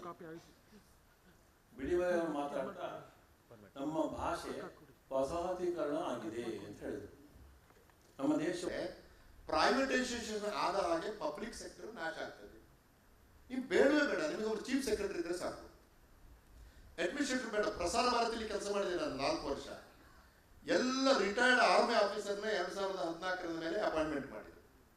ರಿಟೈರ್ಡ್ ಆರ್ಮಿ ಆಫೀಸರ್ಸ್ ಎಲ್ಲ IAS ನವರಿದ್ರು. ನಾವು ಚೆನ್ನಾಗಿ ಮಾತಾಡ್ತಾ ಇದ್ವಿ. ಅವ್ರು ಬಂದ ಮೇಲೆ ನಮಗೆ ಕಮ್ಯುನಿಕೇಶನ್ ನಿಂತೋಯ್ತು. ಹಾಗಾಗಿ ಈ ಪಬ್ಲಿಕ್ ಸೆಕ್ಟರ್, ಸರೋಜಿನಿ ಮಹಿಷಿ ವರದಿ ಬರಲಿಲ್ಲ. ಸರೋಜಿನಿ ಮಹಿಷಿ ವರದಿ ಸರ್ಕಾರಿ ಸೆಕ್ಟರ್ನಲ್ಲಿ 100ಕ್ಕೆ 100 ಉದ್ಯೋಗ ಕೊಡಬೇಕು ಅಂತ ಇದೆ. 100ಕ್ಕೆ 100 ನಾವು ಉದ್ಯೋಗ ಕೊಡ್ತಾ ಇದ್ದೇವೆ. ಆದರೆ ಸರ್ಕಾರಿ ಸೆಕ್ಟರ್ನಲ್ಲಿ ಉದ್ಯೋಗವೇ ಸೃಷ್ಟಿ ಆಗ್ತಾ ಇಲ್ಲಲ್ಲ. ಸೃಷ್ಟಿ ಆಗ್ತಾ ಇರೋದು ಪ್ರೈವೇಟ್ ಸೆಕ್ಟರ್ನಲ್ಲಿ. NCRT ಗುಡ್ಗಾಂವ್ನಲ್ಲಿ 12 ಲಕ್ಷ ಖಾಸಗಿ ಸೆಕ್ಟರ್ನಲ್ಲಿ ಕೆಲಸ ಮಾಡುವ ಉದ್ಯೋಗಿಗಳಿದ್ದಾರೆ. 12 ಲಕ್ಷ. ಡೆಲ್ಲಿ ಗವರ್ಮೆಂಟಲ್ಲಿ ಕಳೆದ 10 ವರ್ಷದಲ್ಲಿ ನಿರ್ಮಾಣ ಆದ ಉದ್ಯೋಗ 250, ಪ್ರೈವೇಟ್ ಸೆಕ್ಟರ್ನಲ್ಲಿ ನಿರ್ಮಾಣ ಆದ ಉದ್ಯೋಗ 12 ಲಕ್ಷ. ನಾವು ಮೀಸಲಾತಿಗೆ ನಡೆಸುವ ಹೋರಾಟ ಈ 250ಕ್ಕೆ, 12 ಲಕ್ಷದ ಬಗ್ಗೆ ನಮಗೆ ಲಕ್ಷ್ಯವೇ ಇಲ್ಲ. ಹಾಗಾಗಿ ಈಗ ಹಂಗೆ ಉದ್ಯೋಗ ಕೊಡಕ್ಕೆ ಆಗಲ್ಲ. ಯಾಕೆ ಅಂತಂದ್ರೆ ತಾವು ಹೇಳಿದಾಗೆ ಆ ಸೆಕ್ಟರ್ಗಳೇ ಇಲ್ಲ. ಪ್ರೈವೇಟ್ನವರು ನೀವು ಯಾಕೆ ಕೊಡ್ತಾರೆ? ಮೇಡಮ್ ನೀವೇನು ಕೇಳ್ತಾ ಇದ್ದೀರಿ? ಎಸ್ ಎಸ್ ಇಲ್ಲ, ಅವರು ಫಸ್ಟು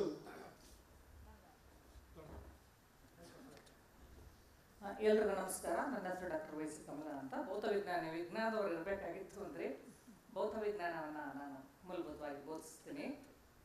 ತಮ್ಮೆಲ್ಲರ ಚರ್ಚೆಯನ್ನು ತುಂಬ ನಿಧಾನವಾಗಿ ಕೇಳಿ ತುಂಬ ಚೆನ್ನಾಗಿ ತಾವೆಲ್ಲರೂ ಹೇಳಿದ್ರಿ, ಅಭಿನಂದನೆಗಳು. ಕನ್ನಡ ಶಕ್ತಿಯುತ ಭಾಷೆ, ವಿಜ್ಞಾನದ ಸಂಶೋಧನಾ ಪ್ರಬಂಧ, PhD ಪ್ರಬಂಧವನ್ನು ಕೂಡ ಕನ್ನಡದಲ್ಲಿ ರಚಿಸಬಹುದಾದಷ್ಟು ಶಕ್ತಿಯುತವಾದ ಭಾಷೆ. ಬರೀ ಹೇಳೋಕ್ಕೋಸ್ಕರ ಹೇಳ್ತಿಲ್ಲ. ನನ್ನ PhD ಪ್ರಬಂಧ ಕನ್ನಡದಲ್ಲೇ ಬರ್ತಿರೋದು, ಹಂಪೆ ಕನ್ನಡ ವಿಶ್ವವಿದ್ಯಾಲಯಕ್ಕೆ ಕನ್ನಡದಲ್ಲಿ ಬರ್ತಿದ್ದೀನಿ. ಕನ್ನಡದ ಶೇಕಡಾವಾರು ಕಡಿಮೆಯಾಗುವಿಕೆಯ ತೀವ್ರ ಇಳಿಮುಖ ಇದೆಯಲ್ಲ, ಅದು ಬಹಳ ಆತಂಕಕರವಾದ್ದು. ಈಗ ಸುಮಾರು 10 ವರ್ಷಗಳ ಹಿಂದೆ ನೋಡಿದಾಗ 85% ಕನ್ನಡ ಮೀಡಿಯಮಲ್ಲಿ ಓದ್ತಾ ಇದ್ರು. CBSE ಸ್ಕೂಲು ಎಲ್ಲ ಇಲ್ಲ. ಅದು ನಾನು ಕಾನ್ಸ್ಟೆಂಟಾಗಿ ಅಬ್ಸರ್ವ್ ಮಾಡ್ಕೊಂಡು ಬರ್ತಿರೋದು. ನನಗೂ ಸ್ಟ್ಯಾಟಿಸ್ಟಿಕ್ಸ್ ಸಿಕ್ಕಿರಲಿಲ್ಲ, ನೀವು ಹೇಳಿದ್ದು ನನಗೆ ಒಳ್ಳೆಯದಾಯಿತು. 85% ಕನ್ನಡದಲ್ಲಿ ಓದ್ತಾ ಇದ್ದಿದ್ದರಿಂದ ಕನ್ನಡ ಉಳಿದಿತ್ತು. ಈಗ 49%, 26% ಈ ಲೆಕ್ಕದಲ್ಲಿ ಕನ್ನಡ ಅತ್ಯಂತ ಬಿಕ್ಕಟ್ಟಿಗೆ ಸಿಕ್ಕಿರುವ ಭಾಷೆಯಾಗಿರುವುದು ತುಂಬ ಕಷ್ಟದ ಒಂದು ಪ್ರಸಂಗದಲ್ಲಿ ಇದ್ದೀವಿ. ಕನ್ನಡದ ಜ್ಞಾನ ಸೃಷ್ಟಿ ಕನ್ನಡದಲ್ಲಿ ಆಗ್ತಾ ಇಲ್ಲ ಅಂತ ಅನ್ನೋದು ಒಂದು ಭಾಗ. ಆದರೆ ಆಗಿರುವ ಹಲವು ಜ್ಞಾನ ಸೃಷ್ಟಿಗಳನ್ನು ಮುನ್ನೆಲೆಗೆ ತಂದು ಜನರಿಗೆ ತೋರಿಸಬೇಕಾದಂಥ ಅಗತ್ಯ ಕೂಡ ಇದೆ.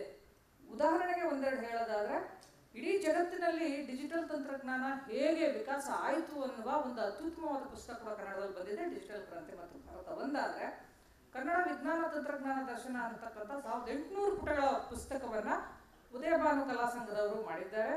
ಇದು ನಾವು ತೋರಿಸ್ಕೊಡ್ಬೇಕಾದಂಥ ಒಂದು ಪ್ರಯೋಗ ಕೂಡ ಅದು ಆಗಬೇಕಾಗಿದೆ. ಎಲ್ಲಿ ಆಗಿದೆ ಅದನ್ನು ನಾವು ಜನರಿಗೆ ತೋರಿಸ್ಬೇಕಾಗ್ತದೆ. ಇಲ್ಲದೆ ಇದ್ರೆ ಕಷ್ಟ ಆಗ್ತದೆ. ಯಾಕಂದರೆ ಏನೂ ಆಗಿಲ್ಲ ಅನ್ನುವುದು ಎಷ್ಟು ನಿಜವೋ ಆಗಿರುವುದು ಕೂಡ ಅಷ್ಟೇ ನಿಜವಾಗಿ ಇದೆ. ಆಮೇಲೆ ತಂತ್ರಜ್ಞಾನ ಬಹಳ ಅತ್ಯಂತ ಸಮರ್ಥವಾದಂಥ ಸಾಧನ ಅಥವಾ ಪವರ್ಫುಲ್ ಸಾಧನ. ನಾವು ಇಂಗ್ಲೀಷಲ್ಲಿ ಹೇಳೋದಾದರೆ, ಯಾಕೆ ಪವರ್ಫುಲ್ ಸಾಧನ ಅನ್ನೋದನ್ನು ನಾನು ಹೇಳೋದಾದರೆ, ಇವತ್ತು ನಾನು ChatGPT ಅಂತ ಏನು ಹೇಳ್ತೀವಿ ಅದು ಅಥವಾ ಅದರ ಸಮಾಂತರವಾದ ಅನೇಕವನ್ನು ನಾನು ಇಂಗ್ಲೀಷ್ಗೋಸ್ಕರ ಬಳಸ್ತೀನಿ. ನನ್ನ ಇಂಗ್ಲೀಷು ನನ್ನ ಕನ್ನಡವೇ ನಂಗೆ ಈಗಲೂ ಚಂದ.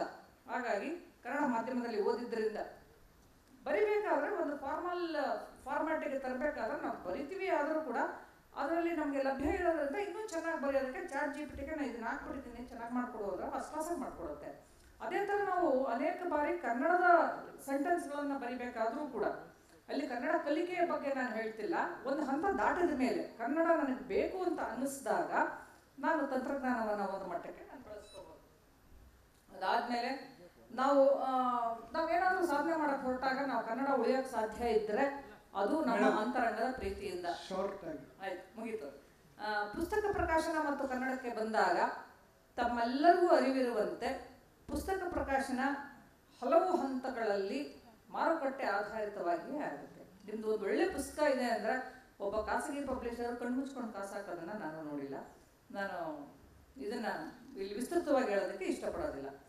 ಸರ್ಕಾರದ ಮಗ್ಗುಲಲ್ಲಿ ಶಿಕ್ಷಣ ಮಾಫಿಯಾ ಇರೋದು ನಿಜ. ಗೋಕಾಕ್ ಚಳವಳಿ ಮಾದರಿಯಲ್ಲಿ ಚಳವಳಿ ಆಗಬೇಕು. ನಾವು ಪ್ರಾಥಮಿಕ ಶಿಕ್ಷಣವನ್ನು ಕನ್ನಡದಲ್ಲಿ ಉಳಿಸ್ಕೋಬೇಕು ಅಂತಂದರೆ ಅದನ್ನು ಆಗಬೇಕು. ವಿಧಾನಸೌಧ ಪ್ರತಿನಿಧಿಗಳು, ಶಾಲಾ ಕಾಲೇಜು ಮಾಲೀಕರುಗಳ, ಉದ್ಯಮಿಗಳ ಹಿಡಿತದಿಂದ ಜನಸಾಮಾನ್ಯರನ್ನ ರಾಜಕೀಯಕ್ಕೆ ಬರೋಕ್ಕೆ ಪ್ರೋತ್ಸಾಹಿಸಬೇಕು. ಎಲ್ಲ ಕ್ಲಾಸ್ಗಳಲ್ಲೂ ಖಂಡಿತ ಅದನ್ನು ನಾನು ಮಾಡ್ತಿದ್ದೀನಿ. ಧನ್ಯವಾದಗಳು sir. Thank you very much.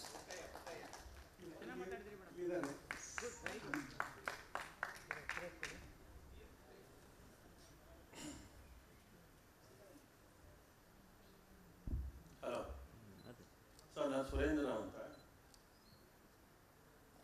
ಚೆನ್ನಿಯವರು, ಬಿಳಿಮಲೆಯವರು ಮಾತಾಡ್ತಾ ಕೆಲವು ಪದಗಳನ್ನು ಬಳಸಿದರು. ಭಾಷಾ ಬಿಕ್ಕಟ್ಟಿನ ಮೂಲ ಸಮಸ್ಯೆ ಇರೋದು ಅಲ್ಲಿ. ಬಿಳಿಮಲೆಯವರು ಮಾತಾಡ್ತಾ ನಮ್ಮ ಭಾಷೆ ವಸಾಹತೀಕರಣ ಆಗಿದೆ ಅಂತ ಹೇಳಿದ್ರು. ನಮ್ಮ ದೇಶ ಮಧ್ಯದಲ್ಲಿ ನೀವು ಕಳಿಸಿದ ಪ್ರಾಜೆಕ್ಟ್ ಮುಗಿಸೋದು ಹೇಗೆ, ಪ್ರಾಜೆಕ್ಟ್ ಬಿಡೋದು ಅರ್ಧದಲ್ಲಿ, no no no don't do that ಅಂತ ಅಂದ್ರು. ಕನ್ನಡದಲ್ಲಿ ಹೇಳಿ ಸರ್ ಅಂತೆ, ಮತ್ತೆ ಅವ್ರು ಕನ್ನಡದಲ್ಲಿ ಹೇಳಿದ್ರು ಹಾಗೆಲ್ಲ ಬಿಟ್ಬೇಡಿ ಅಂತ. ಜಗಳ ನಡೀತಾ ಇದೆ. ನೀವು ಹೇಳಿ ನಿಜ ಸರ್. 1,00,000 2026 ಏಪ್ರಿಲ್ 1ಕ್ಕೆ ಪ್ರೌಢ ಮತ್ತು ಪ್ರಾಥಮಿಕ ಶಾಲೆಯಲ್ಲಿ 1,00,000 ಟೀಚರ್ಸ್ಗಳ ಅಪಾಯಿಂಟ್ಮೆಂಟ್ ಆಗಬೇಕು. ಸಿದ್ದರಾಮಯ್ಯ ಸರ್ಕಾರಕ್ಕೂ ಆಗಲ್ಲ, DK ಬಂದ್ರು ಆಗಲ್ಲ, ಮೋದಿ ಅವರು ನಮ್ಮ ಚೀಫ್ ಮಿನಿಸ್ಟರ್ ಬಂದ್ರು ಆಗಲ್ಲ. ಏನ್ ಮಾಡೋದು ನಾವು ಯೋಚನೆ. ಸರ್, ಇದು ಪ್ರಶ್ನೆ ಅಲ್ಲ, ಒಂದು ಗ್ರಹಿಕೆಯ ಶೇರಿಂಗ್. ಈ ಗೋಷ್ಠಿ ಆರಂಭದಲ್ಲಿ ಪ್ರೊಫೆಸರ್ ರಾಜೇಂದ್ರ ಚೇನಿ ಅವರು ಕನ್ನಡದ ಭಾಷೆಗೆ ಬಿಕ್ಕಟ್ಟನ್ನು ಕೇವಲ ಭಾಷಿಕನಲ್ಲಿ ನೋಡಬೇಕಾಗಿಲ್ಲ ಅನ್ನುವಂಥ ವಾಕ್ಯವನ್ನು ಶುರು ಮಾಡಿ ಅದ್ಭುತ ಚರ್ಚೆ ನಡೆದಿದೆ. ನಾನು ಒಂದೇ ಒಂದು ಅಂಶವನ್ನು ಮಾತ್ರ ನಿಮ್ಮ ಮುಂದೆ ಶೇರ್ ಮಾಡ್ತೀನಿ. ಇದು ಪ್ರಶ್ನೆ ಅಲ್ಲ.